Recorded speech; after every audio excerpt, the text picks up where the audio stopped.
Hello, hello. We are doing setup. The most exciting part, honestly. We all love setup. Setup crew. You are the best. Let's see.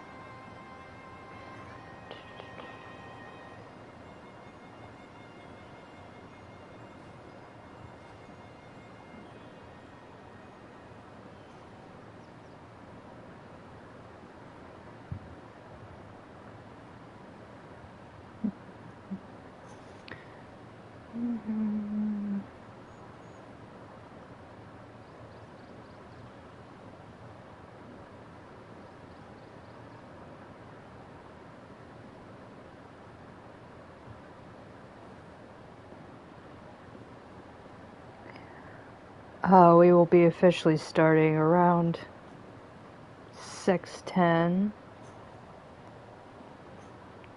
Any future people, you can go ahead and skip ahead to, I'd say, around 6:10. I'll be rambling a little bit beforehand, doing a recap.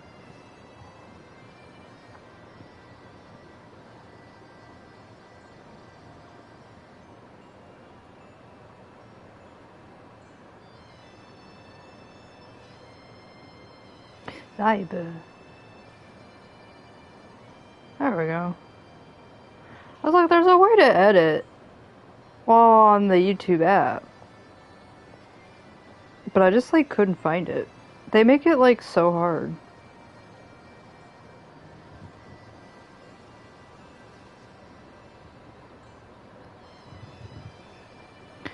Gotta go back and do a rename to the old episode.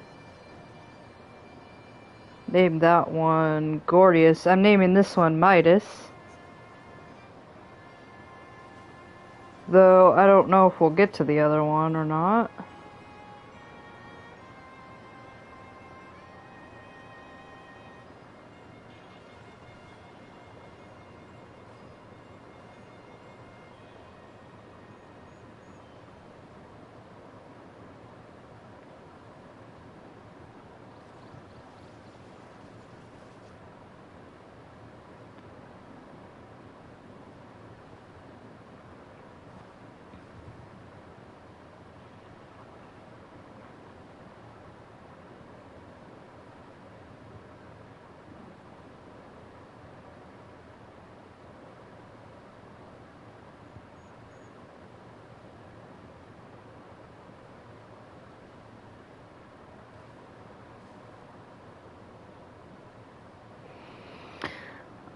Okay, setup is complete. Now I can just talk about whatever I want to. Until the hundreds and hundreds of fans come flying in.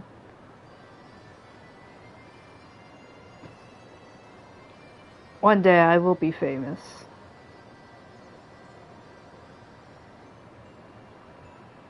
Maybe I'll be famous, like, long after I'm gone.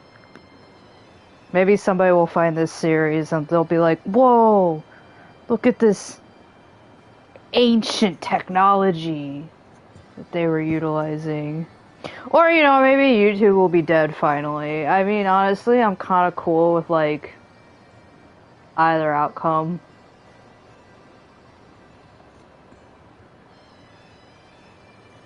Maybe this entire series will fade into the sands of time like it never existed.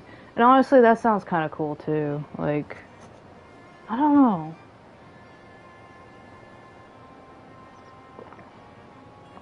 Maybe it's the nihilist in me, but fading into absolutely nothing, that would be a great fate.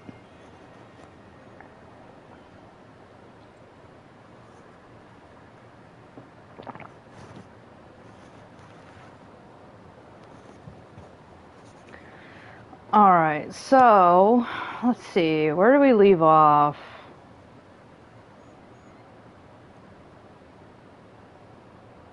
let's see. So we pretty much only did the first 1/3 of Alexander. The other one was Alexander Gordius, and this will be Alexander Midas. Uh, oh, we found Mead. That's a major important character. I don't know. Mead and Round Rocks, who are now becoming fast friends. Though Mead is a little bit enigmatic and a little bit chunibyo. She's got a, touch her really cool scar. Which honestly she should like flaunt that. Like it's like probably the coolest place you can get a scar in. Like that is like the anime scar, you know? Like Kakashi has an eye scar. I mean, technically Commander Shepard does, at least in default. But that's kind of more like an eyebrow. Does that still count? Oh, maybe I can't jump all the way. Meanwhile, I'm trying to play like jump puzzle. This is the easiest jump puzzle. I have unlocked flight in this area, so the map is now fully revealed, and I can now quickly traverse places. Now I want to jump on these, but oh man, I love just jumping on structures in this game while I'm having like a long conversation. Like I'll just be jumping on people's fences in the housing district and just like la la. I don't know, is this a thing? Does anybody else do this in this game where you're like chatting with some friends and all you can do is just make your warrior of light just jump on everything like this? Like it's my favorite thing to do. I don't even think about it sometimes. I'll just catch myself being like, I have been going around this neighbor's fence like 4 or 5 times, and I hope nobody in the housing district ever catches me. I don't know, it's just a thing. I need to fidget, I need to move. But, so in Alexander Gordius, we met Mead, we met Roundrocks, we met the Illuminati. The Illuminati thinks it's, like a great idea to, take over this walking citadel over here. And, they're just gonna, I don't know, put a lot of neat shit in it. They're saying they're gonna collect a lot of knowledge, but I'm like, okay, what kind of knowledge? Is there some knowledge you're not gonna take? Or are you gonna take all of it? Like, you don't even care? And they're all gonna live their Illuminati lives inside of that. And, Alexander is gonna drain the entire world of ether because he's a primal. That's his talkies. Like, one man's yard is another Eldritch God's talkies. So, but I still pointed out, like, in this grand scheme, like, eventually Alexander's gonna stop walking around because there's literally not gonna be any more ether for him to chomp on. And what are they gonna do then? Like, they're just gonna be like, well, we're just gonna stay put and be self-sustaining inside of there. I'm like, I doubt it. There's gonna be something that goes wrong and they're gonna be like, oh shit, we need some resources from the outside. But there is no more outside. You've literally eaten up all of the world. So, but we're all living it in real life, right? Where all of the ultra-rich companies and billionaires are like, let's just eat up all of the environment to the point where now everybody is frying in their own homes 24/7. So, their plan isn't that crazy, it's just extremely realistic. They don't care about what happens in the future, they care about what they can get right now. I also like that they're just the Illuminati. Like, they just full-on dropped Goblin Illuminati into our laps, and then we're like, just deal with that information. You know? Because it's just an accepted fact here. They're just like, yeah, the Illuminati. The thing that's very real here. And you're just sitting here as Warrior of Light, like, okay, like, we're not gonna make a huge deal out of this. Other than the fact that, you know, they're big fucking villains trying to take over the world. I should say that, the goblins are one of my favorites. They're not typically very antagonistic. They're usually, well-meaning, like Brayflocks. And honestly, they're not really causing many problems, but, you know, they are like junkyard people.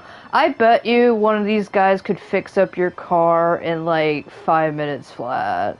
Like, this is where you go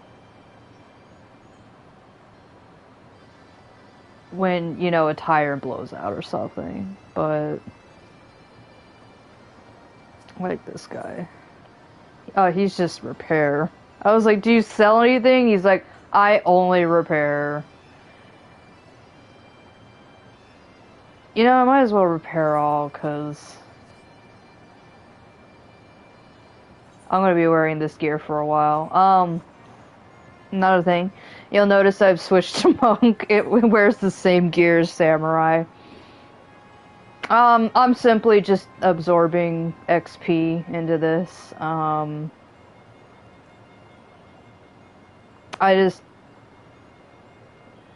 I don't think, even if I did the rest of this, it's just Samurai's just, getting already past 60, and I'm like, I don't want to enter, Stormblood already being, like, level 65 or something, but I doubt it will get that high. Honestly, I was surprised I wasn't, level 62 by now with, how much XP they give out for the quest line, but, you know, it probably could. Still got 2 more patches to go through, so I probably could hit 62. But, we're just gonna pretend.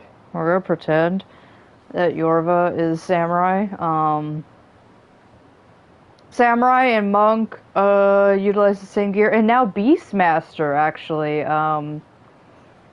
If you see that there's been a new thing tacked on. Actually, wasn't...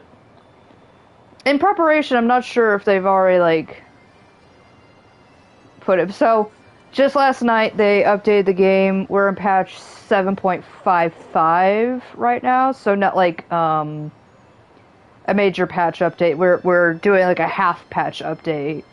And what has been delivered to us is a lot of new goodies, such as Occult Crescent, the part 2 of that, and, some more relic shenanigans, and then of course I believe it's the last, or I should say the latest but last Manderville quest that we'll get for Dawn Trail. I'm not sure if they have plans to insert Manderville into the next game. The fans love him.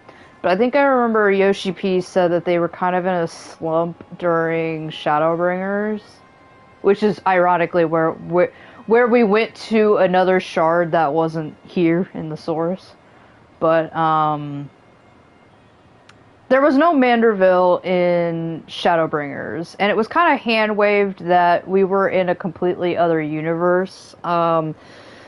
There's a rare chance you can get a Manderville Easter egg in your Shadowbringers game, but I will talk about that once we enter Shadowbringers. But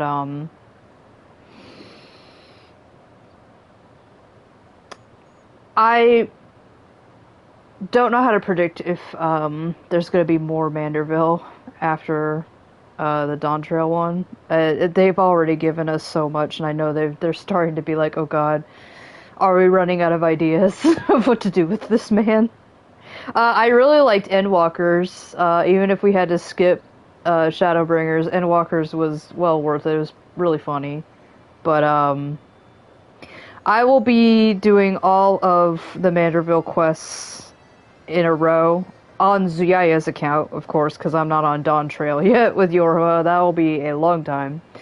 But I will be airing that maybe at a different time than Tuesday, Thursday. I'll see. I want to keep a little bit on track because I'm realizing we're entering August and we're still not yet into Stormblood. So hopefully I can just grab as much time as I can. I hope to reach Shadowbringers by the fall, and that would be great. I'm just unsure if I'm going to be able to fit in Endwalker before Eracold is released. But alright, I've waited long enough for people to get online. Gave them extra 3 minutes. So this is the first quest to unlock Alexander Midas. So this is a new title to the saga. So let's see, Roundrox. Roundrox thinks long and hard on what to do with precious glowstone. Also gonna be less on the pshkol, because dude, that's hard to do all the time. I like to imagine, like, you gotta imagine that they're constantly making that noise out through their mouths. Or I should say, through their masks, where their mouths would be. Again, I would love a goblin reveal one day, but maybe it's just really disrespectful to see goblin faces. I don't know. Let's see. It is most favorite treasure of Roundrox, but glowstone is also what Mead seeks all this time, and has already brought Roundrox 3 whole years of joy. Are you talking about the stone, or, I mean, obviously the stone, but it's just like to imagine, like, Mead has already funneled enough joy into Roundrox that Roundrox, like, this should last another 3 years. So Roundrox decided to give it to Mead so she could be happy too. That's good. Sharing is caring. For now, Roundrox entrusts treasure to Uplander to give to Mead at next meeting. Even meanest gobbies dare not try to take glowstone from mighty Uplander. Yes, that is because that I'm very well known to, like, kill people. Roundrox does not know where Mead is now, but she often gazes out on giant of whirlycogs from Broken Watercross. Maybe Uplander finds her there.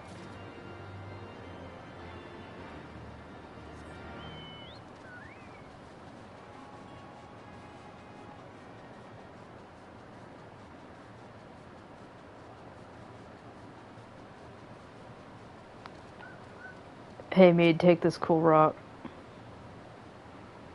From afar, the mass of steel has a certain majesty, does it not? I mean, it is supposed to be a castle, or a citadel, or, you know, both. But something tells me you did not come here to share the view. What is it? Like I said, do you want this cool rock? Roundrox means to give me the codex fragment. Oh yeah, that was the other thing with this rock. It was literally a piece of knowledge I couldn't possibly accept.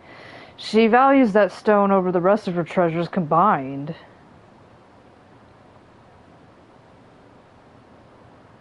And yet, it may be safer in the hands of one more capable of defending it.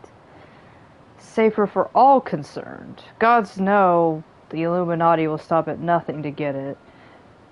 Very well. If she feels I should have it, I will hold it in safekeeping for her. She wants you to take joy in it. But she's like, whatever. There is no joy.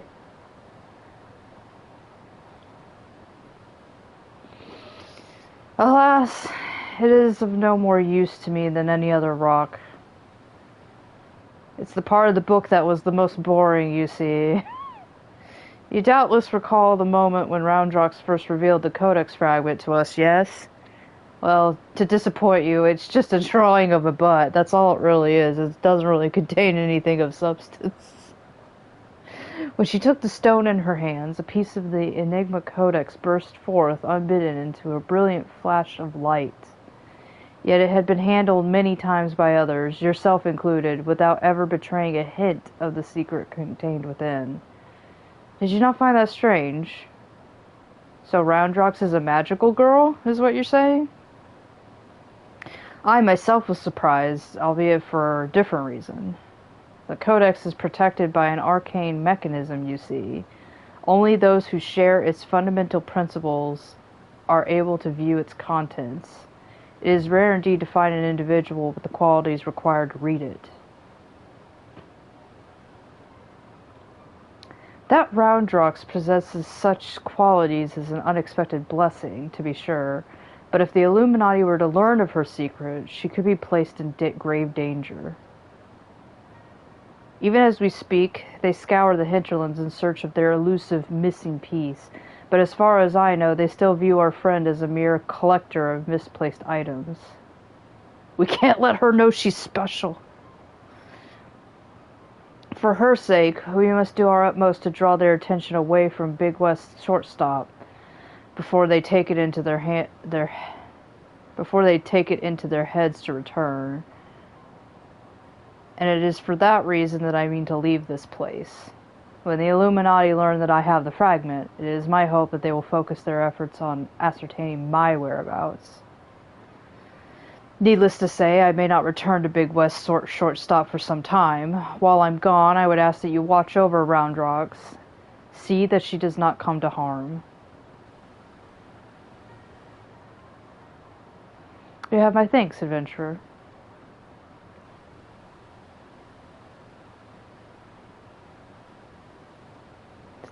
Somebody needs to babysit around here, and it's always got to be the Warrior of Light. Warrior of Light should have, like, best babysitter in their resume. As I thought, I am no longer worthy.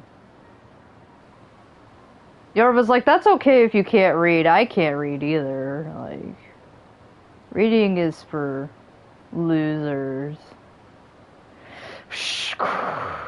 Wedge searches for Uplander with much urgency. Like, he always does. I don't actually see that guy ever do anything not urgent, honestly.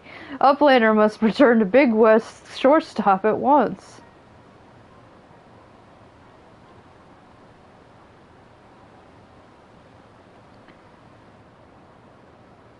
He's just like, instead of saying anything, he's just... Like, should I do like a sad or a contemplative call?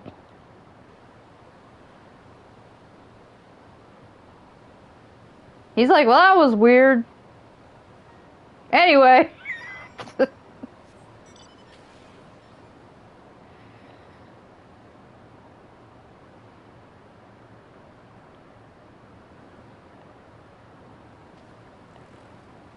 Hello, welcome.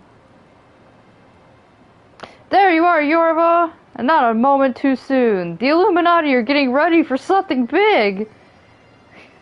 As opposed to, like, what, last episode? Ishtola reports that Alexander is starting drawing massive amounts of ether from the surrounding land, which can only mean one thing. He's hungry. The Illuminati have reserved... Yar's like, he's hungry. He's like, close! The Illuminati have resumed their attempts to revive it. And what's more, Batrix reports that the goblins are amassing substantial quantities of explosives and supplies. By all indications, they're building another weapon. In short, it's bad.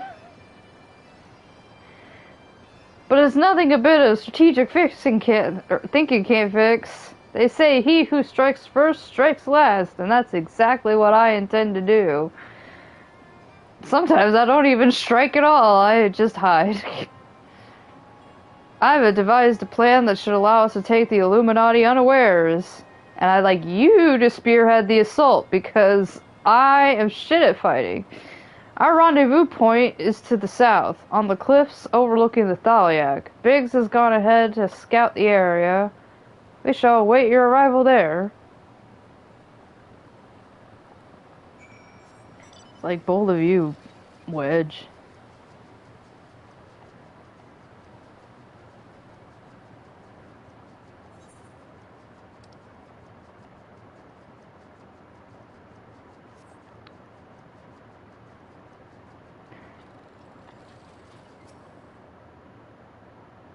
Jorva, good to see you. I take it Wedge told you the situation? You ready to hit the Illuminati where it hurts?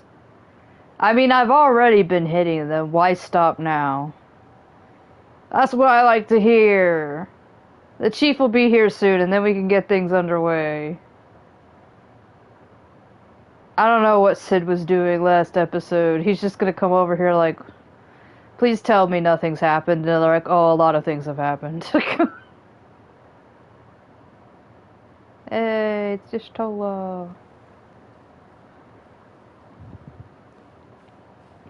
Bloody hells, if it ain't just Tola. No one told me you were coming, even though you're a main character. She's like, I'm on vacation. This is what my PTO looks like. An etheric disturbance of this scale demands my personal attention. She just has like spidey sense where she just goes, huh. She looks over and she's like, you. Judging by the marked fall in the ambient ether concentrations, the situation is far graver than previously assumed. And you're certain that the steel monstrosity is to blame. He's like, are you sure the one and the hugest anomaly in all of the region, that's to blame? Like, are you sure that the primal that is very capable of sucking up ether is, like, he's gotta doubt that a little bit.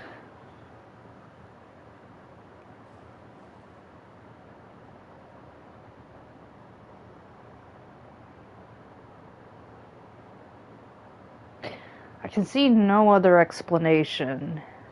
The giant's innards are well nigh saturated with ether already, yet I sense something else, an irregular energy coming from within the barrier.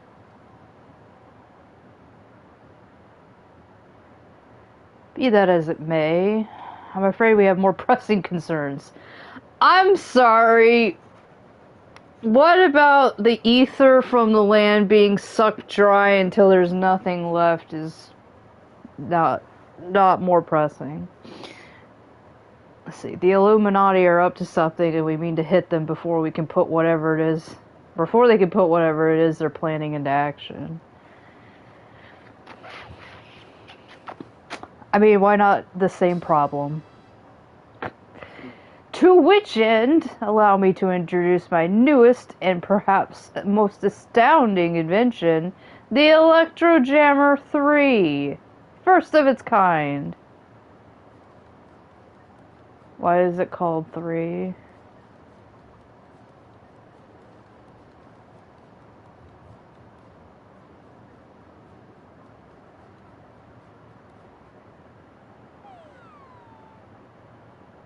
Tweedledee and Tweedledum.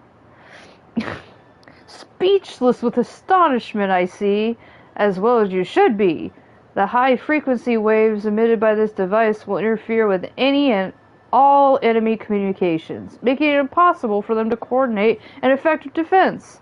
With it working in our favor, victory is all but assured. I see. So, assuming I have understood correctly, you need only activate this electrojammer of yours, and the Illuminati will be plunged into disarray, affording Yorva and her friends ample opportunity to take them unawares. Very well. Proceed.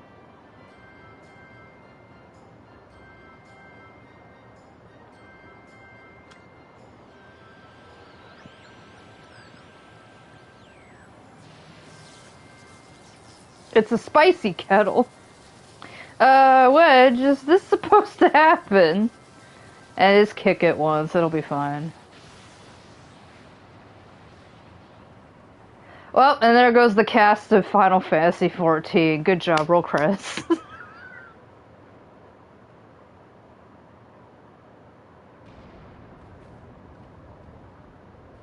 Bloody hells. We just fed it a little tiny juice pack. That's all that ether. Alexander's like, give me juice pack. Juice pack.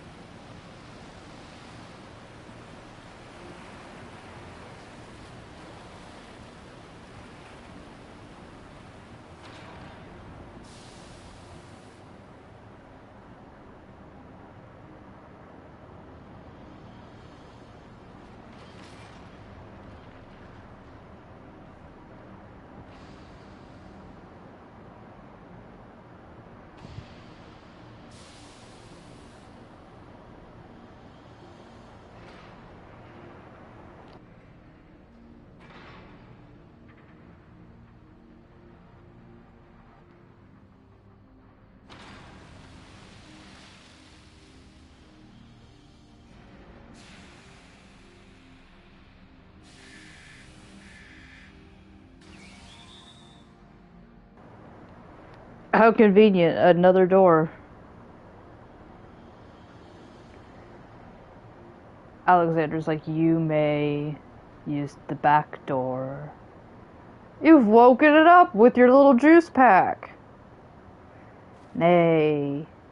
Nay, I say. Only the left arm stirs. Could the waves emitted by your device have disturbed something within the barrier wedge? But it's not my fault. I mean, it made a big explosion. That didn't do anything. Not to worry, Wedge. With the Illuminati hard at work reviving the giant, it was only a matter of time before parts of it started to spring to life. You just gave this one a little extra nudge. Via juice pack.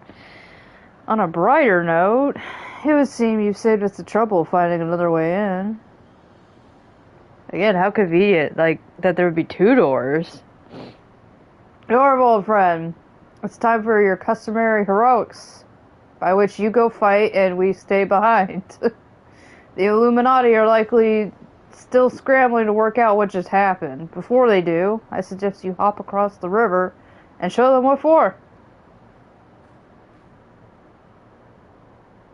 Signature Warrior of Light move is just them pounding their fist in their hand. I must needs discuss these developments with Master Batoya. She's probably already heard the noise. Sid, would you be so good as to accompany me? Your insight may well prove useful. Sid's like, oh boy, to deal with the old lady, like, telling me how much of a failure I am.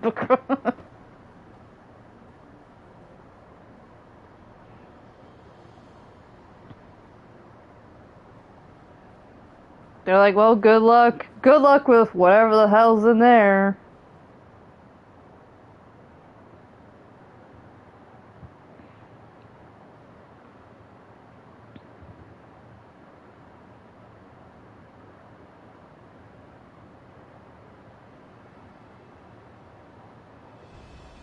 And now he has two hands.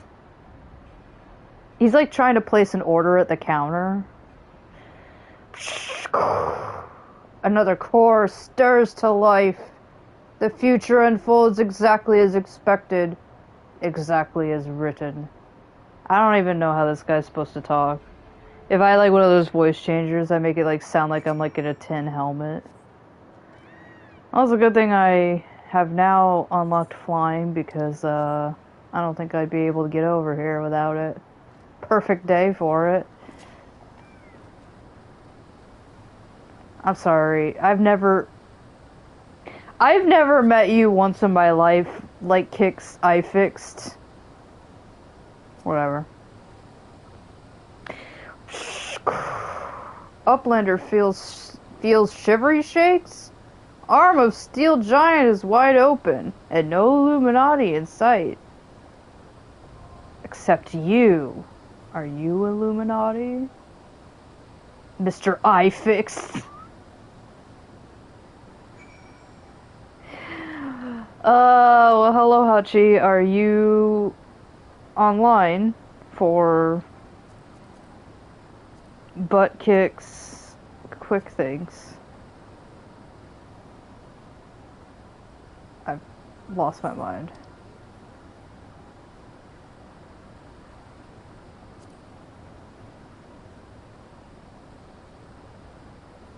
Just gonna send an invite or...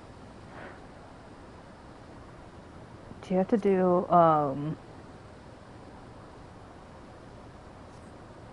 like, something like cross? Alright, then,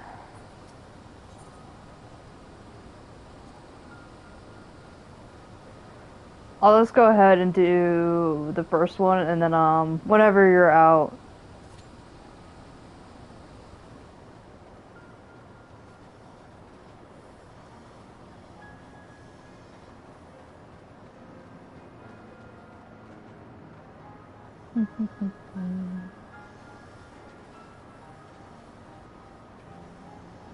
Oh, I can't jump on that. I can jump on it from here. Oh, I think there's a barrier, actually. Yeah. You can fly on top of it, you can't land on it. What do you mean I can't land on the giant steampunk castle arm?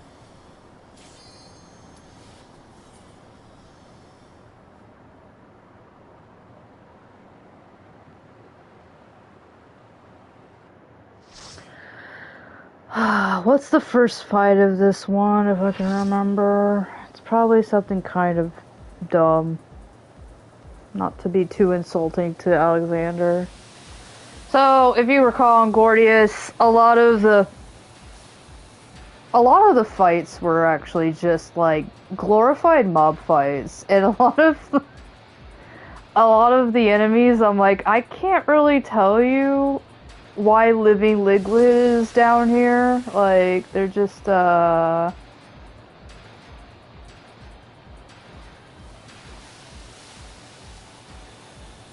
just send me a note, if you can do the raid. If not, I mean, it seems like I got into this one really quick. Alright, this is with the Faust.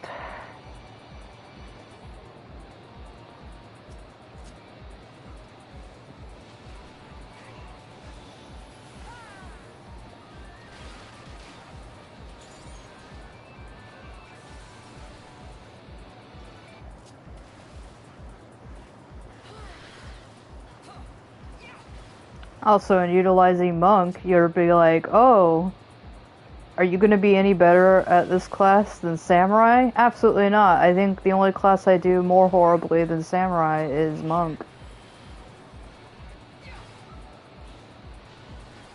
It is now 2026, and I was like, oh, maybe if I just, like, play Monk from start to finish, I'll actually begin to understand it. And the answer is absolutely not. Somebody tell me how perfect balance is not just a nice move to make you feel better about yourself or something like that. Other than probably if you want to use Rock Breaker over and over again in mob pulls. But I also needed to explain why Form Shift is useful at all, no matter what.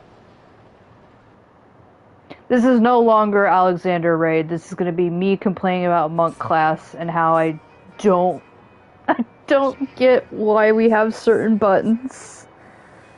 Some of the buttons, I'm like, I remember them having a really good use back in the day.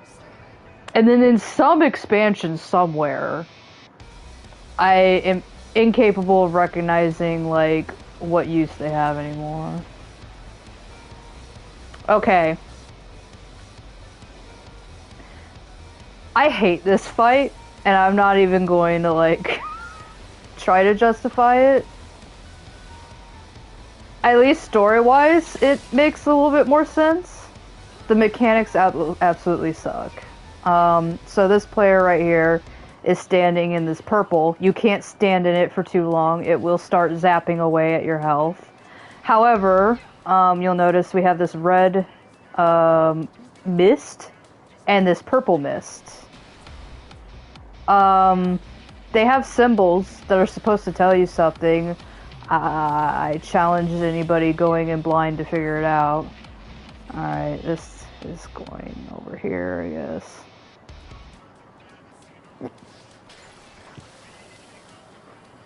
Probably should have brought it backwards, but, you know, good enough. Okay, so you see that we have these monkeys, or, they look like silverback, gorillas.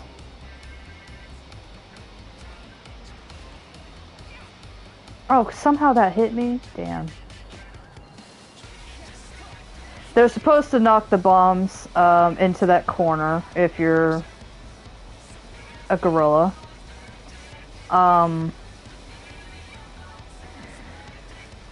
Again, I'm like, why are we gorillas? I don't know. Then we're going to need to turn into birds because he's going to cast this move called Boost. And you turn into a bird. to not be on the ground, because the ground's going to become like a big giant earthquake here. The tank is feeling very sure of himself, but... Okay. And then no longer be birds anymore.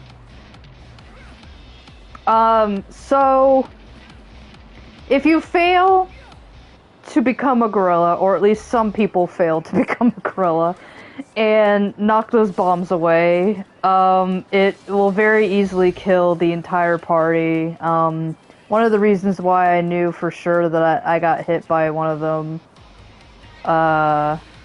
was that I received a Vuln stack, and that makes you even squishier to attacks already. Alright, so then we should be standing, like, here. I'm just gonna let the tank stay there. Okay, yeah. But, the same thing will happen if you fail to turn into a bird. Only tanks who can... And of course, somebody wasn't paying attention, and that's another mechanic. If you I had it earlier. If you get one of those markers, please walk away from the group so that you're not dropping the poison. And 2 dead from the bomb mechanic. Can we kill this guy? We're gonna try to kill him. Okay. Only good part is that we don't have to do that fight for very long anymore. But just back in the day, it was very easy to just be in here forever and ever. Because ignoring too many of those mechanics, even with the most powerful armor and beefiest classes out there, you're not going to survive those, and you're going to get party wipes, and it is a bad time for everybody. But that one was amazingly done. I saw people doing the mechanics at least halfway decently, so that's way better than some other runs I've had before. Biggs, well done, lass. That fight sucked. You left those Illuminati smarting, without so much as a scratch to show for it. Tell me, why did you turn into birds? Yora's like, I don't know why we turned into birds. Apparently that guy was, like, messing with mutated stuff. I mean, that's all we can guess from, like, around the fight. Like, why else would there be, like, weird misty stuff that turns you into a gorilla or a bird? I don't know why he was doing it. He just woke up one day and he's like, I'm going to make a red mist and it'll turn you into a gorilla. And I like to imagine his friends just looking at him like, okay, and he's like, but wait, I'm not going to stop there. I'm going to make a purple mist and it will turn you into a bird. And they're like, alright. Like, follow your dreams. Alright, Biggs. Now, I'm sure you'd like to finish all the Illuminati off, but, and we would too, if truth be told, but I'm sorry to say we have a problem. You remember when, we said Alexander sucking the ether out of this land wasn't a big deal? Well, it turns out that was a big deal. While Wedge and I were on our patrol, we saw something, you see, a meeting between Mead and the enemy. She probably is a backstabbing traitor.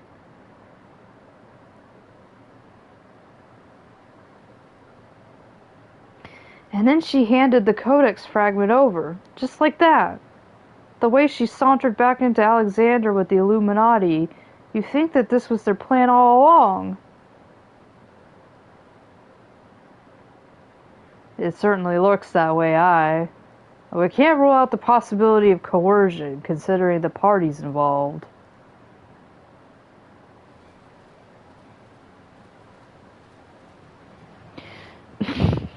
Here he is. With this cat, too. You brought your cat? Wow. Foolish uplanders. Treasure Hunter was happy to give Codex. And why not? She makes busy deals with Illuminati since the very beginning. Telenova, no. And now Illuminati hold all fragments of the Enigma Codex.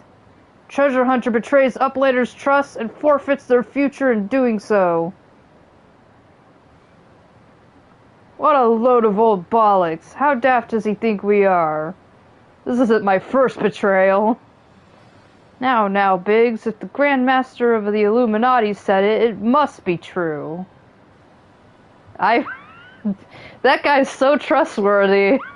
I know it. Everything is as written, as it must be. If Illuminati are to guide Chosen to perfect world, not one piece can be found out of place.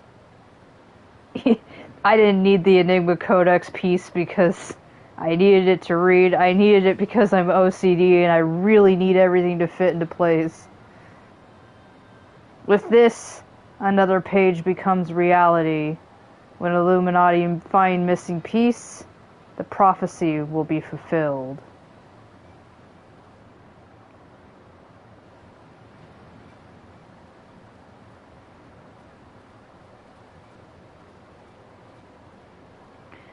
Goodness me! That goblin hasn't the faintest idea how Uplander minds work. I would have been prepared to believe that Mead was a traitor had he not bothered to come here and confirm it. Now I'm inclined to think she isn't.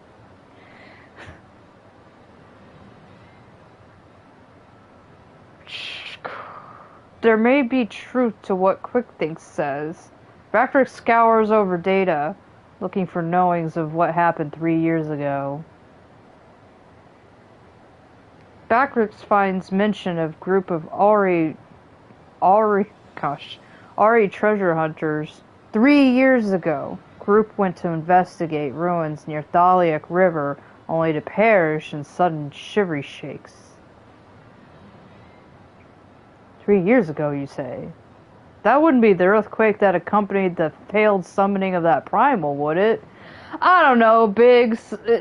Everything seems to happen 3 years ago. Do you think it's all connected? Bugger me. Are you saying it was the treasure hunters doing the summoning? And that Mead was one of them? Now hold on a moment. I'm willing to accept that Mead... I'm willing to accept that Mead is like a fucking bitch, but... They may have been a member of the doomed expedition too. But she being an RA treasure hunter and all... It's kind of... too well fitting if you ask me, but I fail to see what interest such a group would have in the ideas of the Enigma Codex, let alone summoning a primal. Such was question Bactrix asked himself, so he spends much time gathering knowings, and finds answer in book lent to him by Charlene Uplander. Genius technologist who writes Enigma Codex 100 years ago is Ari Zayla, with blue hair, exactly like Mead. Well, okay, like, a lot of people have blue hair.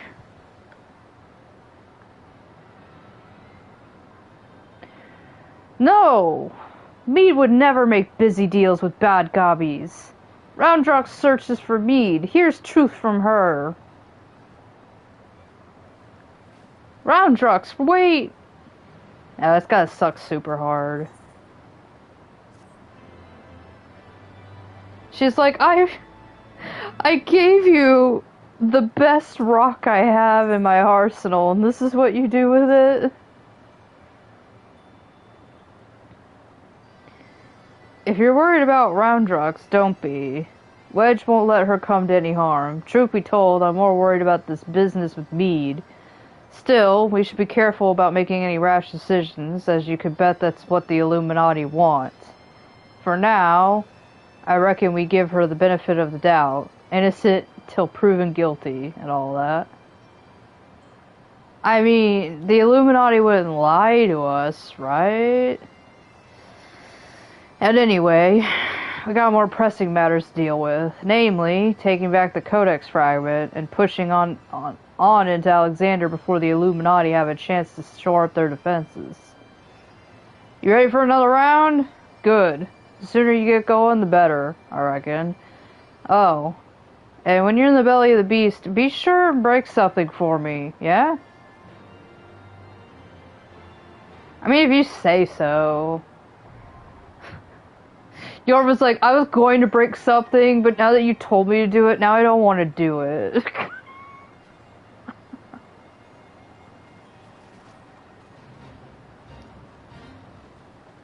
That fade is always going on. Okay.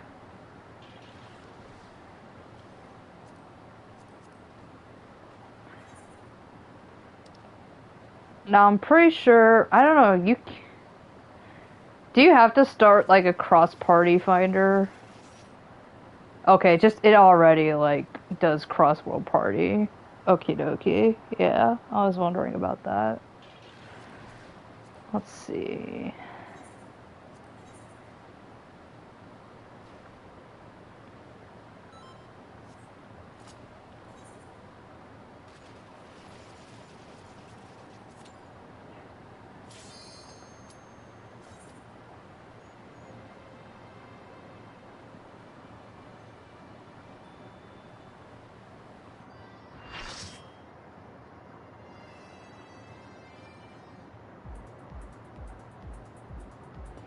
Also, you probably weren't here when I was talking about it, but it's like you may notice Yorva is a monk. Just pretend that's samurai. Simply collecting XP for as little as it gives out.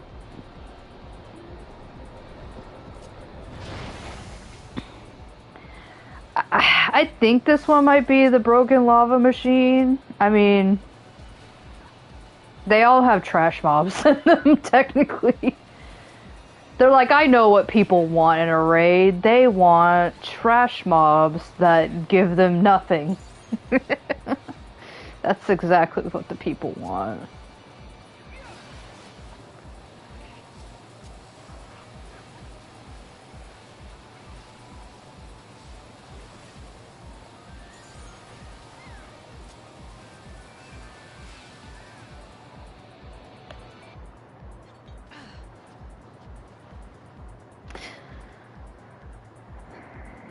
Oh, this is not broken lava lamp.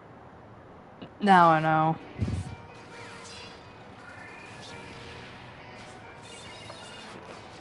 It's the third option. I honestly like all of these fights just blur into one thing, and unfortunately, this is gonna sound really insulting, but most of these fights just feel the same. They just are like, it's like the same fight. Like, here's a mechanical little guy, beat him up. Yeah, this is Power Rangers, which now I remember now what the last fight is. I always can't remember the last fight, usually. But, again, I don't really hold too much hate with Alexander raids. I do remember it being a rough time, and as I discussed in the last episode, gosh, what does this do? Okay, that's what that does. So you're not supposed to be in front of the after images here. Also, don't get hit by the bombs. But honestly, this is just like, come in and beat it up. But, so in the last episode I mentioned, like, most problems, like, if I had, like, real grievances with this, it was player-based, bullshit, is what I'll call it. Where it was just people being very unfriendly and nasty, for no reason other than the fact that, yeah, some of this content can be frustrating, but their attitude was honestly unwarranted. But, I mean, everybody who's played this game for a while, knows that people just get like that, and now that I've been dealing it for more than a few years, I just sit there and I'd be like, ooh, somebody's doing something so new. I've never seen a troll ever in my life. Okay, so he's got one cannon. I don't think the tanks do tank swapping anymore because there's no reason to.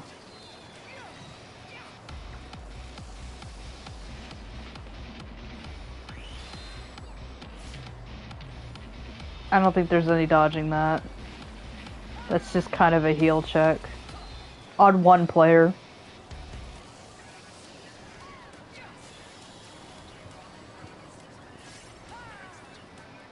Yeah, better kill this guy soon. Okay. Yeah, back in the day there definitely needed to be a tank swap there, but you know, we YOLO it.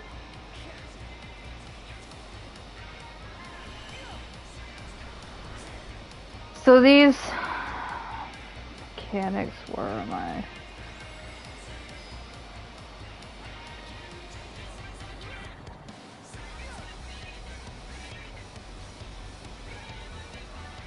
So I was trying to remember a specific mechanic that was happening there, whether if you had to be up high or down low. As you can see, these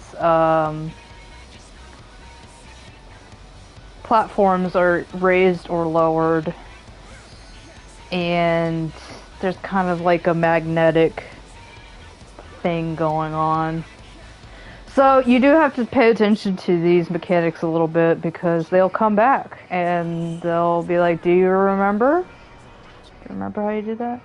So I think you want to make sure that you get stuck on the ground. Is that it? Pretty much if you have high, you go low, and if you have low, you go high.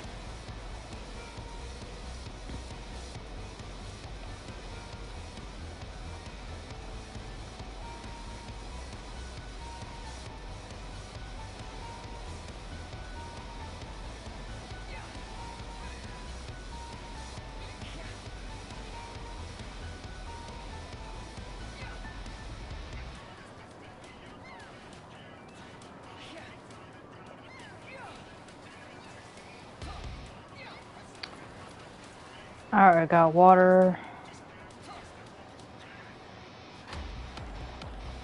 Or no. Thought somebody had the water marker on them. But, that was all just a bunch of lava goop.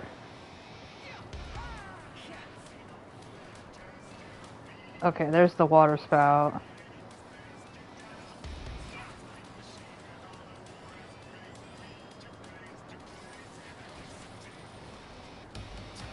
There we go.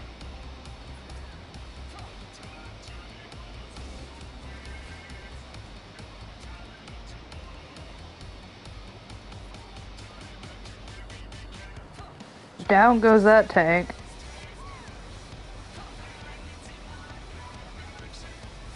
Okay, here's the move that we have to hide. So, they made mention in the party earlier, like, freeze the orbs or we'll die. Or is it freeze the water orb thing? The move Flash is guaranteed to kill you if you don't do it right. And it's just nice to make sure the goop isn't near the boss, but you know, it's not that big a deal. This fight is already too easy. Back in the day, you had to do most of these mechanics like near perfectly. They did not give you a lot of wiggle room to error. Nowadays it's like, I don't know, let's not make a big deal out of most of these things because it's all just a joke anyways. Alright, all the loot belonged to me. Oh, I got leaving a good impression number 2. That's great. And now Midas is just right here. Ah, Yorva, you haven't seen Roundrux, have you? I was looking forward to hearing about the new treasure she found. Me, do you have an evil twin? I see. Well, I will not lie to you. Some of it is true. I did meet with the Illuminati, but that is not the whole story. Allow me to explain.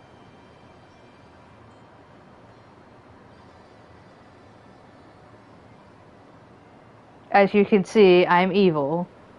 I have the scar and everything. I'm a bad guy. You're saying you handed over the Codex fragment because you're just a bad guy? And also to stop the Illuminati from coming here and taking it? Yes, but the fragment I handed over to them was not but a stone picked from a pile of rubble. The true Codex fragment is here, safe and sound. You can use this in Minecraft to make like a nether portal, I think. That's what they call it. Ha! I bloody knew Quick Thinks was lying. Why else would a bad guy come over here and gloat? The way he told it, you'd been working with the Illuminati all along. Load of old bilges with a lot of it.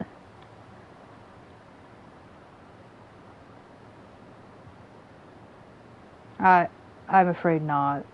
Quick Thinks told you true. In fact, it was I who first taught the goblins how to summon the primal. I meant only to use them for my own ends, of course, much as I did you.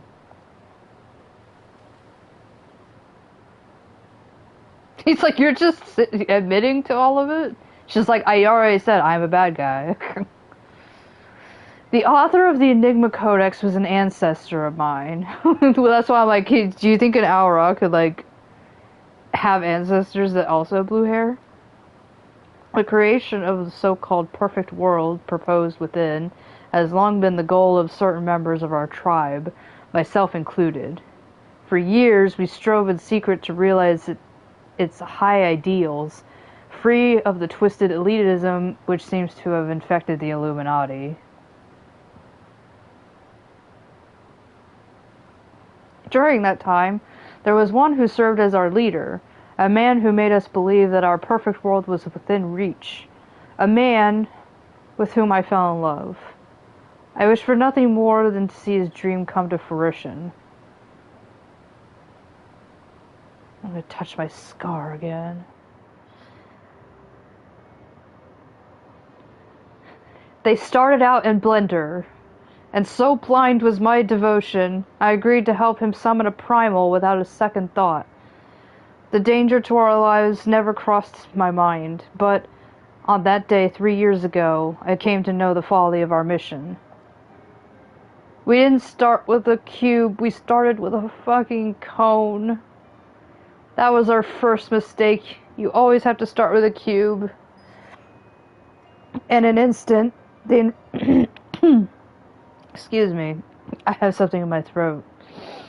Means like a fly flew into my mouth. In an instant, the infernal machine laid waste to our hopes, snuffing out the lives of my companions, and the man I loved was dragged into its core. Much like the sea. And all I had left was this blender cone. In a last desperate attempt to make right our mistake, I called forth a barrier with which to seal Alexander. At that moment, however, the codex shattered, and the Colossus vanished without a trace. Except, a part of him was always sticking out of the water, so... When the dust settled, I found myself surrounded by the broken fragments of the codex, the cold, accursed remnants of our dream of a perfect world. And then I got this cool anime scar, like Kakashi.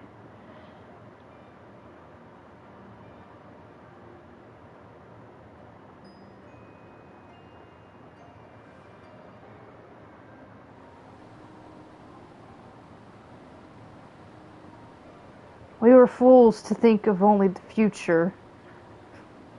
Like, what else would you think about? But I did not realize it until my friends were gone. But the time we spent on our journey together, pursuing a shared dream, Those moments were as precious as any paradise we could have hoped to build. Turns out, the real dream was the friends we made along the way. It's a sad old tale, I'll give you that, but it doesn't really explain why you had the Illuminati summon the Primal, or why you had to help us, or why you had us help you infiltrate it. After everything you've been through, you can't seriously think any good will come of reviving Alexander. You all but said so much yourself. She's like, yeah, but what if I got a really cool castle out of this? Good has nothing to do with it. Understand, I did not act out of any lingering adherence to my old ideals. I simply wanted to see him again, and perhaps walk to the ends of the world with him. Well, do I have an expansion for you if you want to walk till the end? You know, like.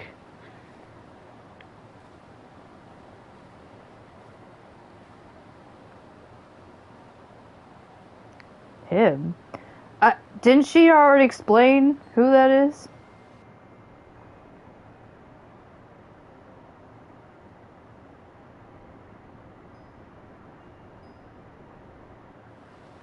She's like, I've fallen in love with another. It's Alexander. Something about his big hulking body. Mead cannot mean Alexander. You know how Shiva got devoured by Hraesvalgr? Yeah, I'm also into Vor. I want what she had. Not Alexander itself, but the soul I believe still resides within. Instead of your girlfriend turned into the moon, your boyfriend turned into a walking citadel that's powered by ether.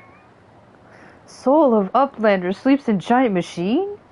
Never has Bactrix heard such unsense. Mead must abandon this. Hold on.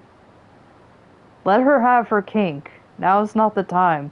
Go kink shame her on Tumblr.com. Backric's like, fine, I'll go on Tumblr. It just starts typing away. I have one more question to ask you. What happens when all the Codex fragments are brought together? Well, they summon Captain Planet, you see. Alexander was born from the hearts that yearned for a perfect world. The writings of the Enigma Codex inspired such a desire, but they are more than just a collection of texts. The Codex can be used to control the Primal, like a Roku stick. To be precise, 2 elements are required, a complete Enigma Codex and one capable of reading it. When both are present, Alexander can be commanded to transport its residents wherever they choose. Like an Uber Eats delivery driver, only the Uber Eats comes and eats you. I myself was once able to read the Codex, but those days are long gone. Now, the fragments are as dead to me as the stones beneath my feet, and the stories that are on those stones. There is another, however, to whom the Codex still responds, one we all know quite well.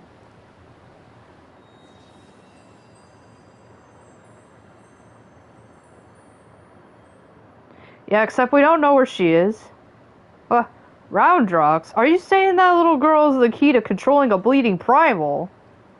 She is pure of heart and a true horse girl. Like, I don't...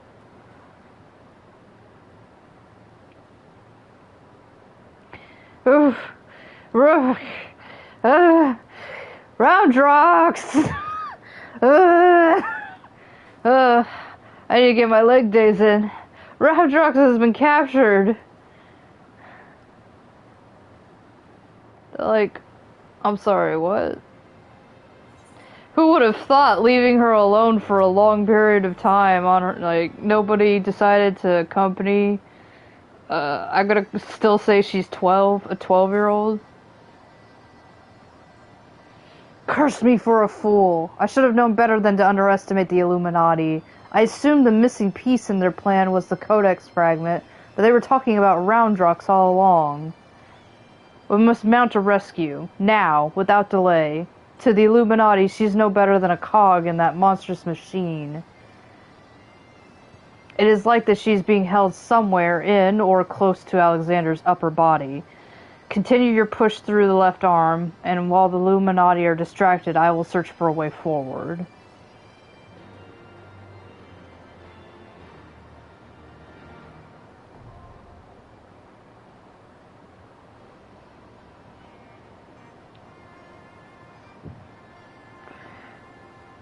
Don't you dare belittle Roundrox and the power of having a little whimsy. Yeah, I mean, like... 12-year-old goblin girl has magical girl powers, and her magical girl powers is to control this guy.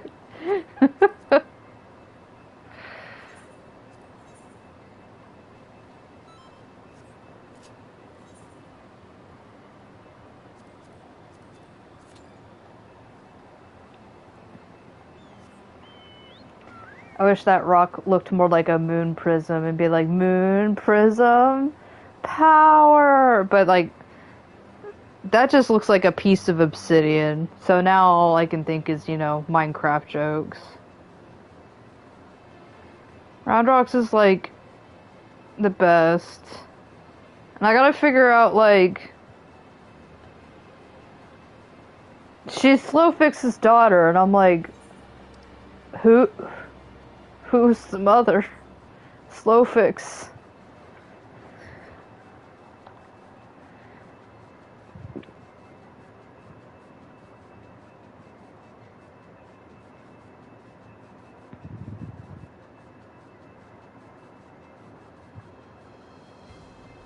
Oops.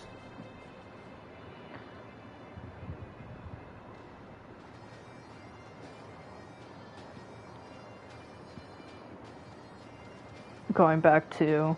Oh, you know what? My master volume's been low. We have not really missed out on music. Ugh, the bagpipes are calling.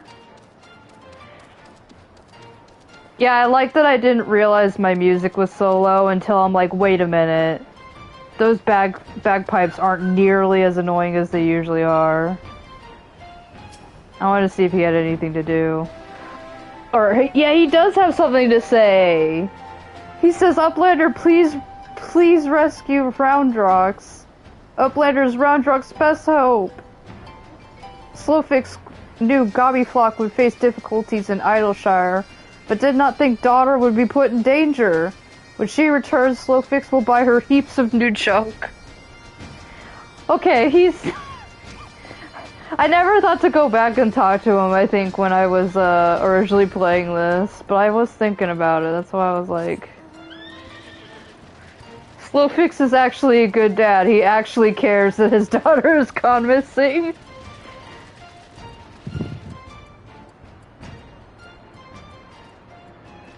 Alright, now to get away from the bagpipes.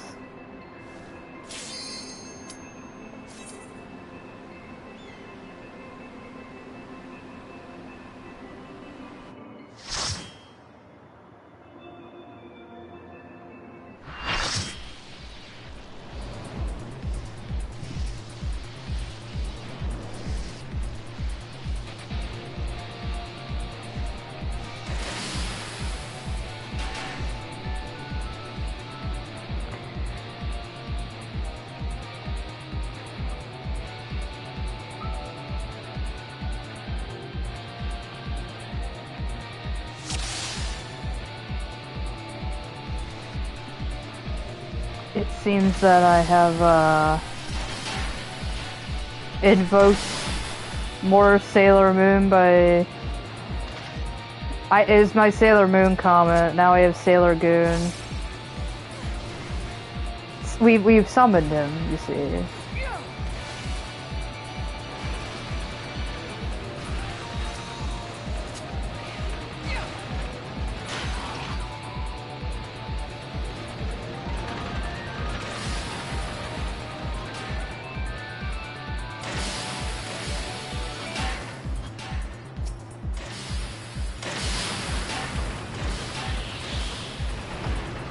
So, I really like the environments they came up with. Like, if you're a fan of steampunk, you're gonna have a good time, you know?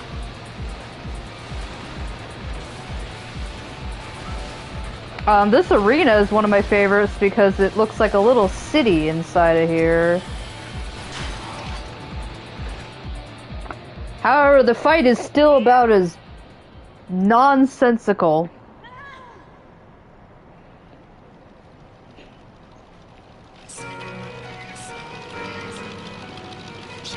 Now we could probably hear the actual battle music this time.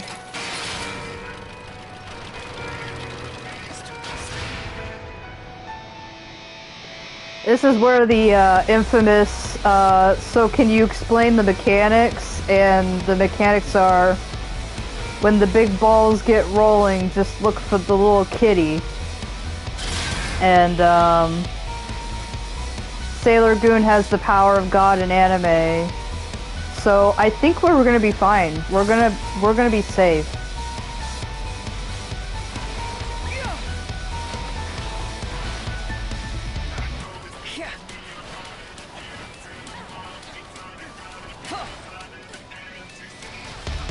Oh, I got somebody called Matcha Addict. Somebody after my own heart. Regularly keep. Alright, I'm gonna go over here.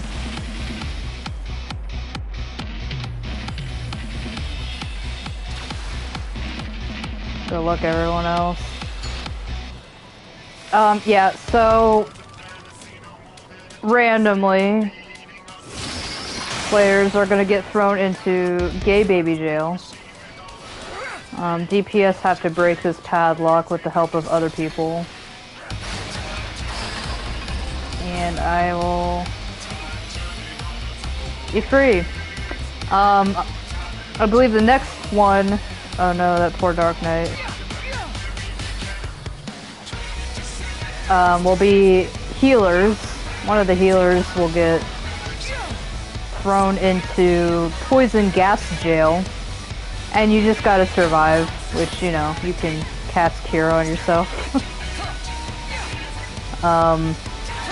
Mainly, if you are targeted, try not to stand next to somebody because they will be thrown into jail with you. And there's the dang cat. Okay, so the cat meows and a heart.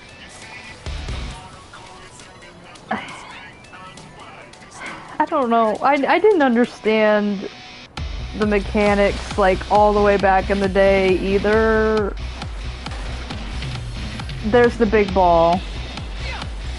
It rolls around the arena and flattens you, but you gotta watch for the cat. Okay, that tank has been chosen, so we don't stay near him.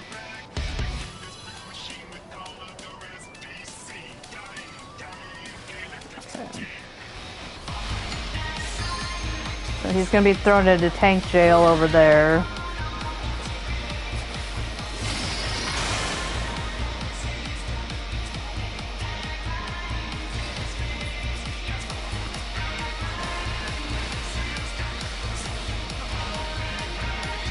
Also, if you've been paying attention, the goblin operating this machine tank,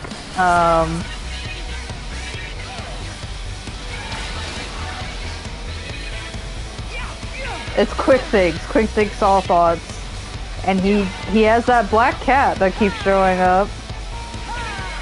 And I don't know why there's a mechanic that the cat meows and creates a little heart on the field, and we have to destroy that heart, or else he's going to receive too much love from his cat, and, oh no, I got thrown in with one of the healers.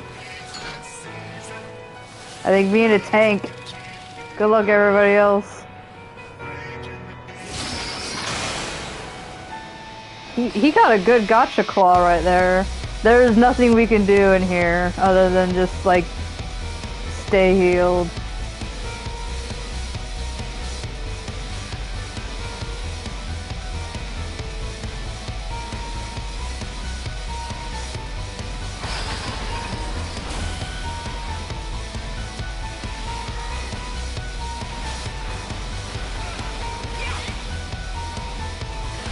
I remember it being a huge problem though back in the day because that heart the cat would generate, it'd be hard to keep track of it. There's a lot of stuff, and when the big balls get rolling, you're very focused on not getting squished by a giant pinball.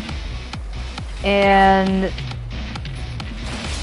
again, Quick Things gets too much power from the love of his cat. I mean, I guess it kind of makes sense.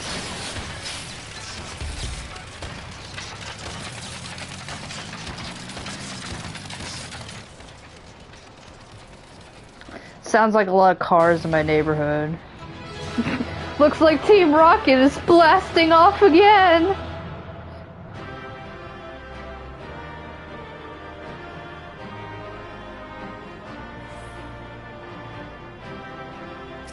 Might as well grab these things. I don't even know if I'm gonna make use of them, but you know. You never know.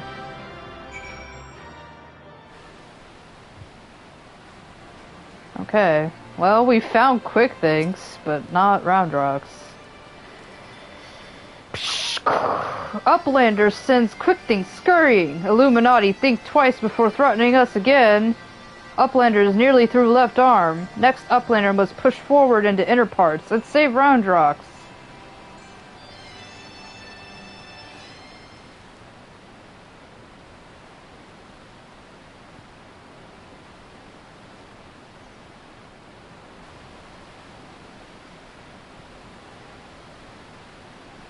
Congratulations on your victory over Quick Things.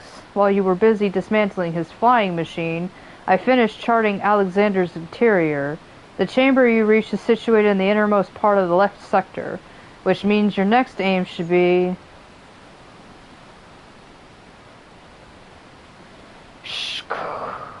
Vectrix does not trust Treasure Hunter. 3 years ago she summoned Metal Giant. And that's all I'm gonna say about that. Vectrix wonders if she still wishes to finish mission of dead comrades. Vectrix says Midas sus. I saw her vent inside of Alexander. I do not blame you for doubting me. I mean, even I doubt me, and I have announced to everybody that I am a bad guy. Truth be told, my former mentors often stressed that my former mentors often stressed that were the unthinkable to happen, it would be my burden, as the youngest, to carry on the work. But building the Codex perfect world was their dream, not mine. I only borrowed it. As long as I was with those who I held dear, I could happily have devoted myself to any cause. Including killing dragons, but I hear they're not doing that anymore. Seeing their passion, their joy, that was what filled me with resolve. And it was that which drove me to collect the pieces of the Codex. All their talk of learning and reason, of justice and perfection, meant little to me in itself. And yet I was still an accomplice. I sometimes wonder why I was able to read the Enigma Codex in the first place. Perhaps it was because my youthful mind was a blank slate, receptive to any ideal, if put convincingly enough. Kind of like when the army recruits young. In the end, of course, it didn't matter. The Primal took my friends' passion, their joy, and their idealism, and ground them into dust. Though I survived, my commitment to the cause did not. She's like, fuck this shit, I'm out! Put simply, I have no need for a perfect world without them to share it. So believe me when I tell you that I did not seek Alexander's return to realize the dreams of the dead. I only wish to see him again. Meaning your leader. The one you said you fell in love with.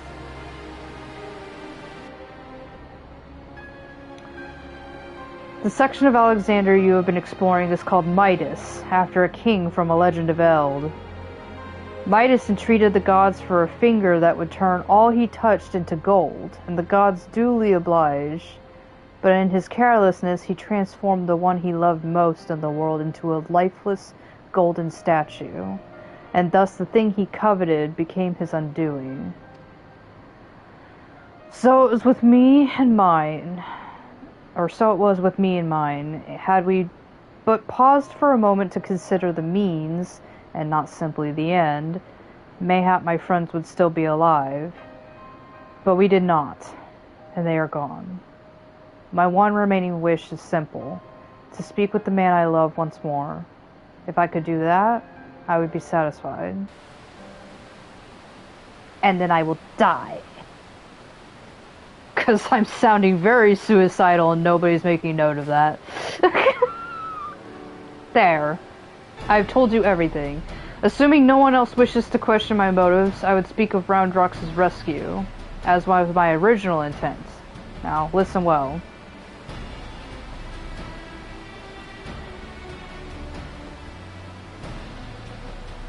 Alexander is divvied into 3 main sectors, or sections, each powered by an independent core.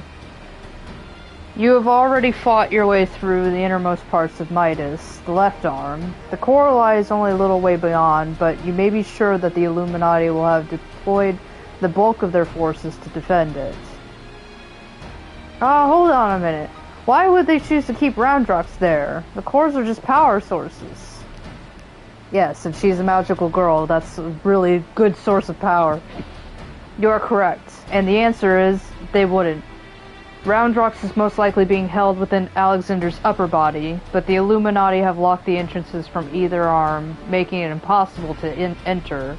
Our only choice is to stop the core, and in doing so, stop Alexander.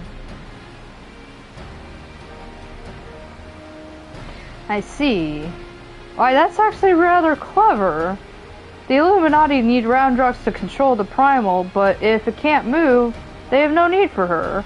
At the very least, they'll have no choice but to keep her safe until the Primal is in working order again.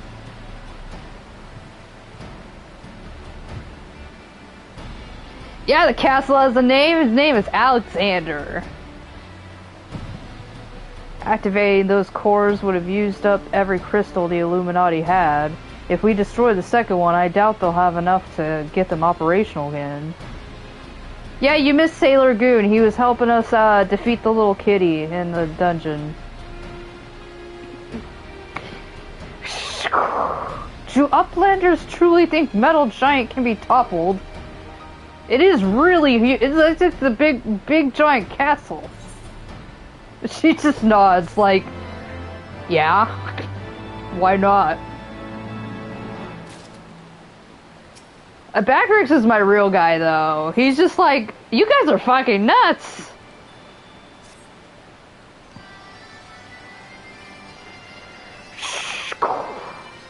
Treasure Hunter truly believes Soul of Lost Love sleeps in Metal Giant. Madness! I mean, I don't know, weirder things have happened. Maybe not to Backrix, though. But Backrix does not doubt the resolve to rescue Roundrox. He's like, I don't care about her dead boyfriend, I only care about Roundrox. Go with Mead deep into Midas, and deactivate second core. But do not underestimate Illuminati. Day and night they bring supplies into Steel Fortress. Backrix suspects Illuminati are tinker making new weapons. Maybe a nuke. Alright, we're making really good time. Because we're already on the 4th fight of this one. Are you ready, kids? Warrior of Light is like, aye aye, Captain.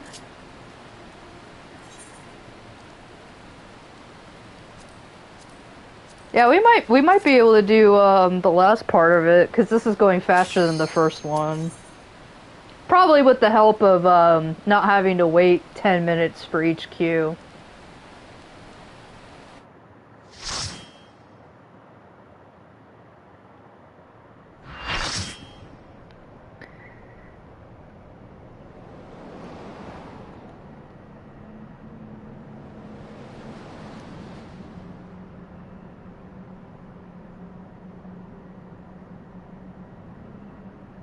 I believe, isn't it this the one that it's like...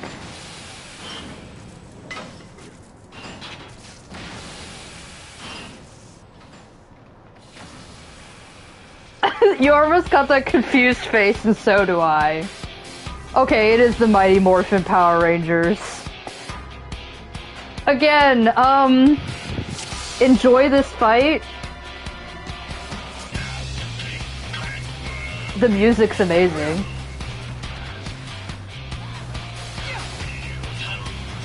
I love that in this game, they're like, what sort of culture should the goblins have? And they're like, what about steampunk heavy metal?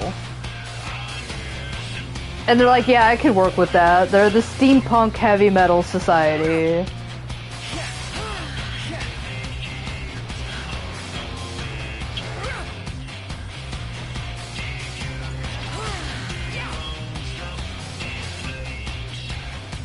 So these were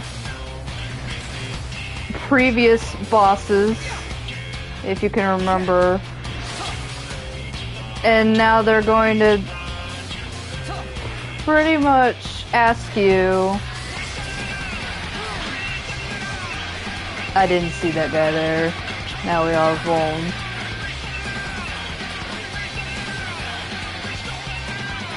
I was like standing right next to it, I didn't even see it.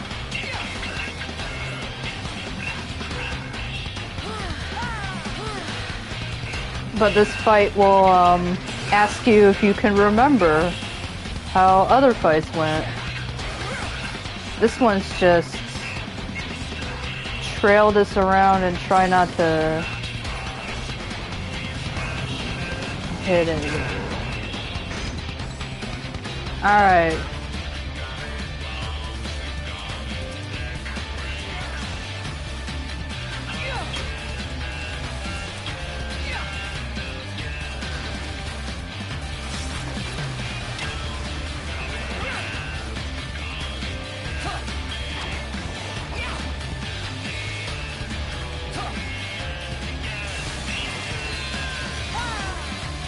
Okay, he's doing something.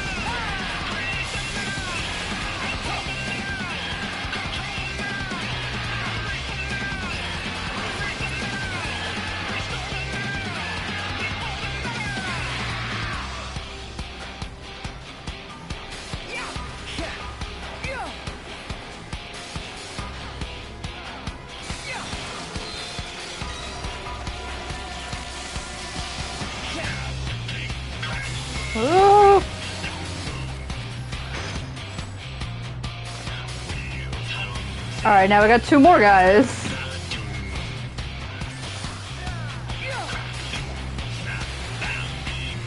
I honestly can't remember which of the ones are like the most annoying. Alright, so we have this... Okay, I think I have a low arithmetic, so I go high. Yeah, okay. We're supposed to beat up this guy first? I don't know. I'm not sure how much it matters when most of us are this powerful. Okay, don't be in front of these guys. Okay.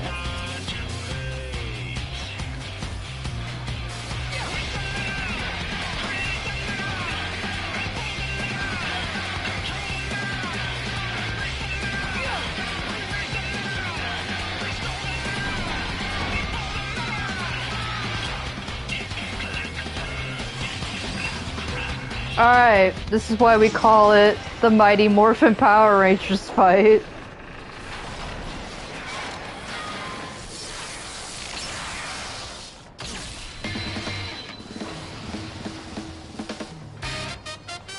Here is Brute Justice, the actual boss.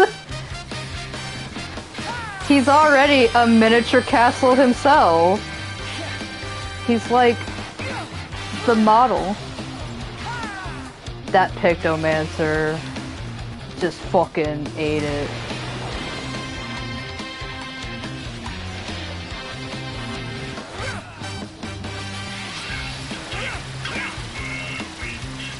Ah, 3 bone-ups, that's not bad. That'll be fine. super jump.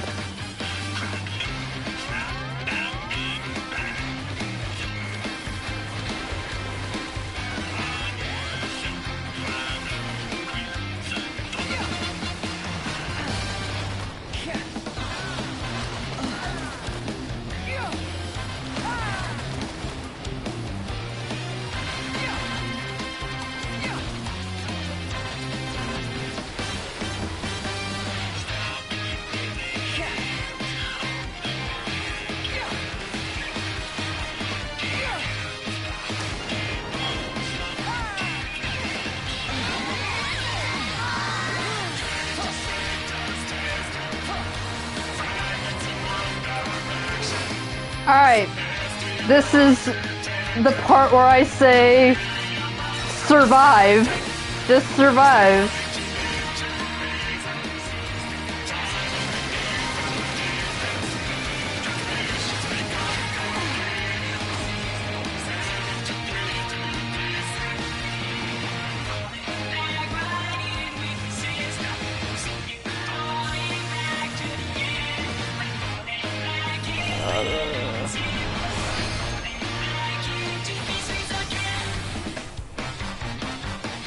Oh shit, he's right in front of me.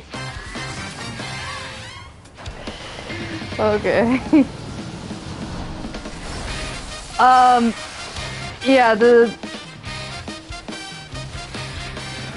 song is just, it's also in Goblin language, so enjoy looking up the lyrics of this song, it's amazing. But the lyrics are all, in Gobby speak.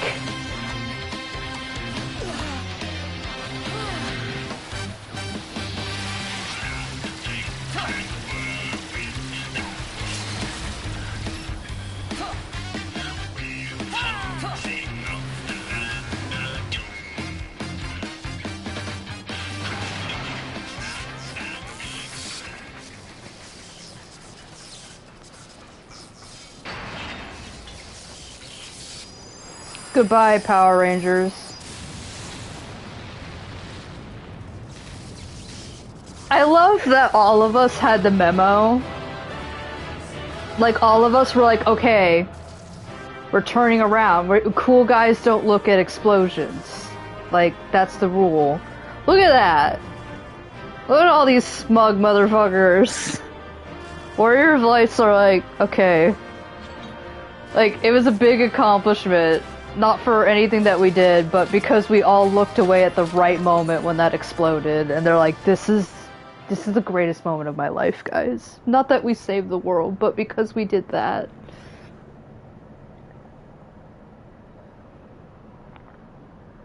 Oh, can we not call it the knot?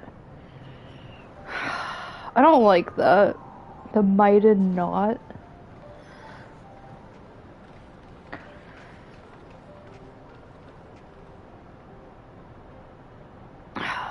Second core, I do believe. I mean, as opposed to the one we already... We're already on the third one, Biggs. I don't know what you're talking about. One that's out of commission. Alexander won't be going anywhere. It's like I'll do my Spider-Man crawl again, don't worry. Nobody asked me how she got up there. Like, again, I've done a little bit of rock climbing. I don't know how you crawl up that surface. Diane, what that I could see you just once more. Man, leave it all to a straight woman to just do whatever the fuck for some crusty ass man. Farewell, my love. I'll eat some Cheetos in your honor.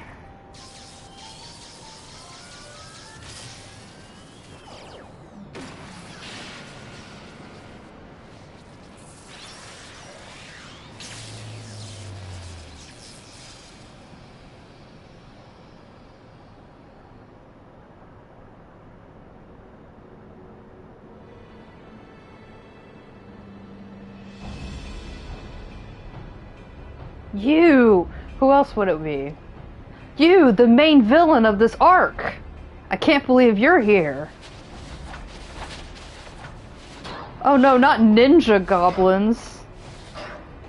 They all literally just fall on their ass. Like, every single one of those guys fell on their ass. Too frightened to face this alone, I see. Not that I blame you. I'm very well known to be good with nunchucks. We all know what Yorva did to you last time. He's like, you should be afraid of her. Don't look at me. To usher in future that has been writ. Even strongest Gabi must sometimes pretend to be weak and let enemies win.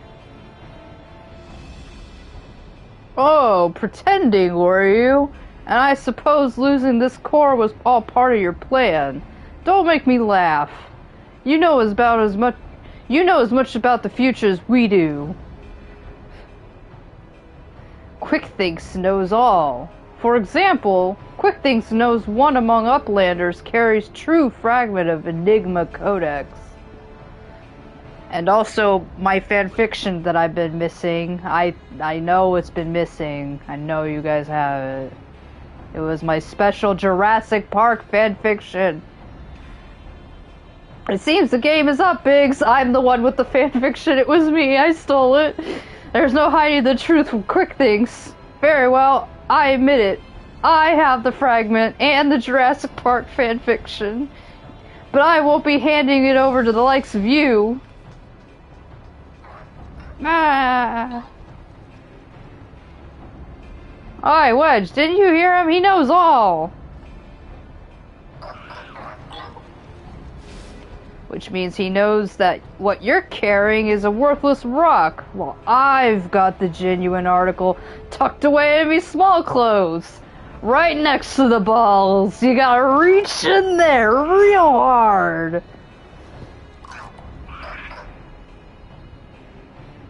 It's a good thing these guys are really dumb.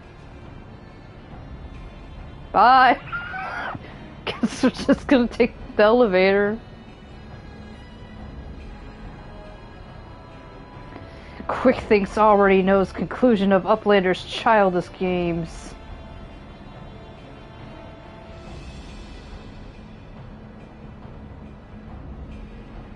He's coming for me.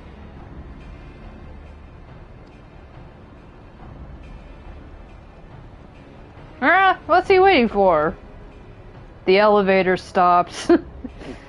Long ago was outcome decided. Uplanders think they are victorious, but luck is no friend to them today. Nor is it any other day. But definitely not today. Mead, how did that just... You didn't secure it? Mead, why did you put that in your front pocket? Everybody knows important things go in the back pocket. And now Enigma Codex belongs to Illuminati. All pieces fall into our hands. And my cat.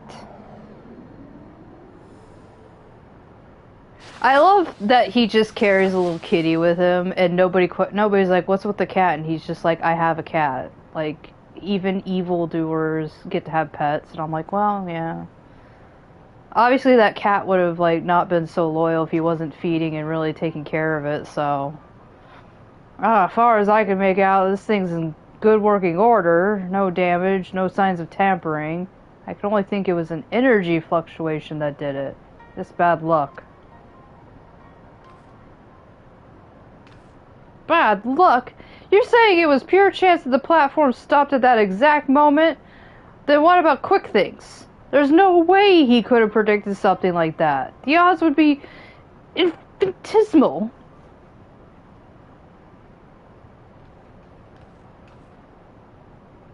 Well, however he did it, the fact remains that he did.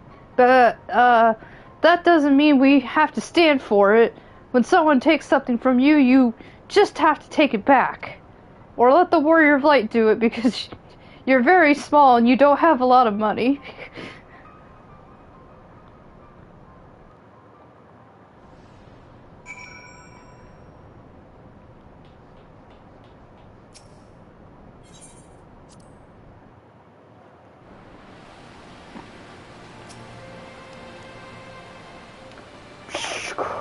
Do Uplanders forget something? Matters are too urgent for such foolish doings. What? Tongue flaps of Uplander make Backtrix almost laugh. Uplander claims already to have stopped core and lost fragment to quick things? How can you be so competent and incompetent at the same time? Look here, Uplander. Backtrix's brain case like steel trap, catching all heard things, all seen things, and he saw Uplanders leave but few moments ago. Backtrix senses something is amiss.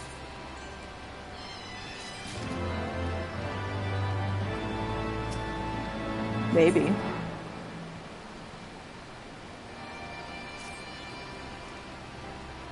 Backtrix is certain that Uplanders left for Metal Giant only moments before returning. He watches Uplanders disappear over horizon with own two eyes.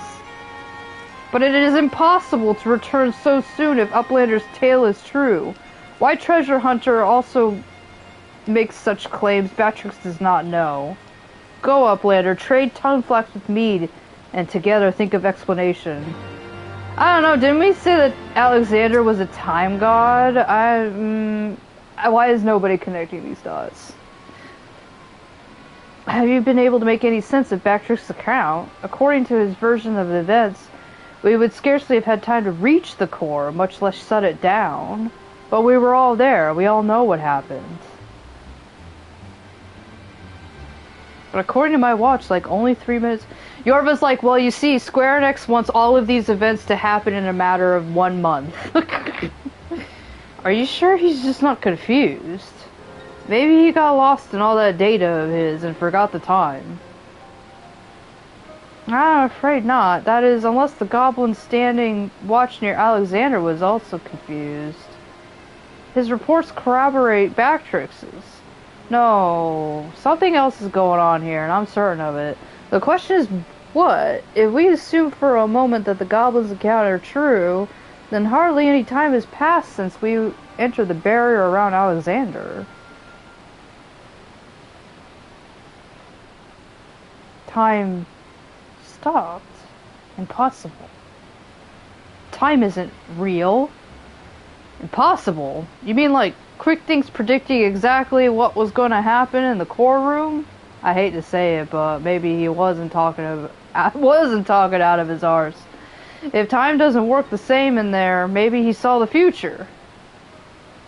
What? There may be another explanation for that. There is a device deep within Alexander capable of performing complex mathematical calculations. And Yorba just passed geometry, and that's it. It is not outside the realm of possibility that it could be used to predict the outcome of simple events. Have you ever heard of Nostradamus? Like, no, let's move on. Using mathematics to predict the future. Now, even if I could believe it, or could believe that, it wouldn't explain this business with Backtrix. Biggs is right. Perhaps the presence of the primal somehow disrupted the flow of time within the barrier. It's only a theory, of course, and a far-fetched one at that, but it might go some way towards explaining recent events. To be clear, you are implying that the Illuminati are aware of this temporal disruption and have been using it somehow to gaze into the future? Very well. If you are willing to accept that, why not go further? Might it not be the case that they have found a way to bend time to their will? By moving back and forth in time, the Illuminati could effectively manipulate the present however they saw fit. They would ever remain one step ahead of us, our every effort doomed to fail from the first. And yet, they've messed up so many times. Now, that's a sobering theory, but it's still only a theory, right? There's no point panicking just yet. Wedge, give the chief a call on your link pearl, why don't you? That's gonna be a great... Sid! There's time shenanigans going on, and Sid's like, shut up, I don't want to hear about time travel. Call the chief on your link pro, why don't you? If anyone knows how to untangle this knot, it's him. Please, Yorma's like, can we stop calling it the knot? Can we... Calls up Sid. Sid, we need your help untangling a knot. And Sid's like, this better not be what I think it is.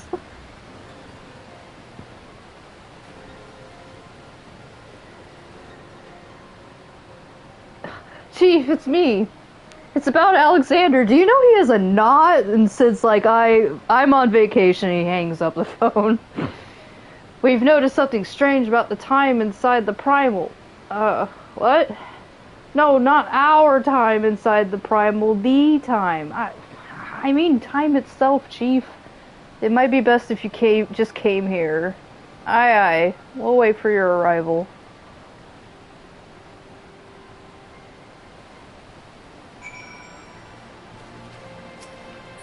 Sit our asses down in front of the fire. Poor Sid.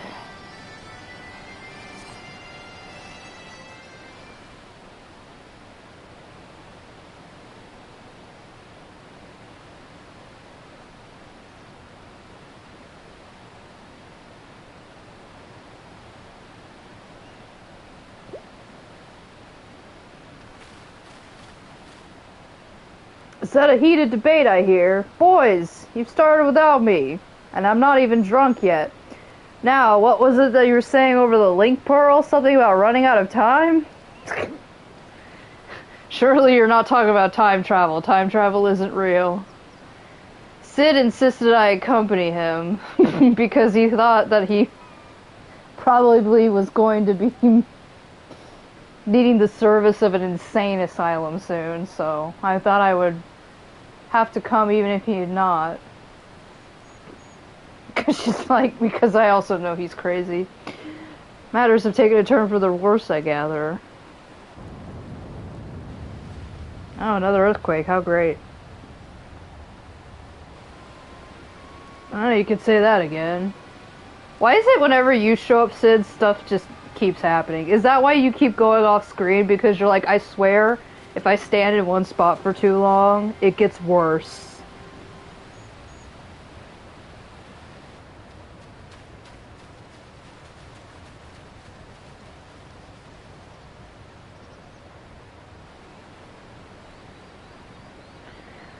The etheric fluctuations are akin to those that I observed shortly before the primal's awakening. In the absence of a functioning core, its form is dissipating, albeit slowly.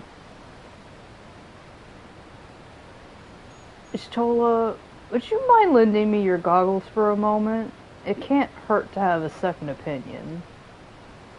She's like, sure, I don't even know why I have these goggles anymore. My own eyeballs are these goggles.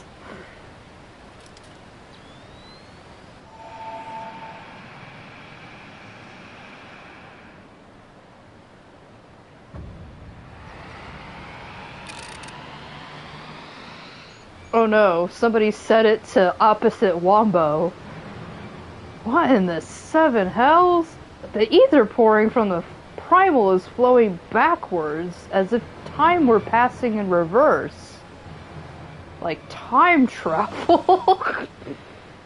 That cannot be. Such a phenomenon is wholly without precedent. Time travel isn't real. Knowing so little of this primal's capabilities, however, it would be remiss to discount the possibility outright. It is as we fear, then. At this very moment, Alexander could be undoing our efforts to shut down its cores. All of our labors will have been for naught. It's just going to reverse back to when we didn't break it. Ah, the treasure hunter of whom I've heard so much, and yet somehow we're not on the same screen most of the time. You seem unperturbed by our outlandish speculations. Was this perchance the subject of Wedge's communication?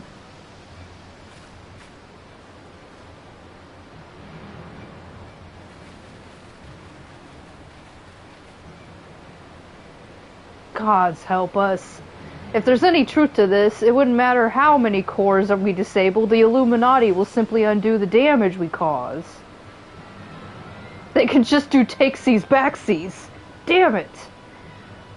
Then what do we do, Chief? How do we even begin to fight something like that?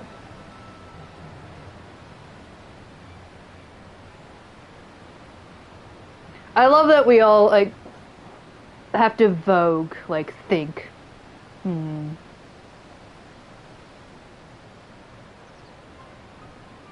To erase the past, to return to a clean slate. Could Diane have known?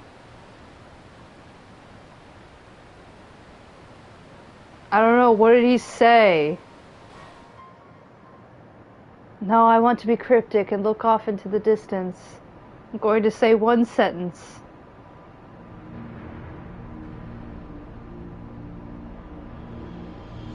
Oh, they're repairing the blender cone.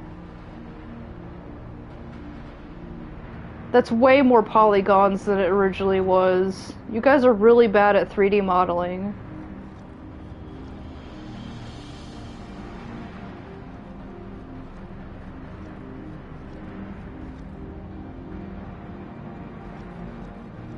All those goblins there, they all own, like, I would say illegal copies of Blender, but Blender is free. They still pirated Blender even though it was free. Preparations for restoration of Enigma Codex are complete.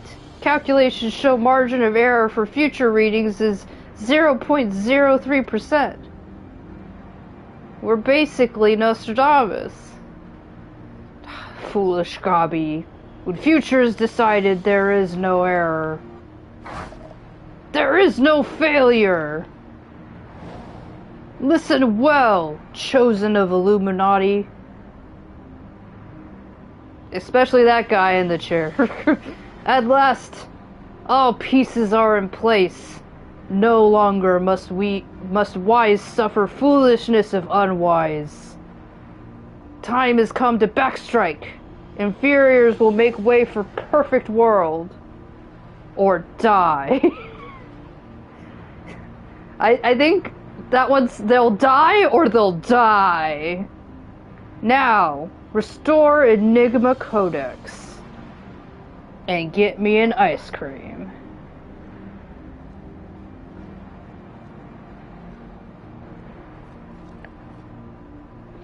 He's like, I want one of those fudge bars. Or maybe a drumstick.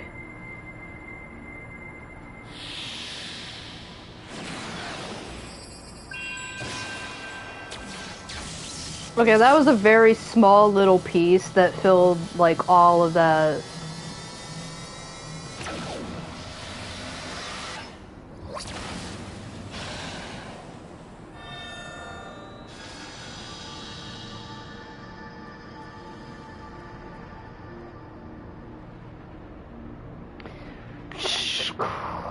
Now is Alexander Illuminati's to control. Soon will cores disabled by uplanders be disabled no longer. Reverse time! And put on the music!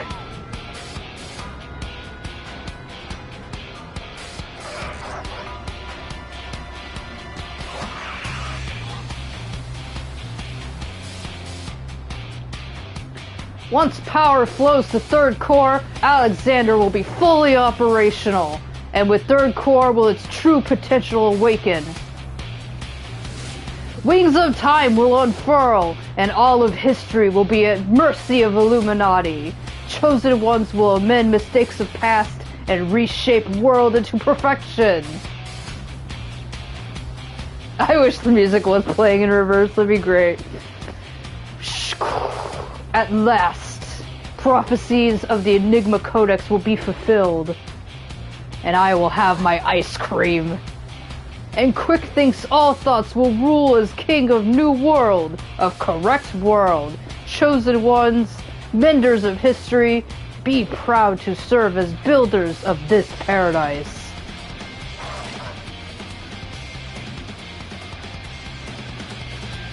They're trying to do the Nazi salute there, but their arms are too short and they got mittens, so, like, you know.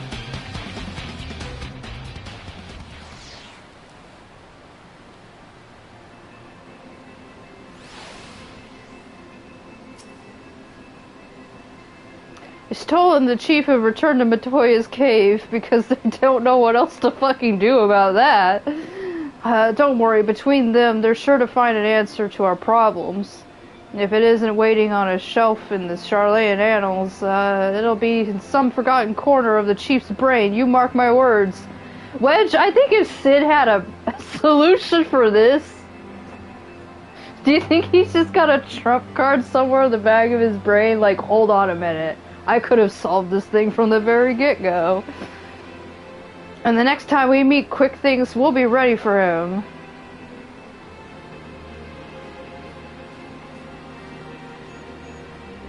Adventure, there's something I would like to discuss with you, but mayhap it would be best to wait until we're safely back at the short stop.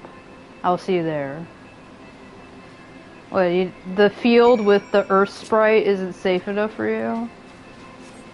It's just an Earth sprite, it's not gonna do anything. Also, isn't the encampment like right here? You walk to like a few feet.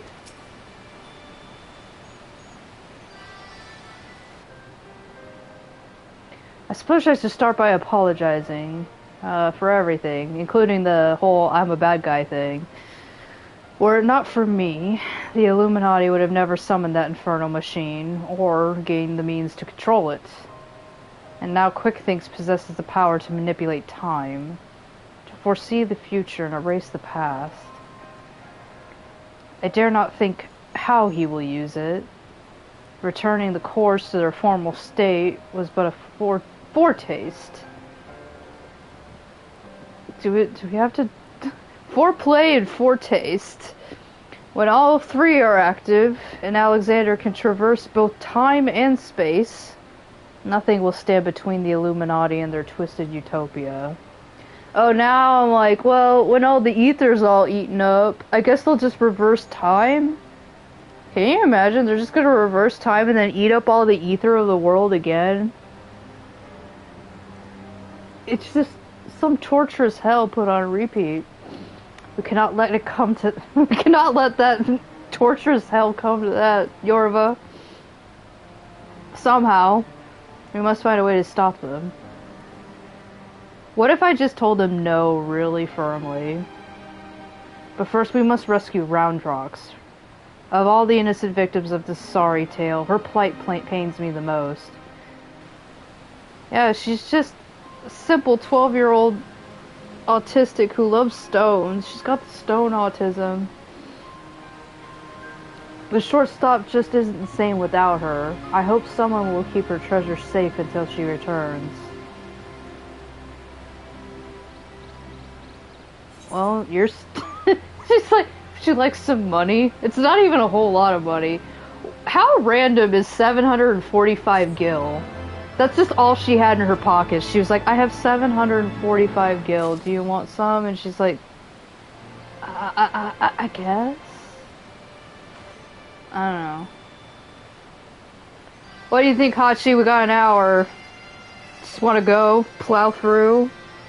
I think I'm gonna just go for it. I might go over a little bit of time, but we got like an hour.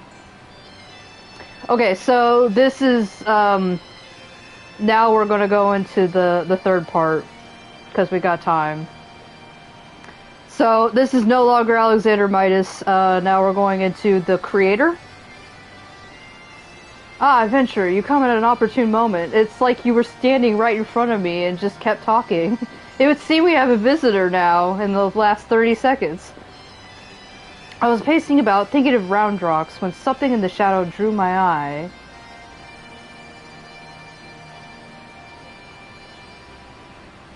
I caught only a brief glimpse, but it bore an uncanny resemblance to Quick Things' constant companion. Shanoa, was it? That's the cat's name, Shanoa. My Shanoa. If the coral's here, then there's a good chance her Illuminati keepers are near or close by. We best track her down, and quickly. Follow me. After that cat!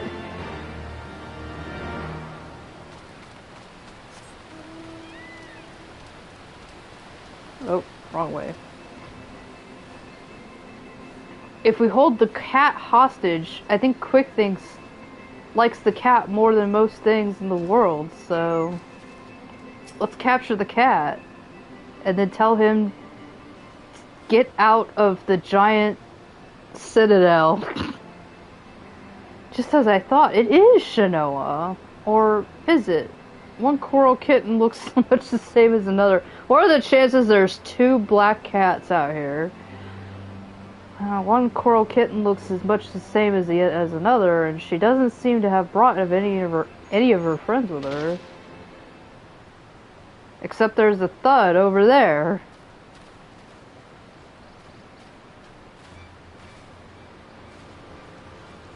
Uplanders! What are all these snap crashings and surprise pshko?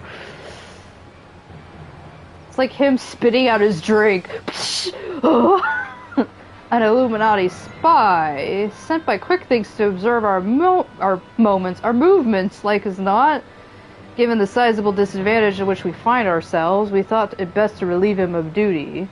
What'd you do? Hit him with your hammer? He spent his final moments babbling about all the Illuminati's deranged schemes, claimed that once the final core was activated and Alexander fully operational, the fortress would gain the power to travel through time, taking them along with it. He seemed quite convinced that QuickThinks was a prophet of sorts, a traveler from the future come to the present to return history to its proper state. Alright, and that's not the half of it. According to him, the battle for history has already been won, and not by us. For the future is writ in the Enigma Codex, and we but play our roles in it. QuickThinks, a traveler from the future? That would certainly explain how he was able to anticipate our every move, but could it be that he already conquered the world of tomorrow? Have all our efforts been in vain? Should we just quit and go get some lunch or something? Tongue flaps of crazed Illuminati make brain case hurt. I'm gonna use that one. Backtricks would speak of a different subject. What brings Uplanders back to shortstop? We never left, really. Having settled upon a plan of action, Sid and I were in the process of making our final preparations with Master Vitoya when this kitten scampered in. And you know how much we love cats, so we were like, oh, and they all just like took pictures and were on TikTok putting the videos up. And then it started mewing as if to beckon us. We duly followed her, and she led us here, much to the dismay of the fellow at our feet. We bashed him in real good with the hammer, by the way. I'm not one to look a gift coral in the mouth, but something about all of this doesn't sit right with me. She's been at QuickThinks' side, making that on his bloody head every step of the way, and now she decides to betray her keepers? If the cat could speak her tongue, I would have a question or two for her. Mayhap even 3. Why not 4? I can't even believe I'm considering this, but then it wouldn't be the strangest thing I've heard today. You there, cat. You're Shanoa. QuickThinks is a little familiar, aren't you? 2 mews for yeah, 1 for nay. Mew! Mew! Like, it's just like the Pokemon. Did she truly... Do you want to go home? Mew. 1 sad mew. 7 hells. I think the bloody furball might actually understand us. But that doesn't mean we can trust her. For all we know, she could be here to do her master's dirty work.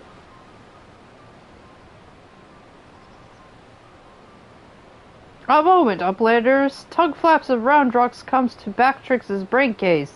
3 years ago, when Roundrox found Codex Splinterstone, Roundrox says Black Coral Child is there, on looking. Backtrix thinks nothing of this then, but now... You mean to imply that Shanoa was present when we attempted the summoning? I very much doubt that. If she were a kitten 3 years ago, she would be a fully grown coral by now. Unless, that is, she took a shortcut through time. An implausible theory, I grant you, but one we cannot well dismiss in the light of recent events. If true, it would raise a still more troubling possibility that Roundrox's discovery of the Codex was no mere coincidence, but an event orchestrated by Quickthinks to further his own ends. My God, we've all been played this entire time. Oh, this just gets better and better. I love that Sid's just like, I fucking hate going on these adventures with you guys. Look, whatever's going on here, we're not like to find out by standing around talking. We need to delve deeper into that fortress. And as luck would have it, Wedge claims his latest invention will allow us to do just that. I've sent him and Biggs on ahead to the Maker's Quarter to perform their final test. Meet them there when you're ready, and I'll join you as soon as my own preparations are complete.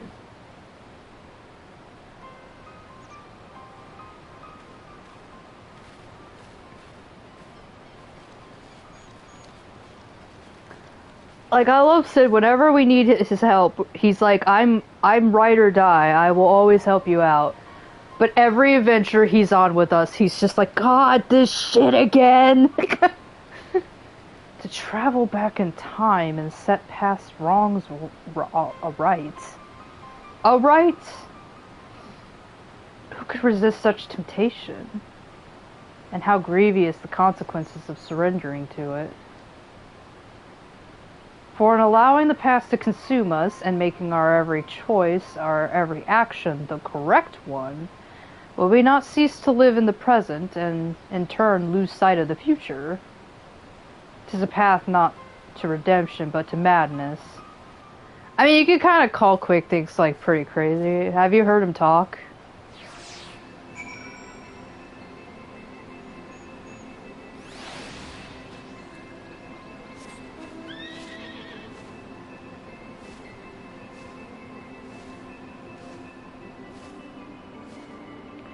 Oh yeah, you know Sid is like, alright.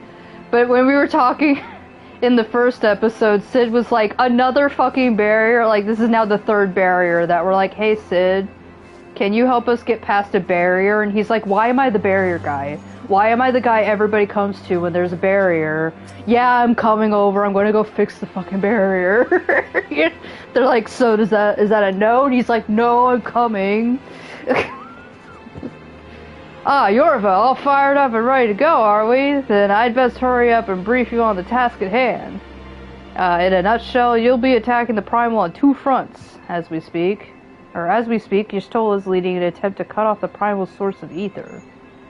Our job, meanwhile, will be to head into the belly of the beast and rescue young Roundrox. Without her to view the Enigma Codex for him, the Illuminati won't be able to turn back time anymore. Hopefully. Do you promise?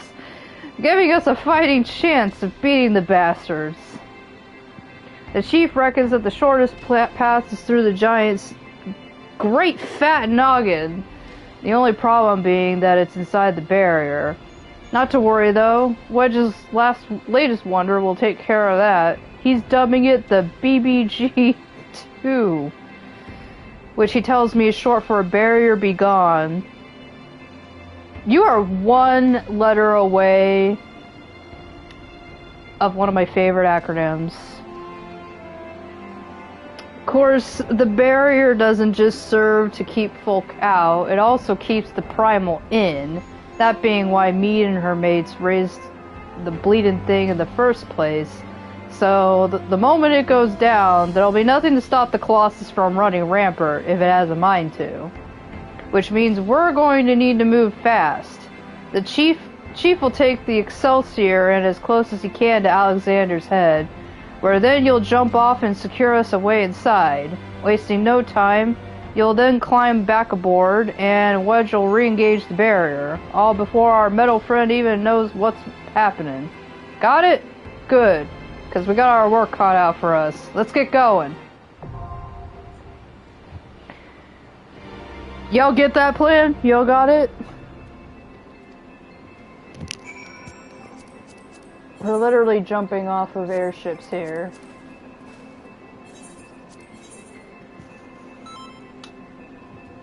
Okay.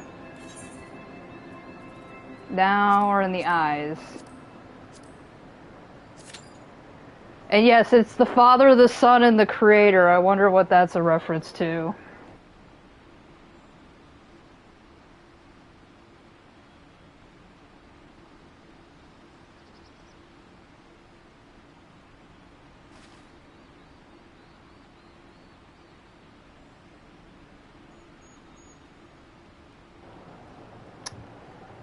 I'm gonna fetch something real quick.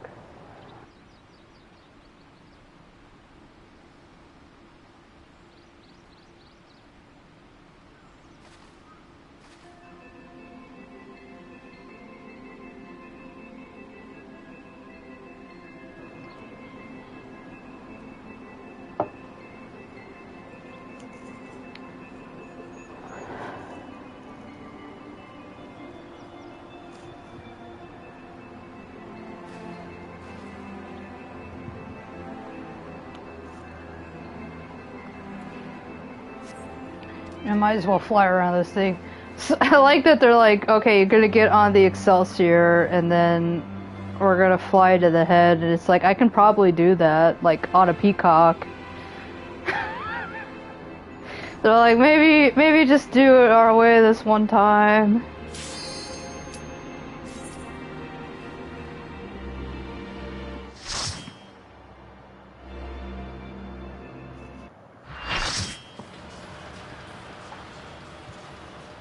Alright, time to deactivate the barrier. Alexander's like, oh, it was that easy? Cool.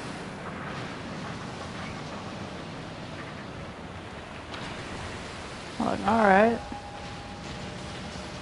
The smoke is too thick. Can't see a damn thing. You'll have to press on alone. I'm giving up this much. He's just like, no. Not doing anymore. He's like, good luck, bye, I'm off to Wendy's.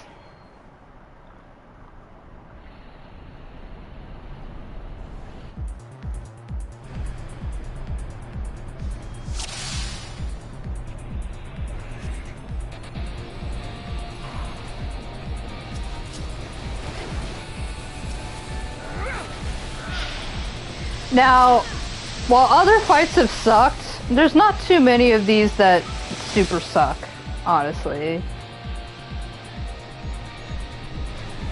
So now we're on his head. And of course there's like an Illuminati. Oh, now it's Faust Z or Z.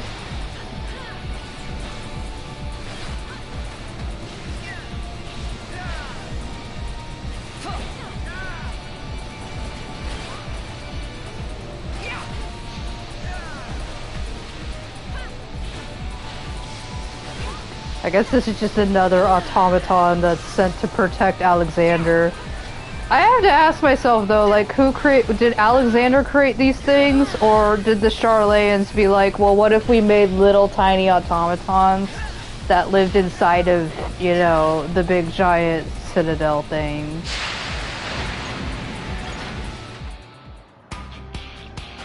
Charlayan really was like, let's make a castle and then make it worse. Okay, maybe I spoke too soon because this is Lava Guy, and I remember we don't like Lava Guy. This is still better than some other fights.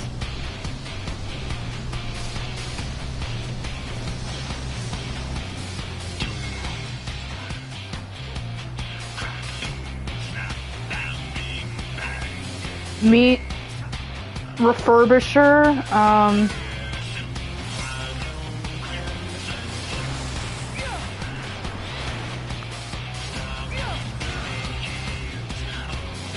So, the goal of this fight is to not have this guy repair himself, because then he starts hitting us with 2 arms.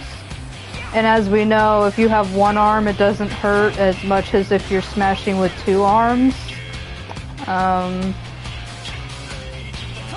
So, we can't do anything about what's happening here. That's just gonna do its thing. But he's gonna take the scrap metal from that square right there and use it. You also do not want to be in that square because it's gonna fill itself up with lava.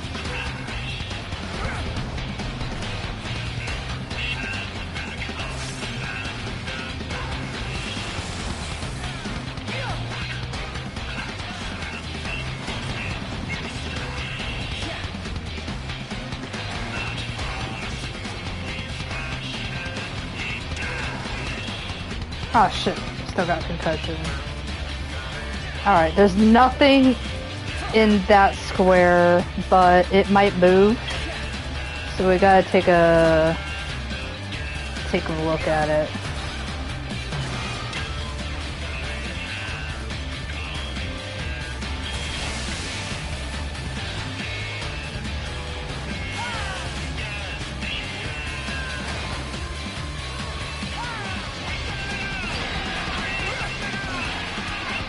Shit. Keep forgetting to hide. Keep getting a concussion.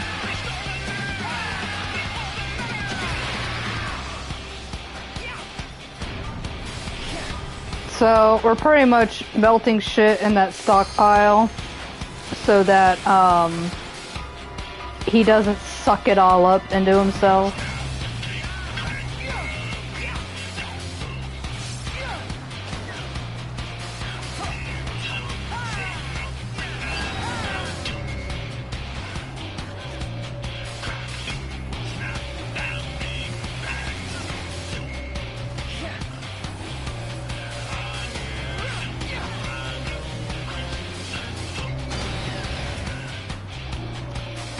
Alright, so these guys get dragged over here.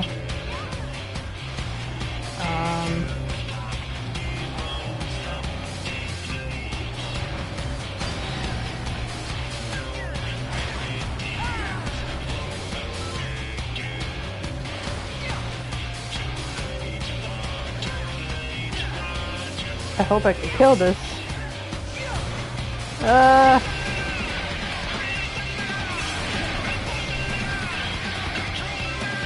Does that count as being in the lava?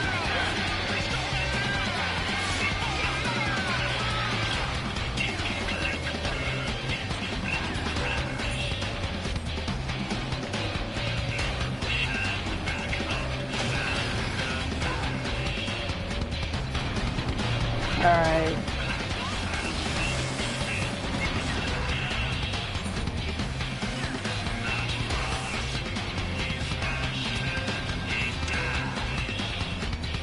We're still doing very good. I mean, like I've mentioned almost all of the other fights, these aren't really as much of a threat to,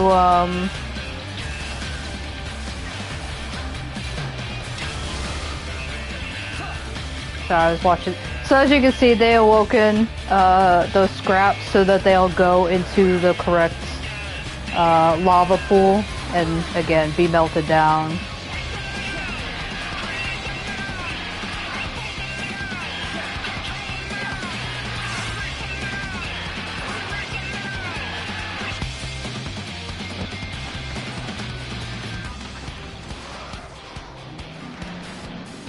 Goodbye, fucking monstrosity that, again, they don't have any explanation.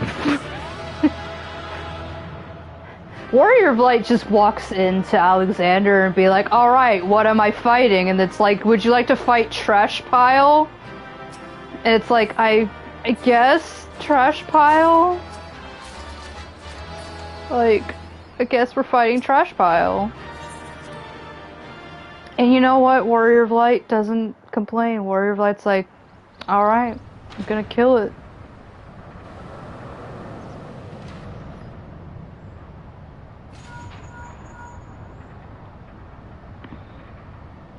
Fine work, old friend. Thanks to you, we have our way in. Stay where you are, we're coming. Yeah, now that it's, you know, totally safe. But first, now that you're clear, we'd best get that barrier back up before the big fellow gets restless. Wedge! Ready the BBG-2 and activate the barrier on my mark. Mark!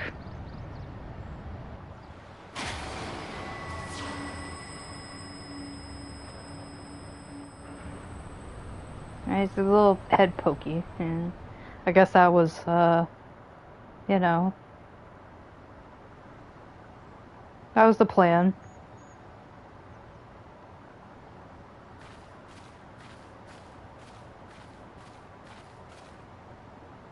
Excellent timing, Ishtola. Yorva's done it, and we've cleared a path to, or we have a clear path into the heart of the beast. She's like, that's a perfect head poke right there. Good. Tis a relief to hear that at least one side of the operation proceeded according to plan. The same might not be said of the other. Our efforts to cut off the primal source of ether proved wholly ineffective. Quite why, I cannot say, though I am hopeful that one among us can. Among us! She did vent. What, Mead? On the basis that she summoned the damn... Or, what, Mead? On the basis that she summoned the damn thing, you mean? I think you better explain. Like all primals, Alexander constantly draws ether from its surroundings, both to sustain itself and to gain its strength. Master Matoya and I believed we could disrupt or at very least inhibit this process by means of Arcanima.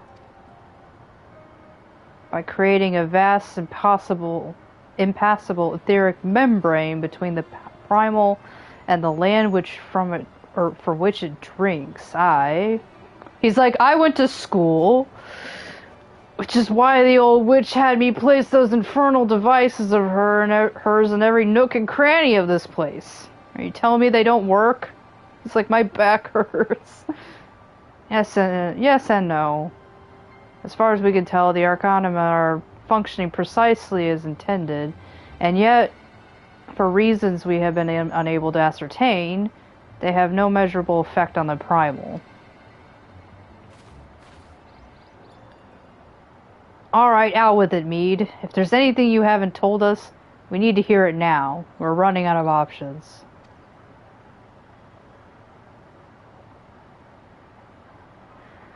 Yeah, Hachi, I'm glad that you're, you're tanking. I fear it will not avail us, but very well. It all began with a curious encounter in my younger days. I was out playing on my own one day when a stranger appeared before me. He told me anything my heart wished for could be mine if I but heeded his words.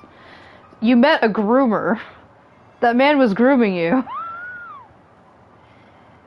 In my youth, I did not fully comprehend what the man was proposing at the time. Nevertheless, his words seemed to burn themselves into my very soul. Reunite the scattered shards of the Enigma Codex, he said, and perform the sacred rite before the ruins that yet stand strong against the river's flow. Then, and only then, shall your hopes and dreams become reality. With that, he handed me a relic, a horn with the tip of metal, which seemed so foreign as to hail from another world. It would serve as a catalyst for the summoning, he explained. A gift from your friend Travichette. And then he was gone. That is a 1.0 name. Travichette. I know the man. Our paths crossed during my time in Limsa, in the days before the calamity. I might have guessed that the Ascians had a hand in it. Yeah, so Travichette, at least that's just the name he goes by, and there might have been a real man once. He was one of the first Ascians you could possibly encounter in 1.0, which eventually then sparked the fall of the server.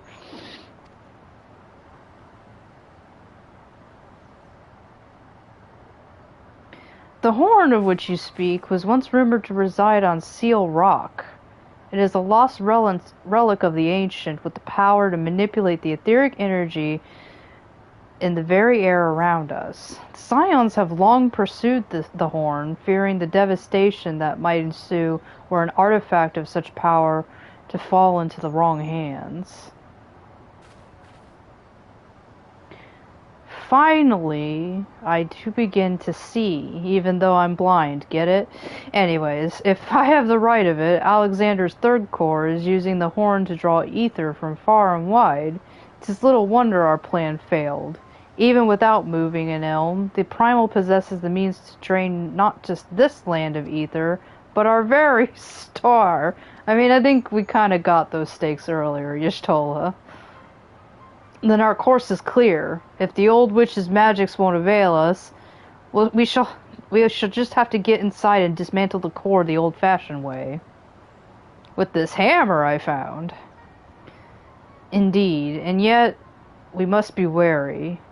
We have seen the course of time reversed once before. We may well see it again. Even should we succeed in destroying our target, there is naught to prevent the Illuminati from simply returning the stricken core to its previous state.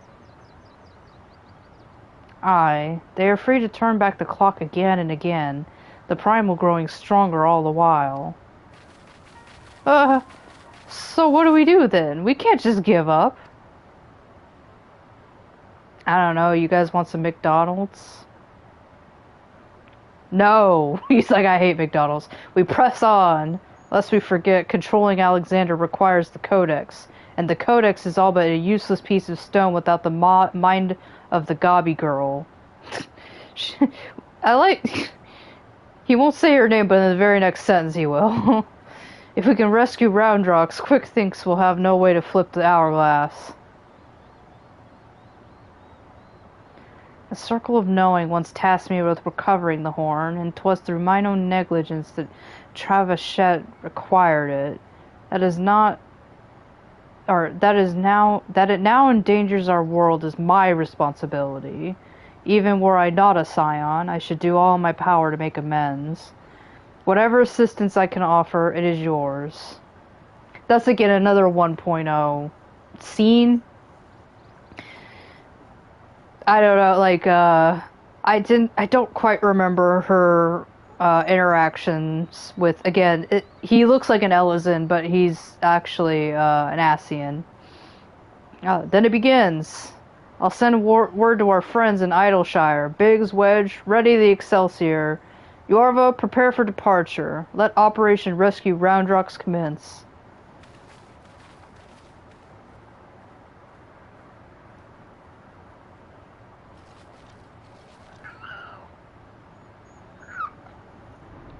Kitty, kitty, kitty.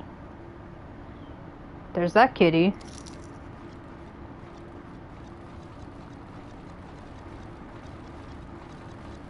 The kitty is like, please send help. They ran out of treats.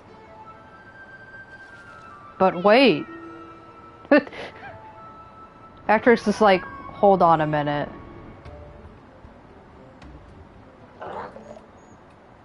Two cats?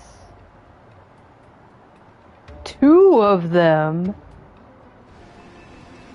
Oh god, where did the downpour come from? Guys! We're calling the cat Schrodinger. Bagrix. Patrick sees Shanoa on top of Whirlycog Giant. This is different, Coil Crittens, so Bactrix names her Schrodinger. What does it mean? Bactrix does not know. Oh my gosh. That's a lot. That's a lot that he has to say there. That Yorva's like backing away slowly. Even if we succeed in freeing Roundrox, what will remain of the girl we once knew? Did you see that cutscene, Yorva? The one that we're not supposed to know? She was like in a chair and they just beamed pieces of light out of her brain to the Illuminati. She's little more than a cog in their divine machine. They need her alive, aye, but no more than that. And they will not have scrupled to he will not have scrupled to use any means necessary to force her compliance. Oh my god, they don't have chicken nuggets for her. We gotta help her. Bactrix said he saw Shinoa standing on top of the Colossus, at Quick Thinks' side just as you expect her to be. Do you think Bactrix's new pet is just a long-lost littermate? The resemblance is truly uncanny. 7 hells, it wasn't enough that those Illuminati lunatics had a bleeding time machine, was it? No, it had to be a time machine with the power to destroy the whole bleeding world. I mean, I'm used to the future of Eorzea being at stake. That kind of, every time we're around you, Yorva, it seems like that just happens on a weekly basis. But this is the future. This is the future, past and present, all rolled into the one. Not just the future, but also the past and present. Do you remember your tenses? Anyways, we have to get Roundrox out of there before the Gobbies can put any more of their crazy schemes into motion. Speaking of Gobbies, have you talked with old Bactrix lately? Turns out the kitten you met wasn't Shinoa after all, just a doppelganger. He's already taken the little furball back to the shortstop and given it a name. Schrödinger, or however you pronounce it. Anyway, I best be heading back that way myself, so see you there, Yorva. Except I'm gonna stand right here. I don't know why everybody's dumb. Everybody's just like, well, 2 cats. I mean, it's not impossible to say that... Have you heard of that story of somebody who lost their cat and then they found it and then they waited like about another month and then their real cat came back home and then they looked over and it was just a look-alike cat that had inserted itself back into their household? Like, maybe it could be that. Like, that has happened. So...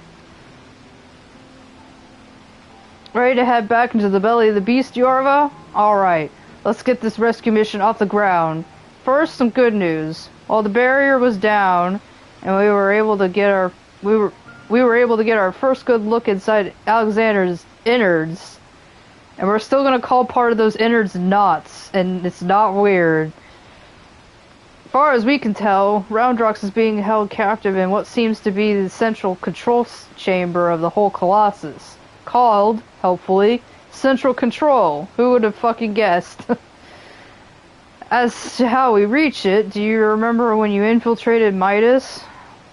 You know, like 30 minutes ago? There was that cavernous room with a dirty great city in it. I don't know if it was dirty, but yeah, maybe. Aye, well, we spotted one of those floating platforms which goes back and forth between there and the place we need to get to. The quickest route to the city is straight through the Giant's Head. You'll go in through the hatch that you've opened for us last time. Take care of any guards and secure the platform I mentioned. Meanwhile, the chief and the others will be making their way to you via Midas, after setting out in advance to sweep the place for any nasty surprises. Once you've all rendezvoused, it will be time to storm the control room, while me and Wedge stage a little diversion. We're gonna dress and drag and do the hula. Got all that? Good. Let's crack some Illuminati skulls. These guys could totally play Timon and Pumbaa, though. Like, these guys are Timon and Pumbaa.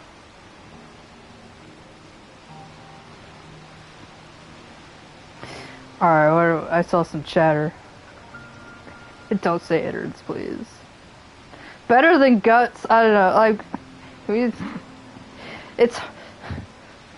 it's hard to say the innards when we've also got, like, here's Alexander's knot, and it's like, I don't want to call it that. Can we vote on a different name? Yeah, they actually tried to make lore for a trash mob fight, but it's cool motive, still a trash mob fight, you know? Like...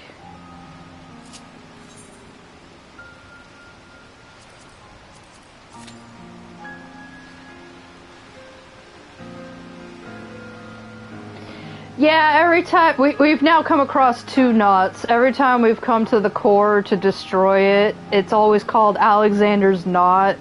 And we even had to call up Sid and be like, Sid, we found Alexander's knot. Can you help us untangle it?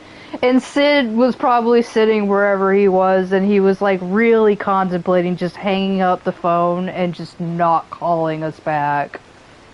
Like,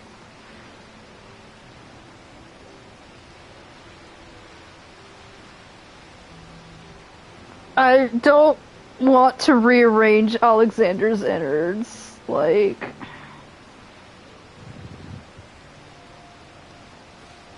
I can't get over the knot. We can't call it Alexander's knot. We can't.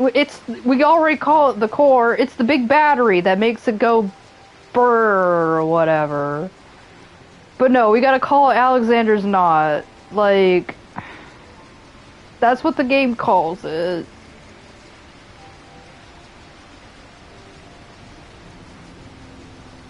I mean, both Nero and Sid. I'm not extremely well versed in Omega fanfiction, but I do know this. Both Sid and Nero are bottoms. Like, anybody who thinks either one of them is a top is wrong. Do not call it Alexander Vibrator. Do not.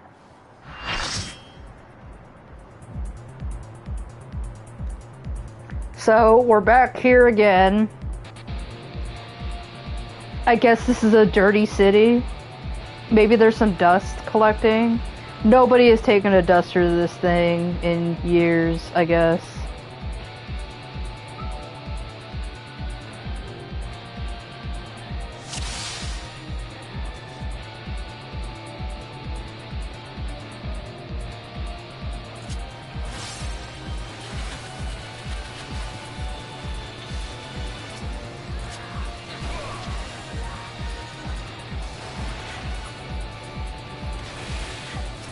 You know, they probably had to make mention of, like, why we're doing this, because probably around this time they'd gotten enough complaints from, why do we have to keep beating up trash mobs? And Square Enix looked at their notes and they're like, oh no, all we had for the last fight was more trash mobs. Like, we didn't design anything else.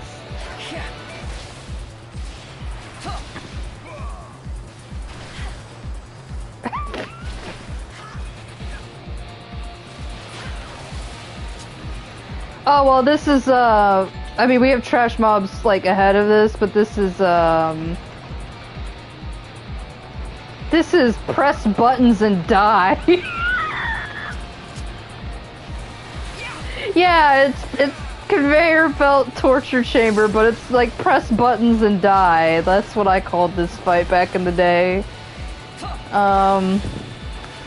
Kate, you might not have been here for a lot of my commentary about these fights in Alexander, but it's so hard to explain these fights. They sound fucking insane if you don't do the fights. When I say this is, you know, the Mighty Morphin Power Rangers, a lot of players will know what I'm talking about. But if you have never played this game, and I said, oh yeah, we're gonna go beat up the Mighty Morphin Power Rangers, that sounds fucking insane.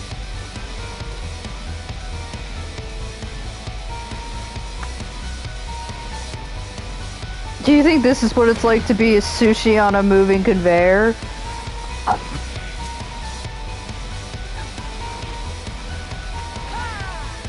Oh, don't remind me that this guy shows up in Eureka, because I don't plan on ever doing that content unless somebody forces me at gunpoint. So, yeah. So this fight, Lame Bricks, that's really his name, is Lame Bricks. He's pushing buttons here, and we have to take note. He likes to press that ice button quite a lot. So it shoots these little ice cans. Okay, so he's doing... Yeah. this is press buttons and die. So not only can this guy press the button, players on the field can also stand on them and press the button. Is that beneficial to our cause? Absolutely not. Do people do it anyways because they're not paying attention? Absolutely yes. This is what we call a DPS check. You must beat this steamroller into dust before it gets all the way to the end. This is Oogie Boogie. This is literally Oogie Boogie. But worse. Back in the day, when that steamroller was harder to beat, I had actually died from being squashed by a steamroller because there was nowhere left to go, and we could not beat it. Also, not helped by the fact that there would still be players hitting the buttons when you should not be doing that. But, people are being very good goblins, very good gobby gobs, and, are not hitting those buttons. Also, as you can see, the floor is electrified, so you cannot go to the sides, or else you're also in for a bad time. He's doing something.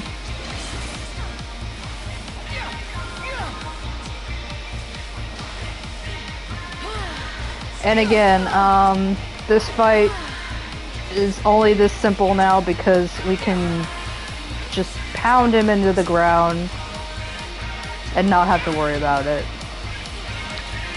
This fight used to last, I think, at least 10 minutes.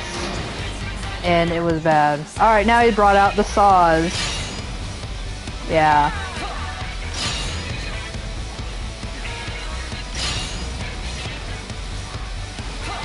I think I should LB. I'm gonna do it. There you go.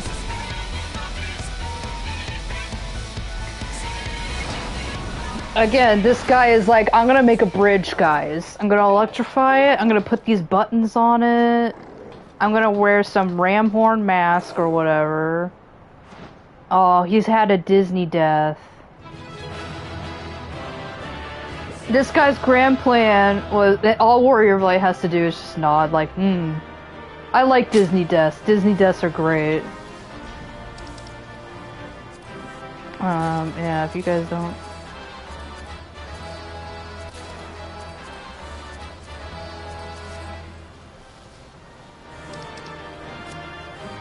OSHA should hate this place, honestly. There was not proper railing around that electrified death trap. Excellent work, old friend. I like that part where you didn't get electrocuted. That platform is our shortcut to the heart of the machine. All seems quiet on our front, so... 7 hells! We've got company! I've cursed myself. Yeah, we do have a Cruise Chaser, which is probably one of the coolest fights, but it's the final fight that's the best fight. The best fight.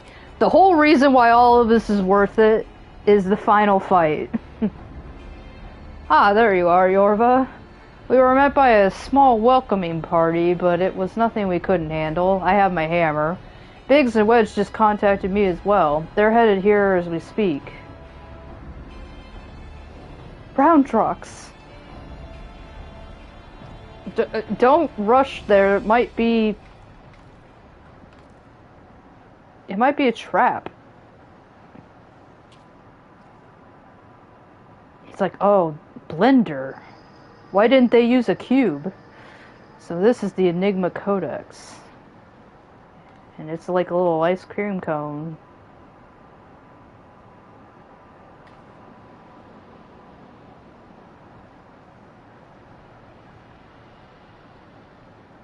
Forbidden cotton candy. And that must be the third and final core. 12 of mercy. If you could see the volume ether issuing from it. Yes. Such much swirly bright. Time wings can spread. Travel to overtimes. Make bad things Good again.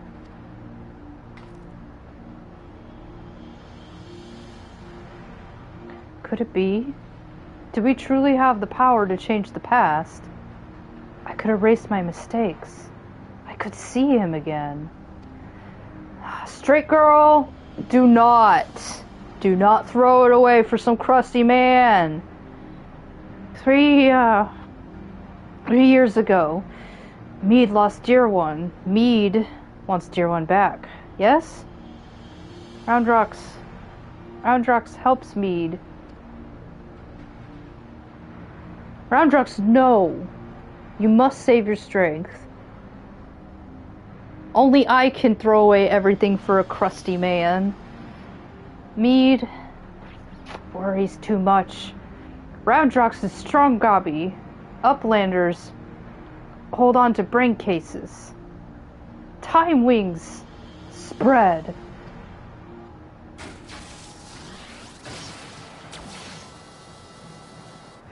She's like, I can do it.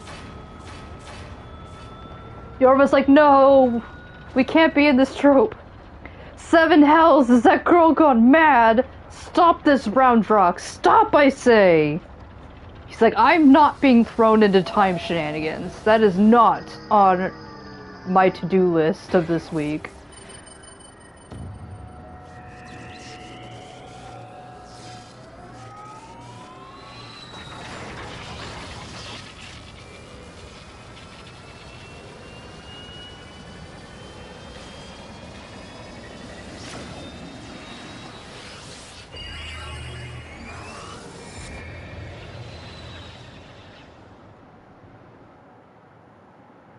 Well,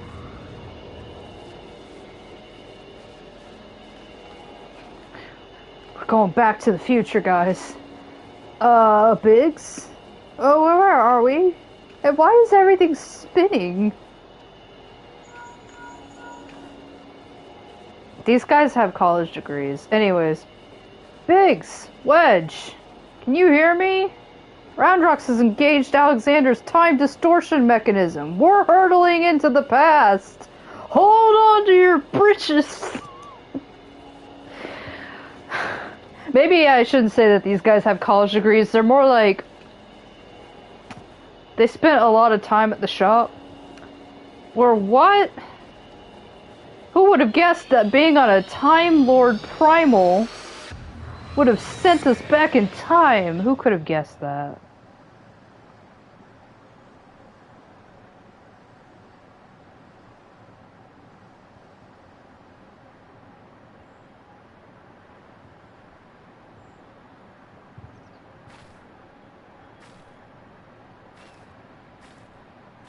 Again, you guys should have started with a cube. 3D modeling with a cone is complicated. You don't start with cones.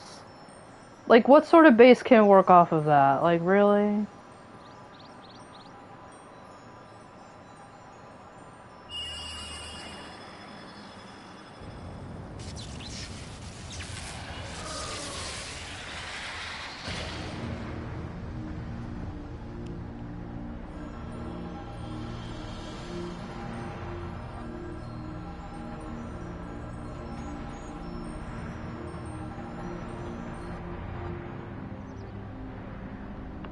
I think the goblins get community college, like associate's degrees.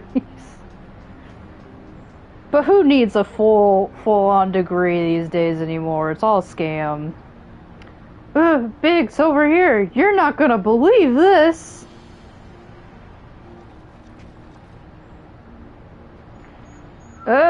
What's Mead doing down there with those... Hold on, they're performing the summoning ritual! Bugger me, we really are in the past. I propose that Brayflox has a doctorate. This is Dr. Brayflox. What in the 7 hell? Somebody's taking control of the Colossus. Hold tight, I think it's about to go berserk. And not the manga, like, we'd be here all day if it was about the Berserk manga.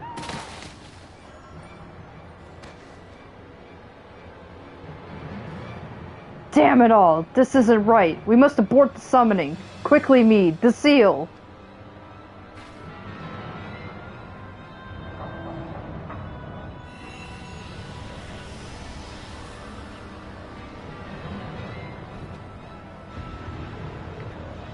Create the seal that also creates a black hole.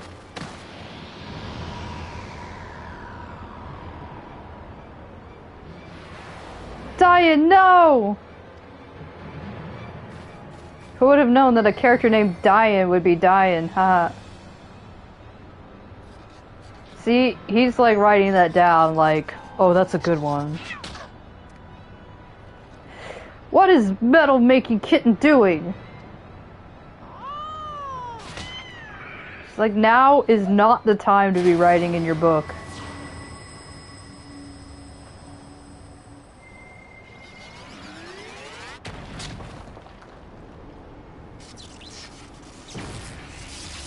She's like, no, my free copy of Blender.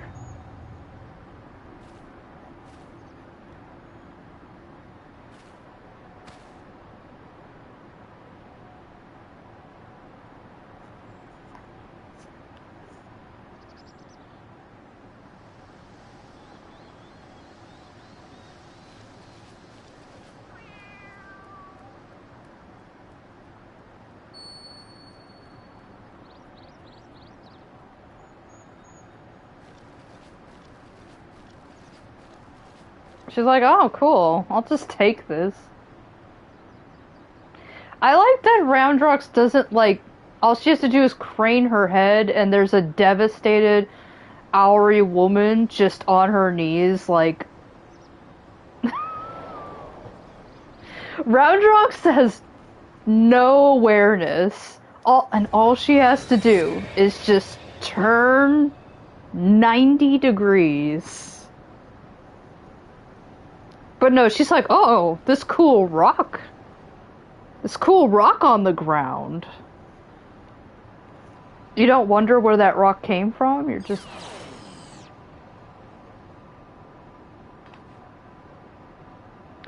To see we're back on our own time. That was very brief.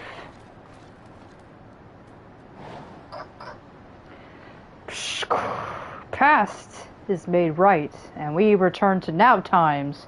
Treasure hunters' friends die, as it is writ, as it must be. Uplanders serve quick things well today. Wait, we are being fed live information. Are you telling me that Roundrox is 5? She's 5 years old? I was thinking she's pretty young, that's why I thought 12 would be a good age, but she's fucking 5. Uplanders are not grasping meaning or the fact that Roundrox is 5.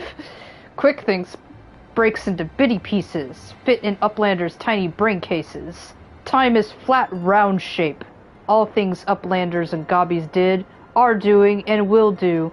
Doings happen over and over and over again, for all times. New information, she may not be 5. Since, like, Yorva, what are you getting? Why are you listening to your Link Pearl right now? So when Mead and her friends attempted to summon Alexander 3 years ago, what they actually saw was us traveling back in time? But that's madness.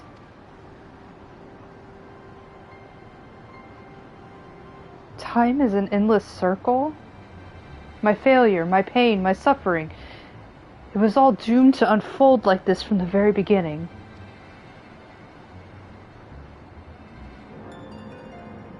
That embarrassing thing I did in 6th grade, I'm never gonna be able to erase that. They're all gonna know I got applesauce all over me. She's like, forget about the applesauce, we must away, quickly.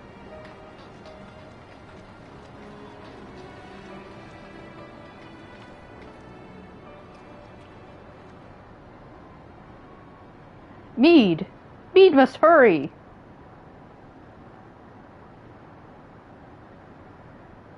No. Nothing remains for me out there. My future, my past, my reason for being, it all ended before it ever began. I'm going to throw away my life because I can't have a crusty man. Mead!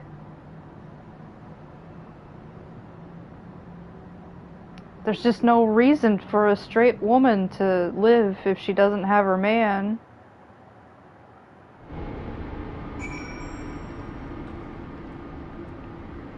I'm not sure how the Gobbies age either. I think they do live shorter lifespans than we do, but...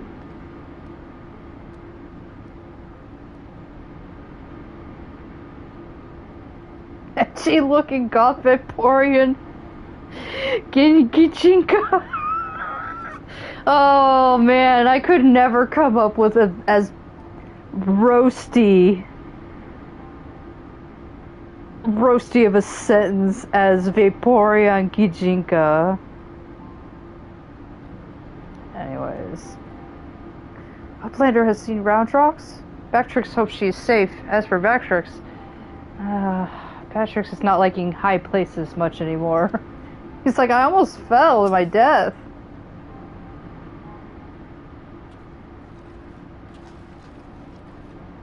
Chief, Ishtola, and Roundrox.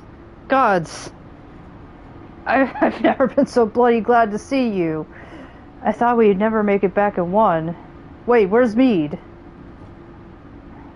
She decided to throw her life away for a crusty man.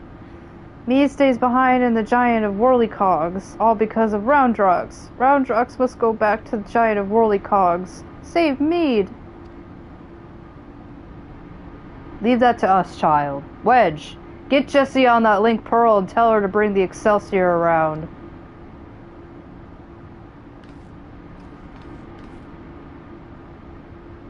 Though I don't much care for the answer, we finally know the truth behind the events of that day 3 years past. The Illuminati masterminded the massacre, and through some ungodly trick of time, 'twas us that brought them there to do the deed. And what about Mead? The only thing keeping her going was the hope that her beau's soul lived on in the machine. But seeing what happened to the poor bastard... to shreds, you say? A whole black hole? Like, a whole black hole that just appears out of nowhere. Aye, we witnessed the truth with our own eyes. Sucked into the core of the Colossus to sate the primal's appetite. If aught remains of him, it's no more than heat and light. That's more than to shreds, you say. That's like... to vaporize atoms, you say. His atoms were, like, torn apart. Oh, that's the particle accelerator that lives inside of Alexander. I love me some particle accelerators. Quickthink says the future's already been written, huh? Then we're fighting a losing battle? Well, we always fight losing battles, so joke's on him. I got a thing or two to say about that. Don't we, Yorva, right? Both of us agree on that? Roundrox is safe with us, which means the Illuminati won't be turning back time on us anymore. And that's not all. Thanks to your efforts, we've got ourselves a straight path to the third and final core. Aye, the very heart of the Colossus. Put it out of action and the whole thing will grind to a halt. Let's go, Yorva. We'll show the Illuminati the future's yet to be decided, and save Mead while we're at it. Yeah, I'm gonna extend this. I'm just gonna extend this until we finish, because I just feel like I can go. I'm chug. Because this is the good part. And in fact, this next battle is, actually one of my favorites. I would say this comes second best, because the last fight is, of course, the best one. So... I don't know why I flew all the way here. I could just... do it from the duty finder. But, you know...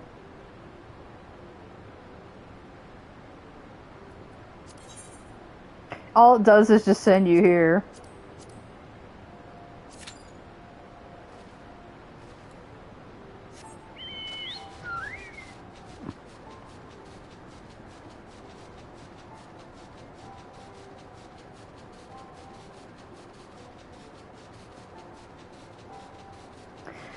This part, Warrior of Light's gonna write down in their diary, like, had to save some straight white woman from throwing her life away because of some dude.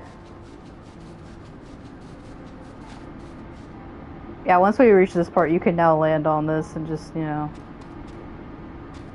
Hi there.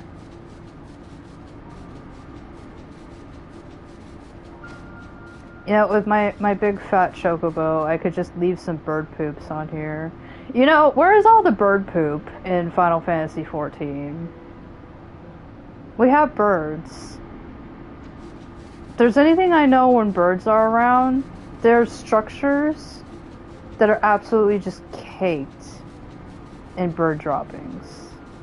So, I'm just saying, like...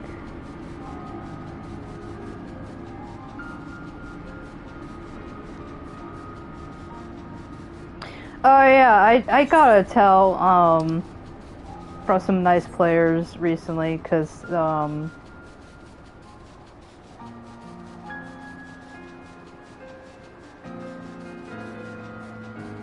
is it in Pillars of Eternity?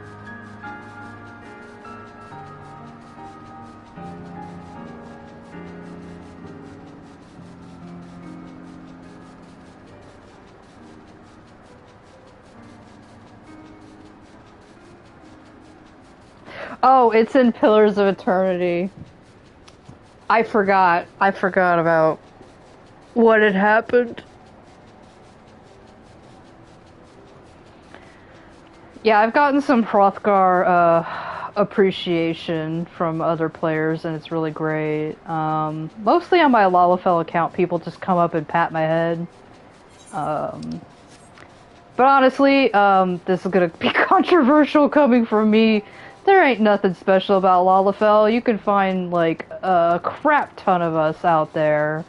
But, either on account of, like, Hrothgar still being very new, like, the fact that you can make a character look like this, like, this is extremely, new to me. I'm glad that they've allowed for something that looks, pretty different.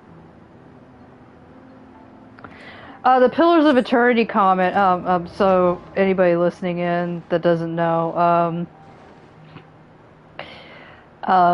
Pillars of Eternity has a ongoing bird poop joke. I can report, as of playing, Avowed, which is within the Pillars of Eternity universe, they make another comment that says something about Andra sending bird poop down on people she doesn't like. If you ever piss off Andra in Pillars of Eternity, be expected to have your character be caked in bird poop.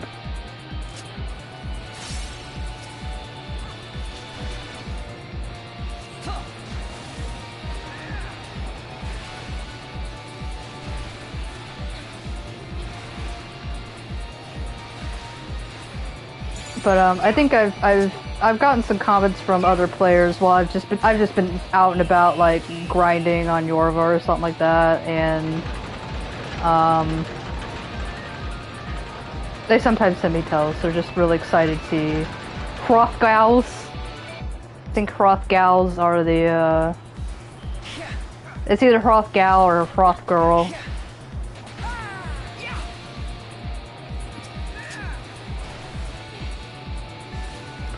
But they're not typically,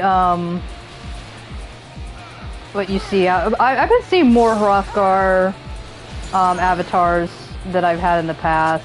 And again, like, I don't blame not a lot of Hrothgirls out there, because, like, you didn't have the ability to even make them for a while. Alright, y'all ready for this? It's Cruise Chaser.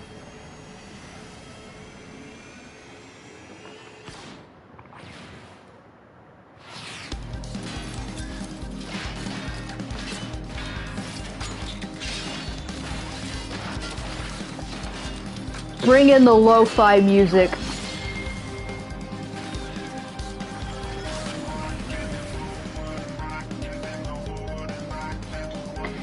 really describe this music as metal. This is more like, I don't know, alternative? It's a little bit lo-fi.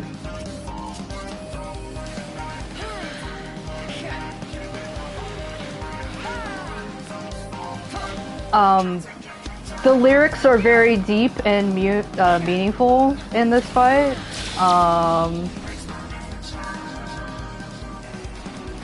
The lyrics are forward and back, and then forward and back, and then go forward and back. And they're honestly my favorite lyrics.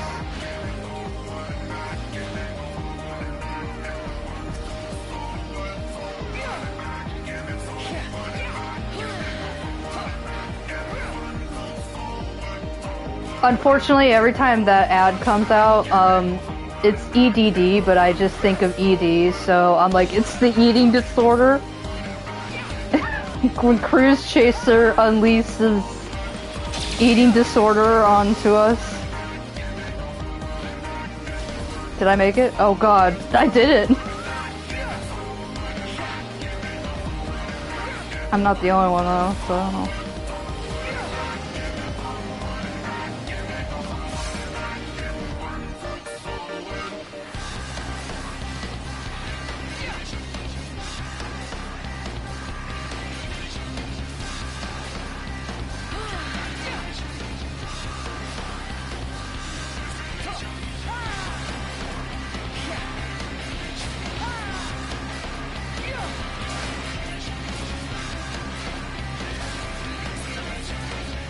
Alright. This is the first time we never had Actum time maneuver up until this fight. Oh no, that poor person! No! To shreds, you say. Now this one is very easy. You just gotta press the button once. But let me tell you, the first time that happened, I almost peed my pants. I didn't know what the hell to do, like... I was like, Actum time maneuver! And it was like, press one button. They were very merciful on us. In later editions of that mechanic, you have to like rapidly mash that button, and it gets... I mean, like, sometimes my fingers are hurting after the mashing.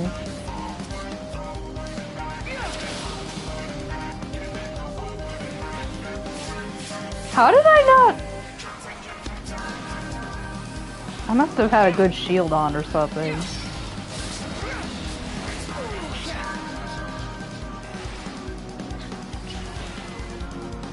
This fight still kind of hits hard, but back in the day, it hit super hard. A lot of these attacks would just be like halving our HP, if not outright taking out most of it. Limit cut. I forgot that this does limit cut.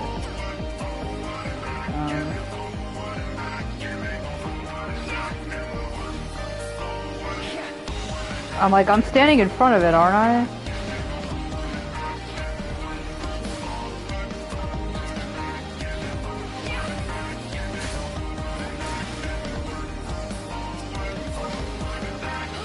Yeah, this music is very, very chill. This game was out when I was still in college. When I was doing my animation homework or whatever I needed. I would have this song playing. Yeah, this is very Daft Punky.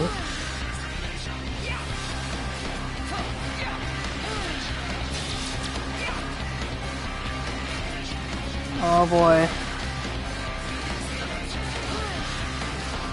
Okay, there's Propeller. I'm not a chance to get at less than 1%. Okay, they still killed it.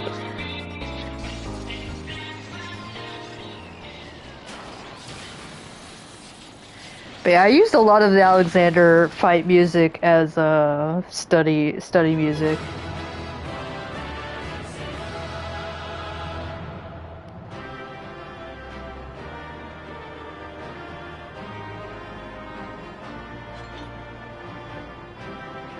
Yeah, we did get like one other Hrothgar in with us. I'm just gonna. If you guys don't want it, then I'll take it.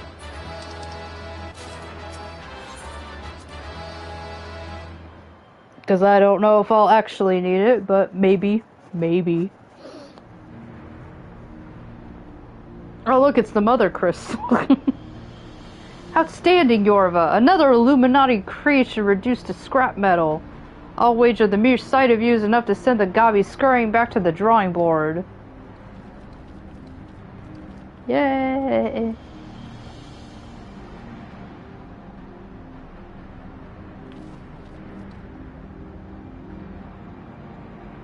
There it is, the heart of the beast.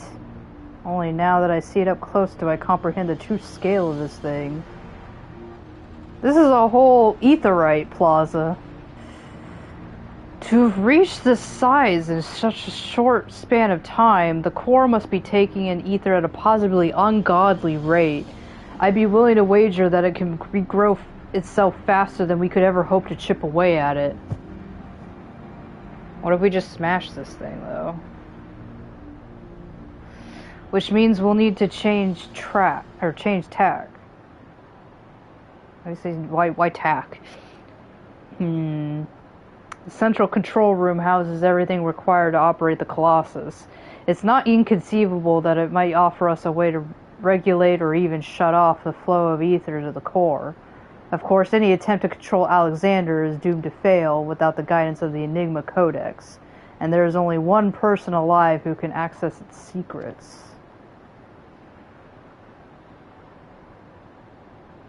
But Chief, do we really need to drag the poor girl back here? What if she falls into Illuminati hands again? What if they take her really awesome posters of the Dalmatians?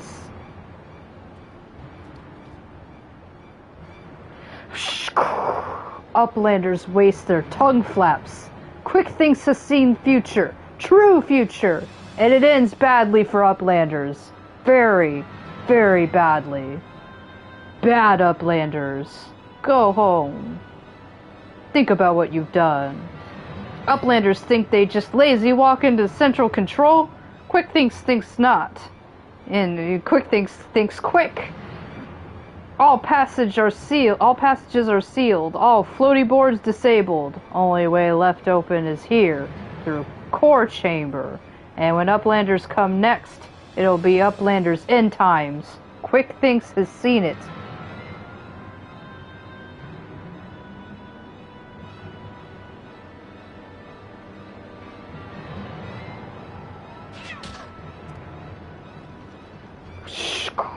Oh, that went too fast.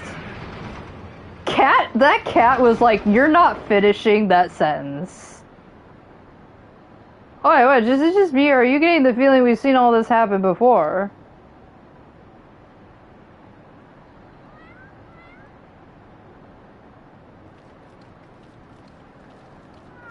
That cat is loyal to no bitch. You shot little cat hearts out at Quick Things and gave him health, so what's changed your mind?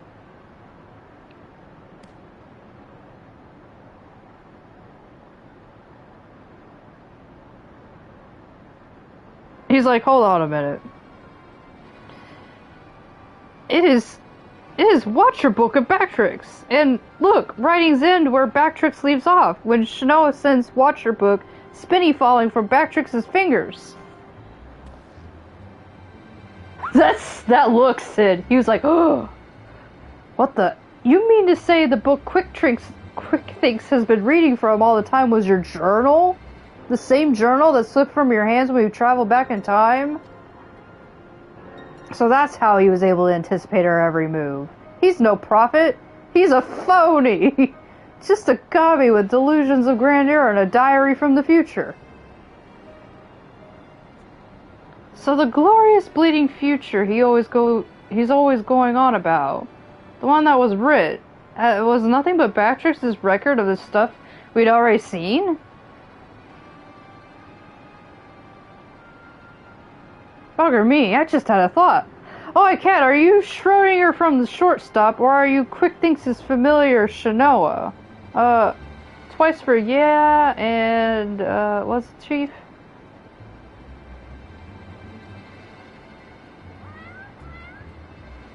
Oh, two meows! I bleeding knew it, she's both! After Schrodinger went tumbling down from the Colossus, and don't ask me how she survived the drop. Cats could survive anything. Quickthinks found her, took her in, and gave her a new name. It's like they're two cats, but also one, at the same time. It was the same cat. Setting aside for a moment the question of whether or not that even makes sense, what possessed that confounded cat, whatever you want to call her, to do all of this in the first place? I swear, all she's done is made a right old mess of everything.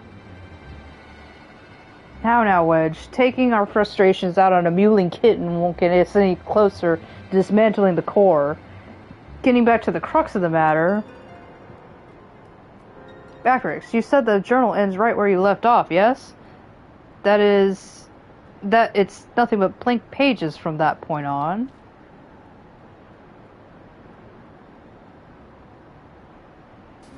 Do you hear that, everyone? Though Quickthinks would have us believe otherwise, the future from here onward, that is still to be written. Just like that one song. Feel the rain on your skin, right? And they're like, I don't get you, Sid. And he's like, okay, I'm gonna move on. I'll be damned if we won't be the ones to write it.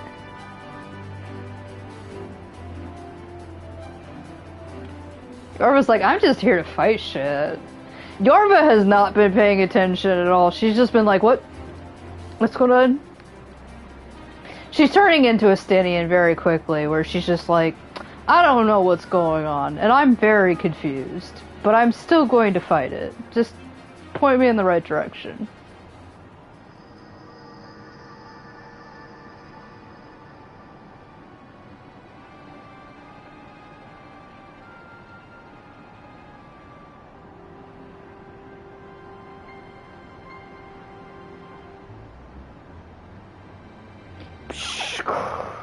Future book is gone, but no matter. All knowings of true times are safe up here, in Quickthinks' brain case. Quickthinks' chosen one. Mender of history. Truth is unchanging. True times choose Quickthinks to do their bidding. True times send Shanoa into past, deliver to Quickthinks knowings of future. True times live inside, guiding all of Quickthinks' doings. He really is on his own bullshit, though. Every tongue flap, every busy deal, every brain spark of Quickthinks brings world closer and closer to perfection. Guides Illuminati to rightful places, rulers of New World Order. True times will not be unmade by ignorant uplanders. Quickthinks needs no future book, no gobby girl. Quickthinks needs nothing and no one but own self. Future has chosen, and future chooses Quickthinks. Yes, even now, power granted by True Times wells from Quickthinks' fingertips. Power beyond understanding of Uplander's feeble brain cases. Alexander, Overwatcher of True Times, deliver divine judgment on ignorant Uplanders and crush them out of existence for all times. Cue the music!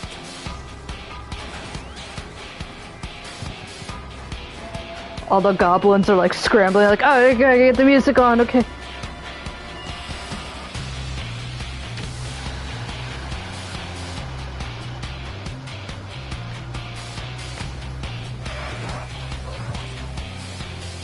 You know their raves have to be, like, the sickest.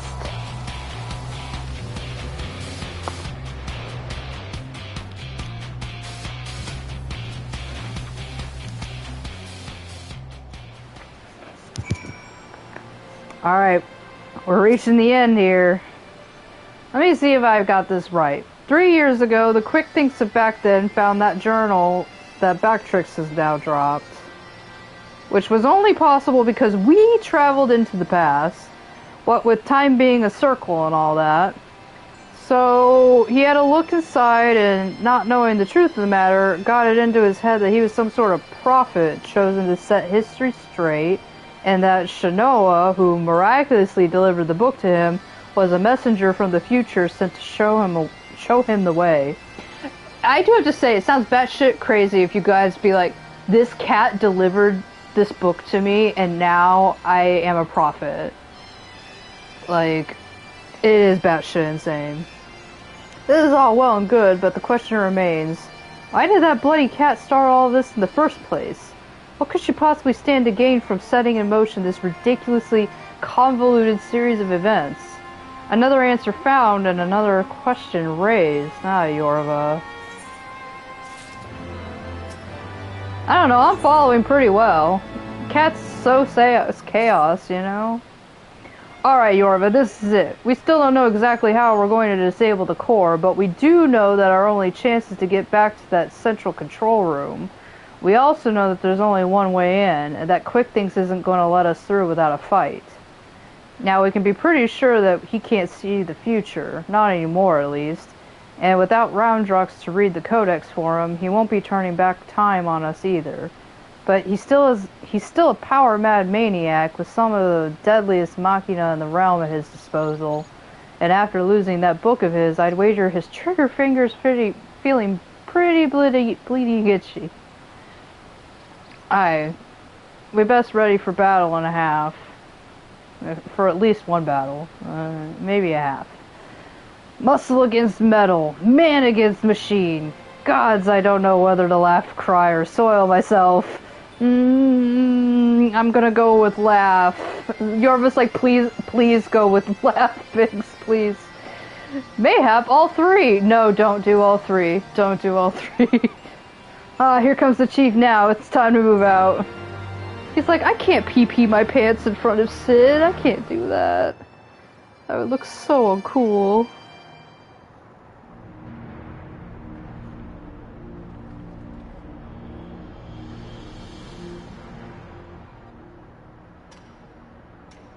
Tick-tock, tick-tock. Time moves on in perfect past, giving way to perfect future.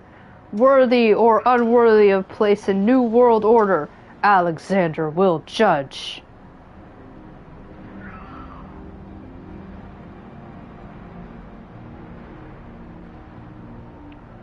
Yarva's like, does anybody else hear that ominous music that's playing? Like...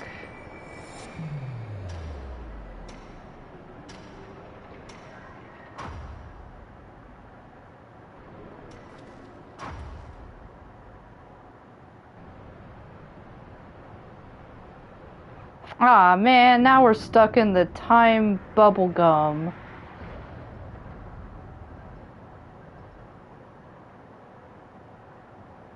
Yes! All is as Quick Thinks foresees.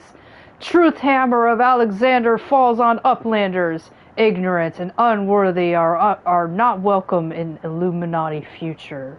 Here, Uplanders meet their end times.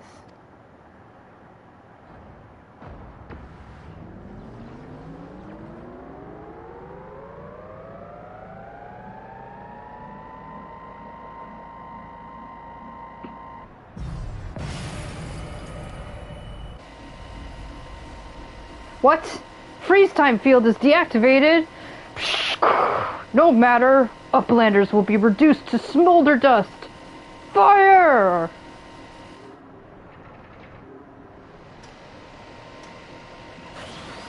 Yorva's like, oh no, I've spaced out for too long.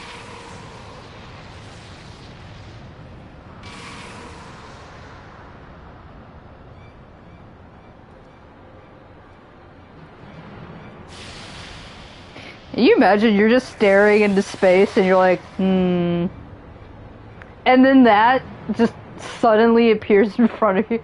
7 hells. Now that was a bit too close for comfort. Is everyone alright? Biggs is like, I think I did the all three, guys.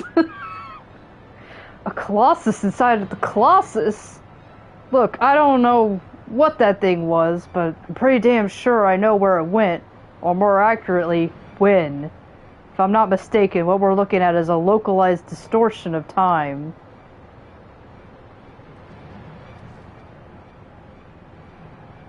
The only question is when our metal friend will appear. Better not wait, lest it catch us unawares. Yorva, I need you to head into the distortion and dismantle that thing. We'll secure a path to the central control while you do. Good luck. You do you, okay? Just do Warrior of Light things. Yorva's like, yeah, I do a lot of Warrior of Light things. I'm gonna go do it now.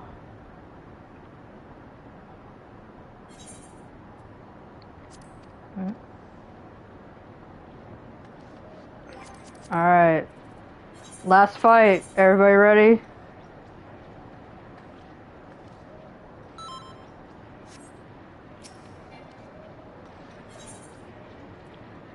Soul of the Creator.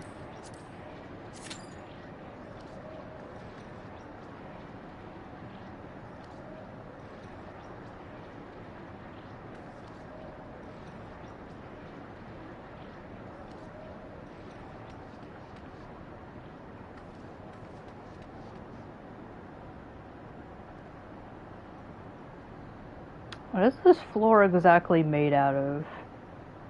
Like some sort of carbon weave glass with, you know, primal etchings, summoning circle.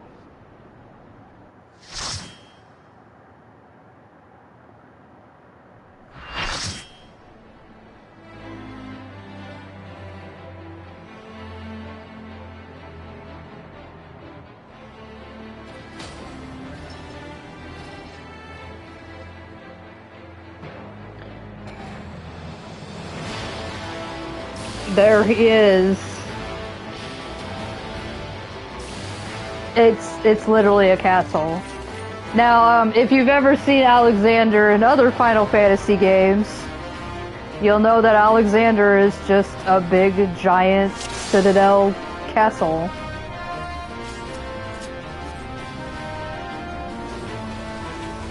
This isn't still, like, actually him, because we're actually inside of him. This is more like, I don't know, projection of his mind that he's sending after us.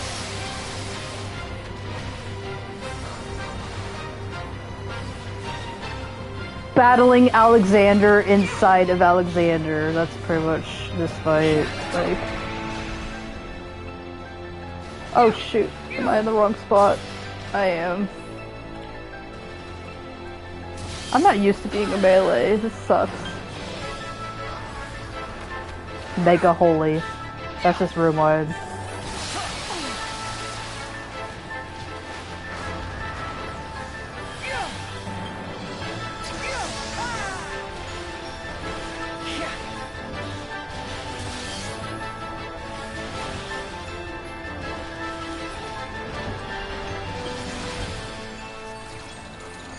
Alright, so he fucked off somewhere, and now we're gonna fight some of his goons.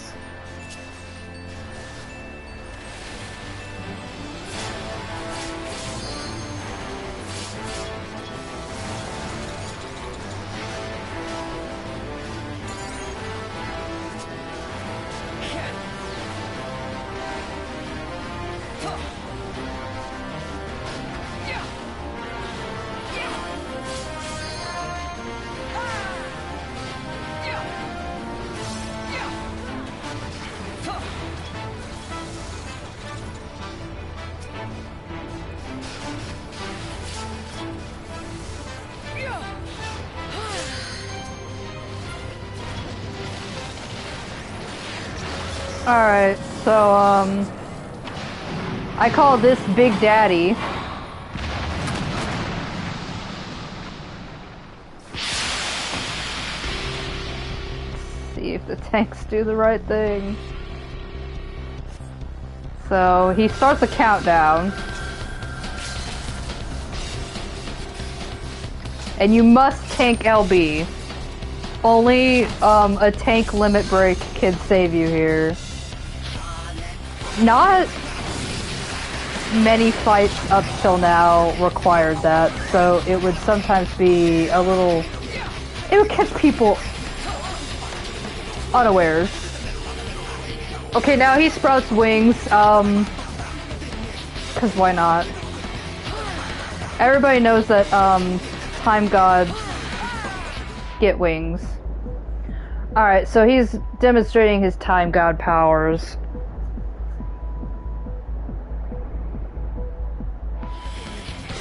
Yeah, that person shouldn't have stacked. So, occasionally during this fight, you'll have to judge his movements. When he freezes time, there's nothing you can do. You are stuck until time is unfrozen.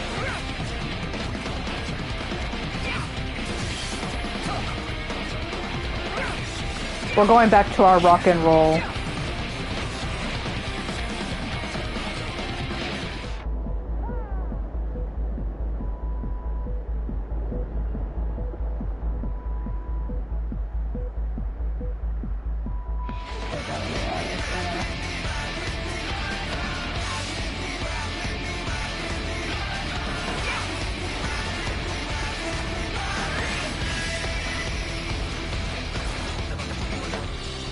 Okay.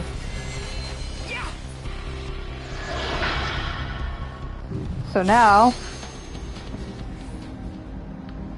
to showcase something, we get sent here. If you look on the ground down there, that's us a few moments ago. We are destroying this barrier that's being fueled by the lanners.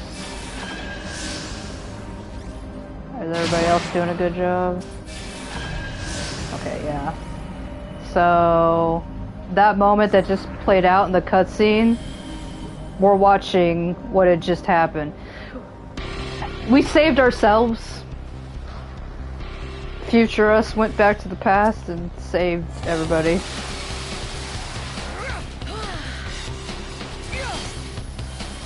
And it's important that you have players go into those fields and make sure that they kill everything, because if they fail, you technically rewrite future and you die before you even get here.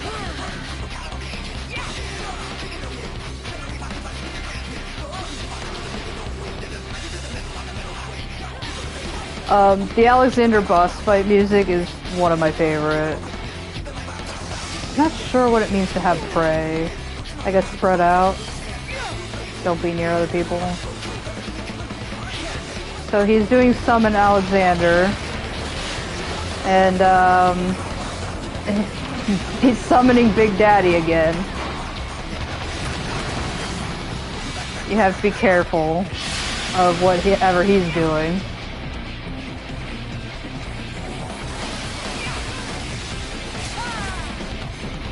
Yeah, he's gonna shoot at people with huge frickin' laser beams. Oh boy, I got don't stack with me! If you have a blue marker, you don't stack or else you might die.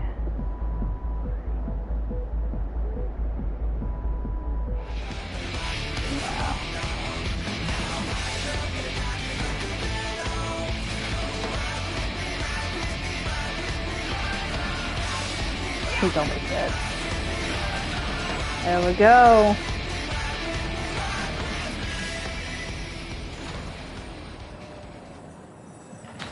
Thank you, Hachi, for your help in getting these done.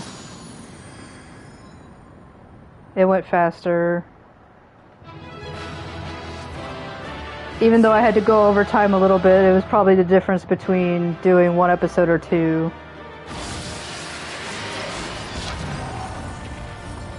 Alexander complete, and then we watch as he just like explodes. You did it!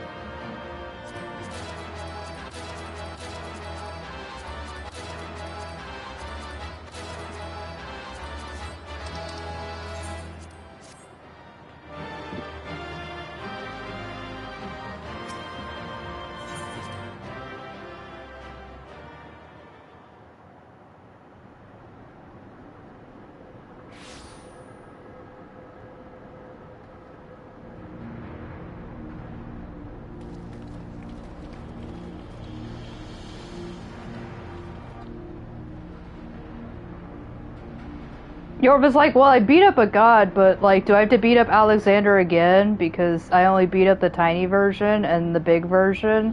But, like, we're still inside the even bigger version. And Sid is like, okay, we need to stop. Do not say nice work dismantling the knot. I can't do that. You do not disappoint, old friend. Let's not mention knots anymore. The path to the control room is clear. Everyone, follow me. The flow of ether to the core must be stopped. Pray lend us your strength one more time, child. We'll all go out for fruity pops.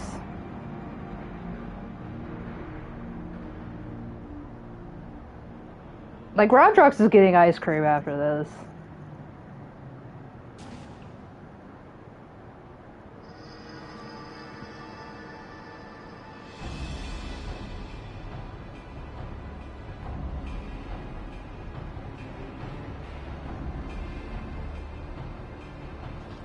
He's mastered Blender, so we must stop him. When Quick Thinks winds back time, doings of Uplanders will be undone. History will be rewritten, and Illuminati will rule over New World Order. I just gotta figure out how to do an edge loop. Hold on. Ha! If you think you can take Roundrox from us, you're welcome to try. Foolish Uplanders, knowings of the Enigma Codex are not known to just one.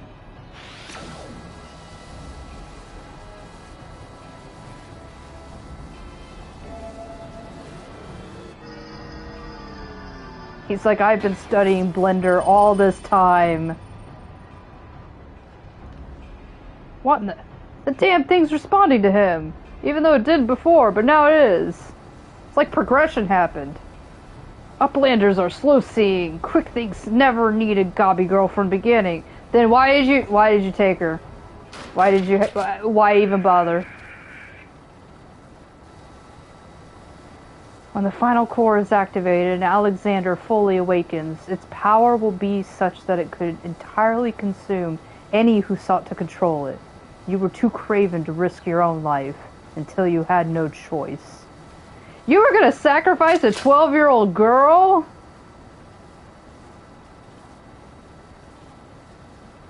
Treasure hunter?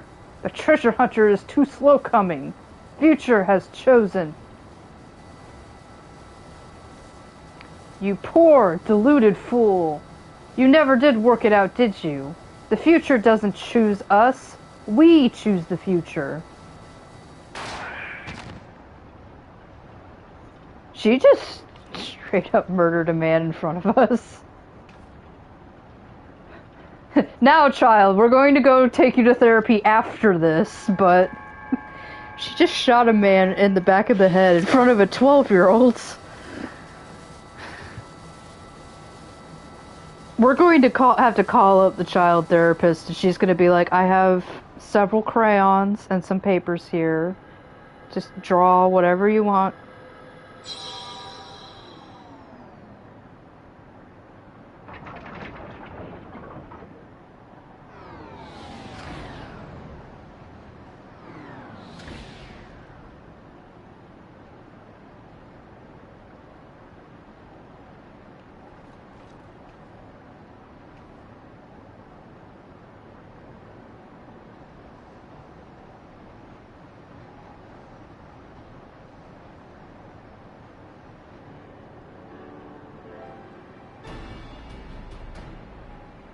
So the knowledge in the Enigma Codex allowed you to disable the core.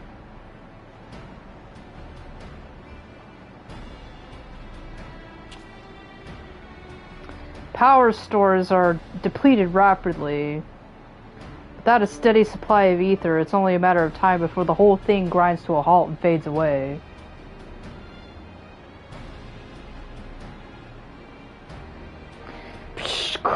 Roundrox is glad to see Treasure Hunter safe, but how is Treasure Hunter sneaky hiding from Illuminati? I don't know. There was a great shaking, and I was thrown from my feet into some dark, cramped place. I must have lost consciousness because I don't remember anything until a few moments ago. Huh? It's like, I don't care, let's get out of here. Sounds to me like you had a nice nap in a rubbish chute. But what matters is that you're safe. And with that, I think we can declare this operation a success.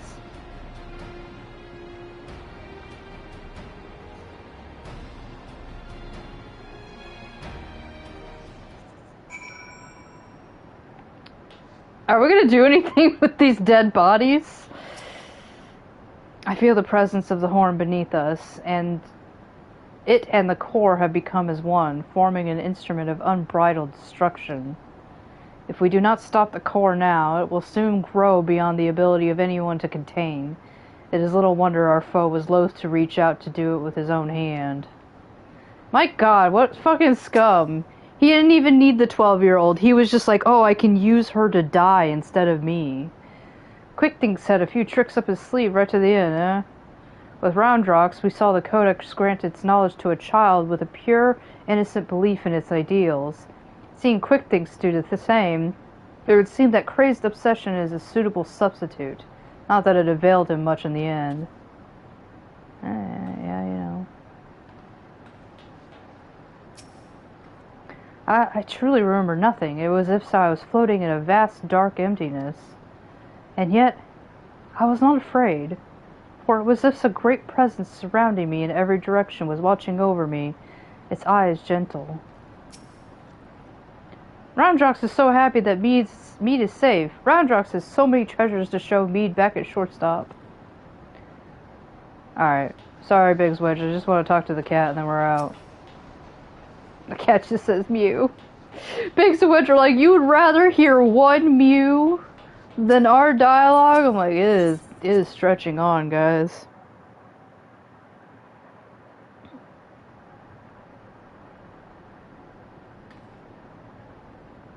To assume our work here is done, let us take our leave.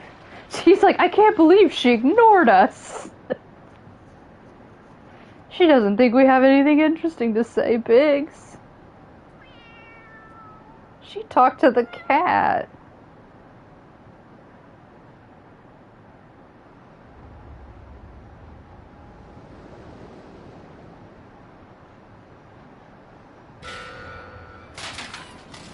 Oh, he's not done. Oh, that's some Five Nights at Freddy's shit. I don't like it. Damn it all, didn't we kill that bastard? How many times do we have to kill a bitch? Negative. Quickthink's better built own body. Made stronger than ordinary Gobby. Quickthink's is not unmade by simple flesh wound. Ah, he put himself into a better build. 7 hells, that's not a mask, it's his face. He's more Machina than Goblin. What in the Cyberpunk 2077?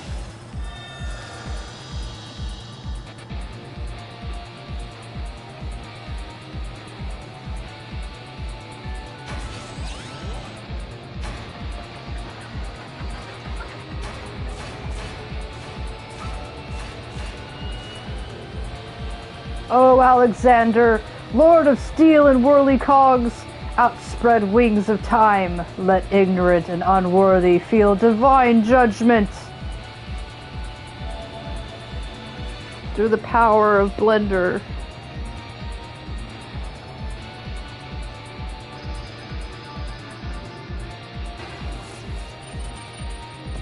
I like they were all just standing there. Can't somebody just, like, I don't know, kick him a little bit?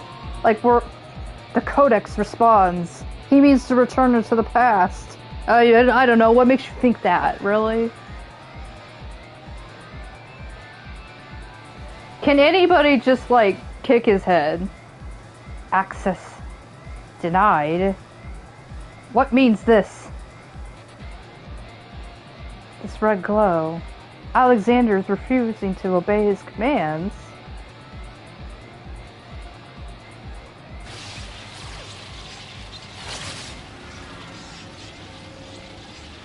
Alexander, junk brain machine, Quick-Thinks' chosen one.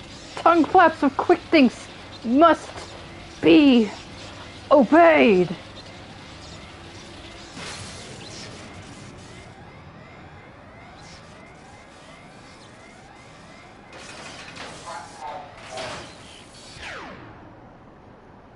Who would have known that the Five Nights at Freddy's route really wasn't going to get you anywhere? It would seem Alexander has achieved what a simple flesh wound could not. Quick-Thinks' permanent deactivation. Quite how and why is less clear.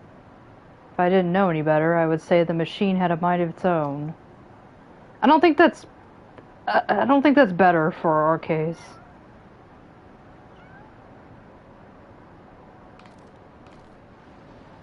That cat is absolutely unbothered.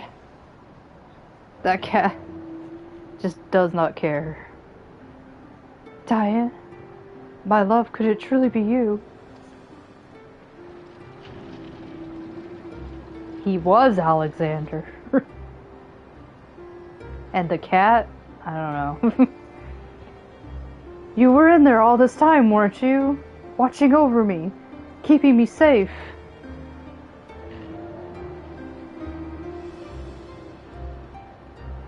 Did it just blink twice? Look at me, the machine's actually talking to her. So his soul really was in the primal all this time. Chief, is that even possible? I like that Sid's like, yeah, I fucking know. Like, this is 100%.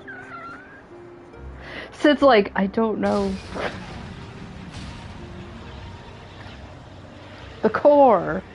Without the codex to bridle its power, it rages out of control. It rages against the machine. The machine is raging against itself. It drinks in ether like no primal I've ever known. We must stop it now, lest Eorzea be blood dry. Maybe more. Finally, I see. This is why you summoned me to this place, isn't it, my love? My love. Romeo! Wherever art thou, Romeo?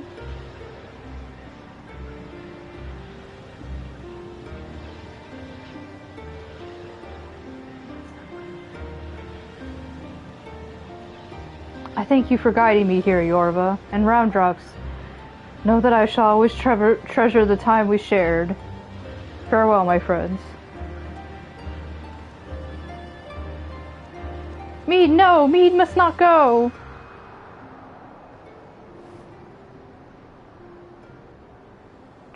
Traumatizing a 12-year-old.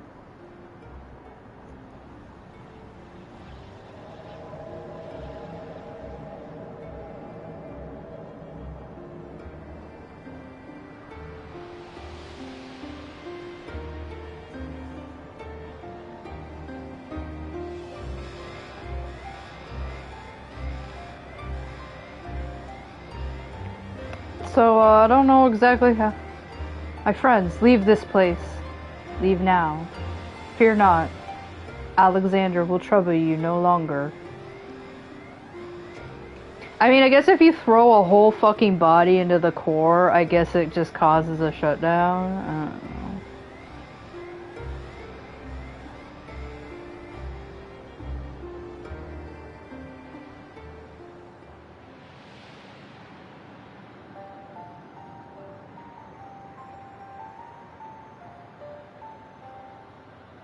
It's like, here I am, I used myself as rocket fuel. My love, what is this place? You're fucking dead. This is the afterlife. How best to put it?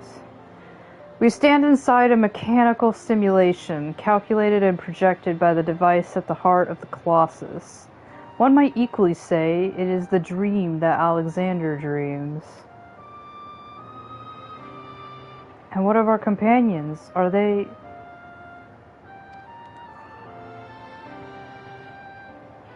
Their fate was not mine to change, Mead. All that came to pass did so for a reason. History is as it was, as it should be, free of the paradoxes that spelled its undoing.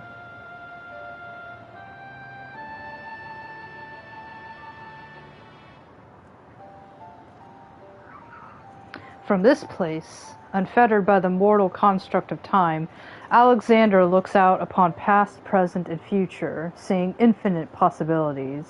I see what it sees and feel what it feels.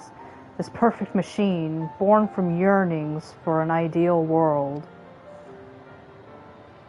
Oh, if you could see the worlds we have seen, a world in which the Illuminati rule history with an iron fist, every nation brought under their yoke.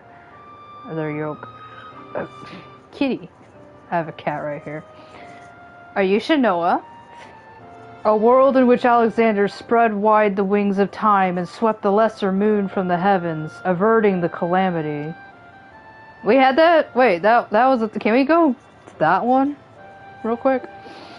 Alexander dreamed all the realities imaginable, all the realities mathematically computable, and in the end reached a single, logical conclusion.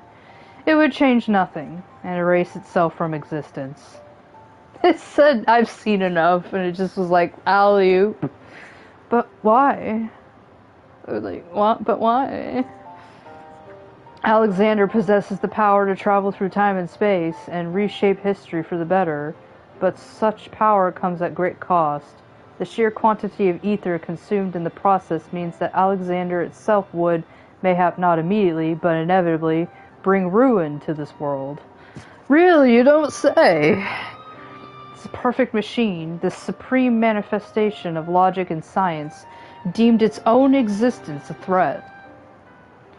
And so, in choosing to do nothing, to leave history untouched, the future in the hands of man, with all of his imperfections. Such was Alexander's divine judgment.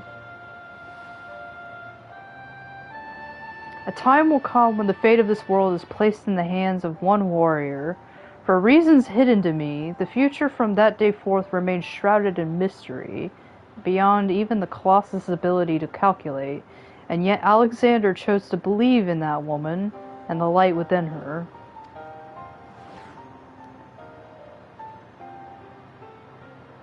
I met that woman, my love. I believe in her too. She barely said anything to me, though. She just kind of sat there and stared. There was but a single time Alexander was spurred to action, not to change history, but to preserve it. The summoning of the Colossus and the events that followed had potentially disastrous consequences for our reality, its fabric strained to accommodate an infinite number of potential futures, separated by nary a thread. Were the wings of time to fall into the hands of the Illuminati, the repercussions would be dire indeed. History would be rewritten over and over again, each time bleeding the land of ether, and in the end, the Colossus would usher in another calamity. To prevent this tragedy, to preserve the circle of time as it had already been set in motion, Alexander sent forth a humble servant to do its bidding. Alexander identifies as a kitten. A clockwork coral, an eternal child, to gently nudge history back into its proper path. And now but one task remains. Having become one with the horn, the core is well nigh indestructible. It would only regrow itself until it bled the world dry, and so we must heed Alexander's wish and seal it away, far from the reach of man. He thought, this dark afterlife thing would probably be a good idea. A closed pocket of space-time, a fraction of an instant that will repeat in perpetually for all eternity. Perpetuity? I think that is where the core must go, and us with it. Don't you see, my love? We're already there. In coming here, to you, I have closed the circle of time. I am all but certain of it.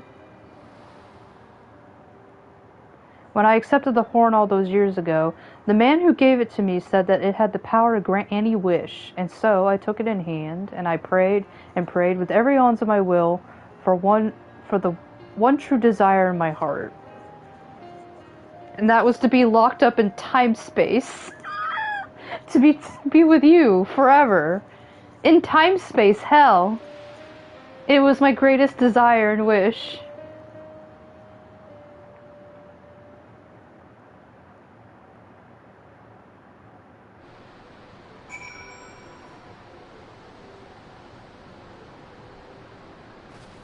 If only we had the eyes, we'd just be like, hey, can you take these eyes and shove them in that pocket dimension, please?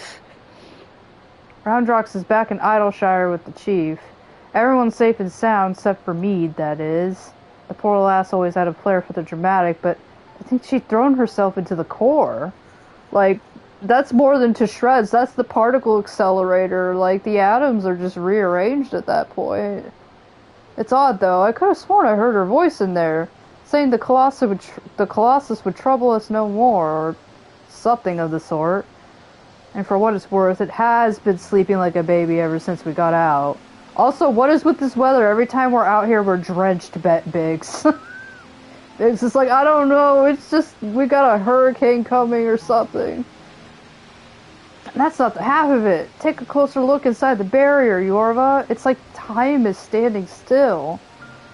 With a time god in it, who would have fucking guessed? Or if I know what it all means. I'm sorry, you don't know what it means when a time god has created a time bubble inside of itself? Like, that you're having problems with that? He's like, whatever, I'd like to believe Mead and her love somehow sealed away the core for us. Softens the blow a bit, you know? Or maybe that's exactly what happened. Whew, I'm not sure how he managed it, but I'm happy to be out of that godforsaken place in one piece. Of course, it's a damn shame what happened to Mead. To shredded atoms, you say. Hold on a moment, Yorva. She's what? Aye, aye, Chief, leave it to us. Bloody hell's Yorva. Roundrox has gone missing, and in this hurricane, oh my gosh. I've been worried sick about the poor lass ever since we got back. I mean, how would you feel if you saw your best friend throw herself into a running engine? Biggs, I think we're needing lots more crayons, is what I'm saying. I'll wager she's run off somewhere. The two of them used to frequent together. Wedge and I will look around here. Why don't you search the collector's quarter? Come on, let's find her before she gets herself into more trouble. Or is like swept up in a river somewhere. This is like flash flood warning here.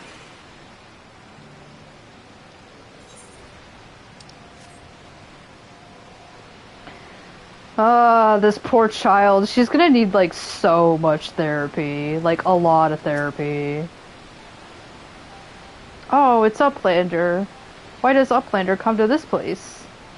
Roundrox is sorry for worrying Uplanders. Roundrox just wants to go to quiet place and do some back thinking. Okay, but you need to seriously get out of this rain. Like, this is a lot of rain. Running out of giant whirlycogs, Roundrox feels something rattling in pockets, so Roundrox reaches in and cannot believe what she finds. Rattling thing is glowstone, Roundrox's favoriteest treasure.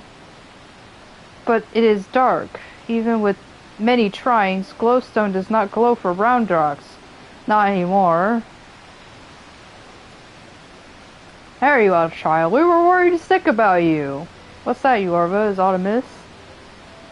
She's like, the glow thing won't glow anymore. It's really sad. Like, I liked it when it glowed too. The Codex no longer responds to her touch. Intriguing, if not entirely surprising. Why is it surprising?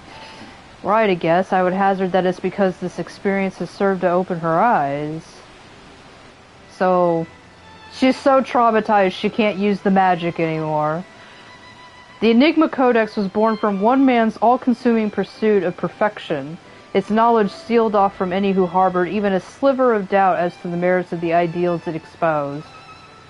Quick thinks, Mead in her youth, Roundrox, though their reasons might differ, arrogance, youthful idealism, childish innocence, none thought to question the words within, and so the Codex opened itself to them. But now Roundrox has seen with her own eyes what blind devotion to ideals can bring. She is so traumatized she can't use it anymore. Like, wow. and she is not the naive child she was before. Sid's like, damn it, another childhood squashed.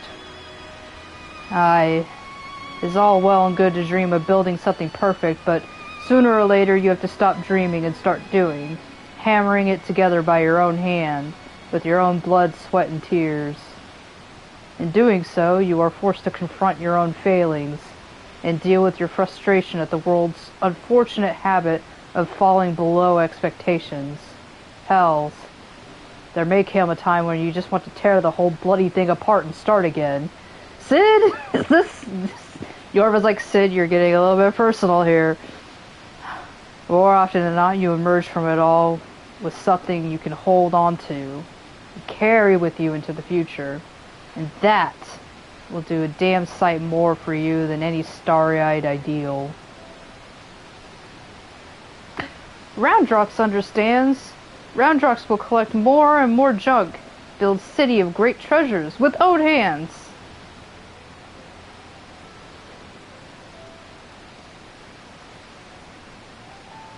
Roundrox has just one wish. Not glowing glowstone is piece of Mead's dream. Roundrox would give back to Mead. A noble wish, child. But she was obliterated into several atoms. But that we could grant it, but I fear the steel giant and all that lies within that barrier is far beyond the reach of mortal hands. Frozen in a single moment until the end of time. That's a fate I'd not wish on anyone.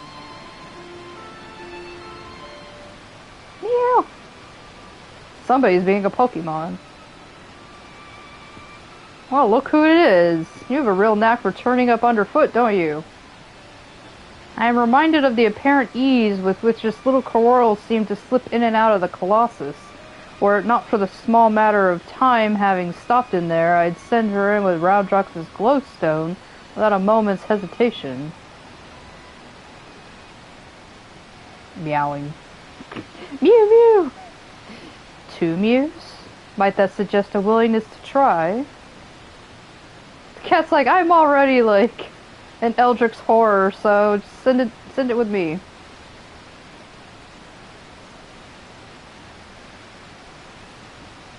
Take this obsidian and make another portal. Giving a stone to a cat in hopes of delivering it to 2 souls trapped in time. Now I think we've seen everything. Do you think those 2 will ever be free of that place? Mayhap one day, when the perfect future they sought to bring about becomes a reality. Oh, so never? In that sense, one might say that their fate is in our hands. Leave to Roundrox. Roundrox works hard. Builds sparkly, shiny future for Mead. Guys, they're in time prison for all eternity. Like... yeah, they digital circus themselves. They're gonna be stuck in there until all of the power goes off, which probably means the heat death of the sun. I shall we, child. And with that, Yorva, we must take our leave. For all you've done to stave off another primal threat, you have our gratitude. The good news is we stopped a primal. The bad news, they're in time hell for all eternity. Da da da da da da. I contacted Biggs and Wedge to let them know that they can call off the search. Needless to say, they were relieved to hear that Roundrox is safe. There was also a matter that they were looking to discuss with you. They said they'd wait for you back at the shortstop.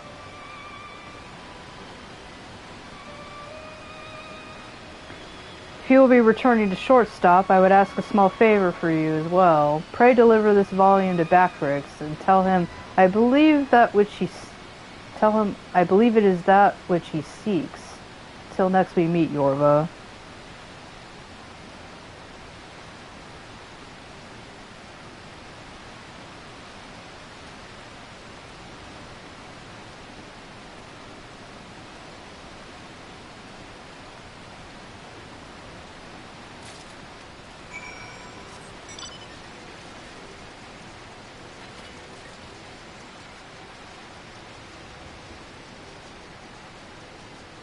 I can barely see anything in this rain. Yorva's like, do we have to do this out in the hurricane, guys? Now Roundrox is safe at shortstop, and Backtrix is easy breathing. Uplanders have think of Backtrix. Uplander bring present for Backtrix. Here, take this thing. This is Charlotte and Len book from Y'shtola. Backtrix has waited for legend book for a long time. That's legend book. Book of Legends. Backtrix has been reading about many things, about Enigma Codex and blue-haired Uplander that writes it. Maybe these knowings will save Gobbyflock from Giant of Whirlycogs, thinks Backtrix. Now Giant of Whirlycogs sleep, and Gobbyflock is safe. But still, Backtrix would fill Braincase with knowings, fill pages of Watcher book with data. Let Backtrix see.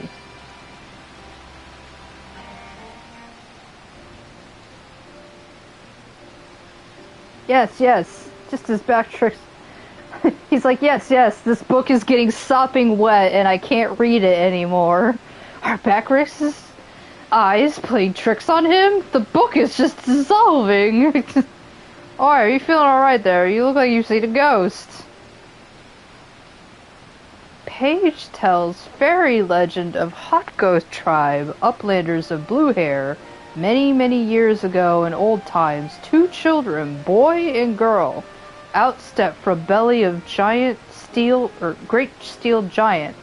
2 children grow to man and woman, becoming father and mother of great people of Hotgo.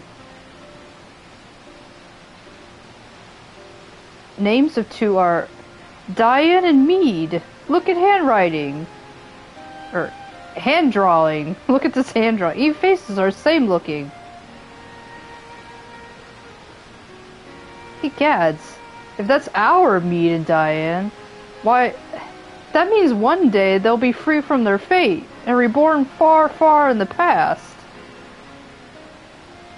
So after searching for near eternity, they finally found the perfect world they were searching for. It was before any of us came to fuck it up.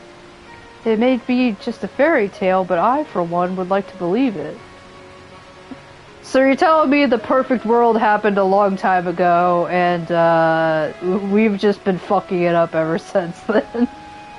And fairy legend goes on. 2 children step out of steel giant holding small stone. Stone is dark when sitting on ground, but holds stone in hand and shiny lights. Glowstone of Roundrox.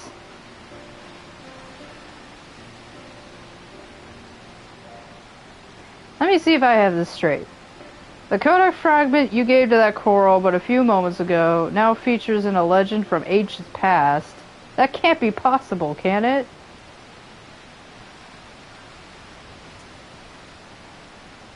I almost thought you put Homestuck there, Kate, and I was like, you know, this could be some Homestuck fucking shenanigans. At this point, I'm about ready to believe bleeding anything. I mean, we've already seen a lot in A Realm Reborn, now this. Well, that reminds me, there was something I wanted to ask you, Yorva. Remember when we went into the core and almost got our arses fired by the...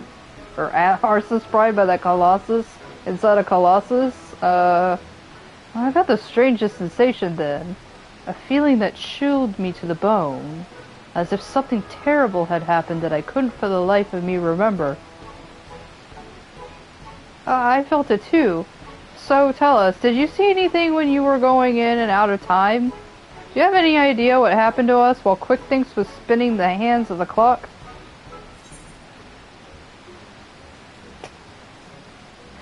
I'm afraid I do. I'm afraid I don't.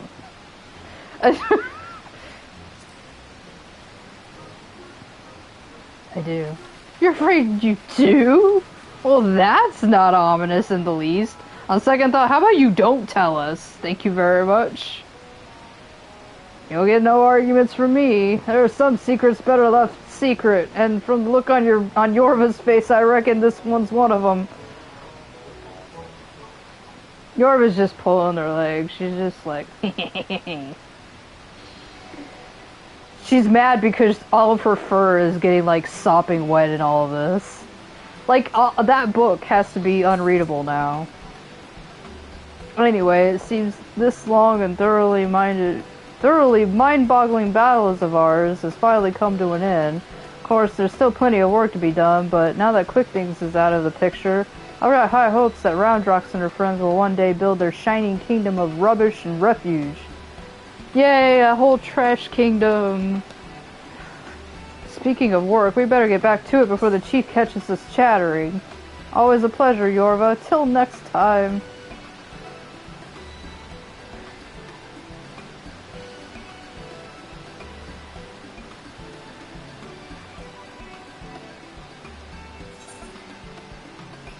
All of that music.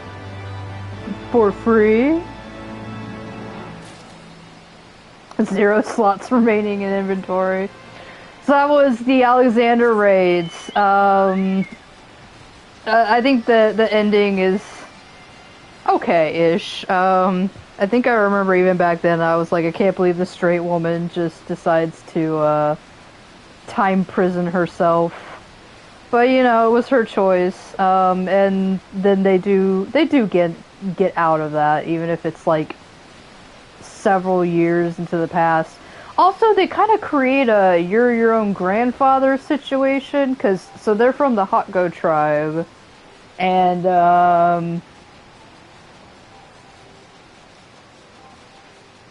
yeah, I don't know how they're born into their current form. I don't know. But I think they did the you're your own grandpa thing. I think they did it. Because they went back in time and fathered and mothered a lot of children that would eventually become themselves in this era. It breaks my brain a little bit, but yeah. Alexander's tale is not exactly over from this point on. It's just not in use right now. But I said at the beginning of this, there was a reason why I did want to showcase Alexander, because I do consider knowing about its creation and its function. It's just very important to know going into some future content. But the only hint I'll leave is that Alexander still has parts of the story to tell, and with it being a time god and everything, it's just pretty important to take notes.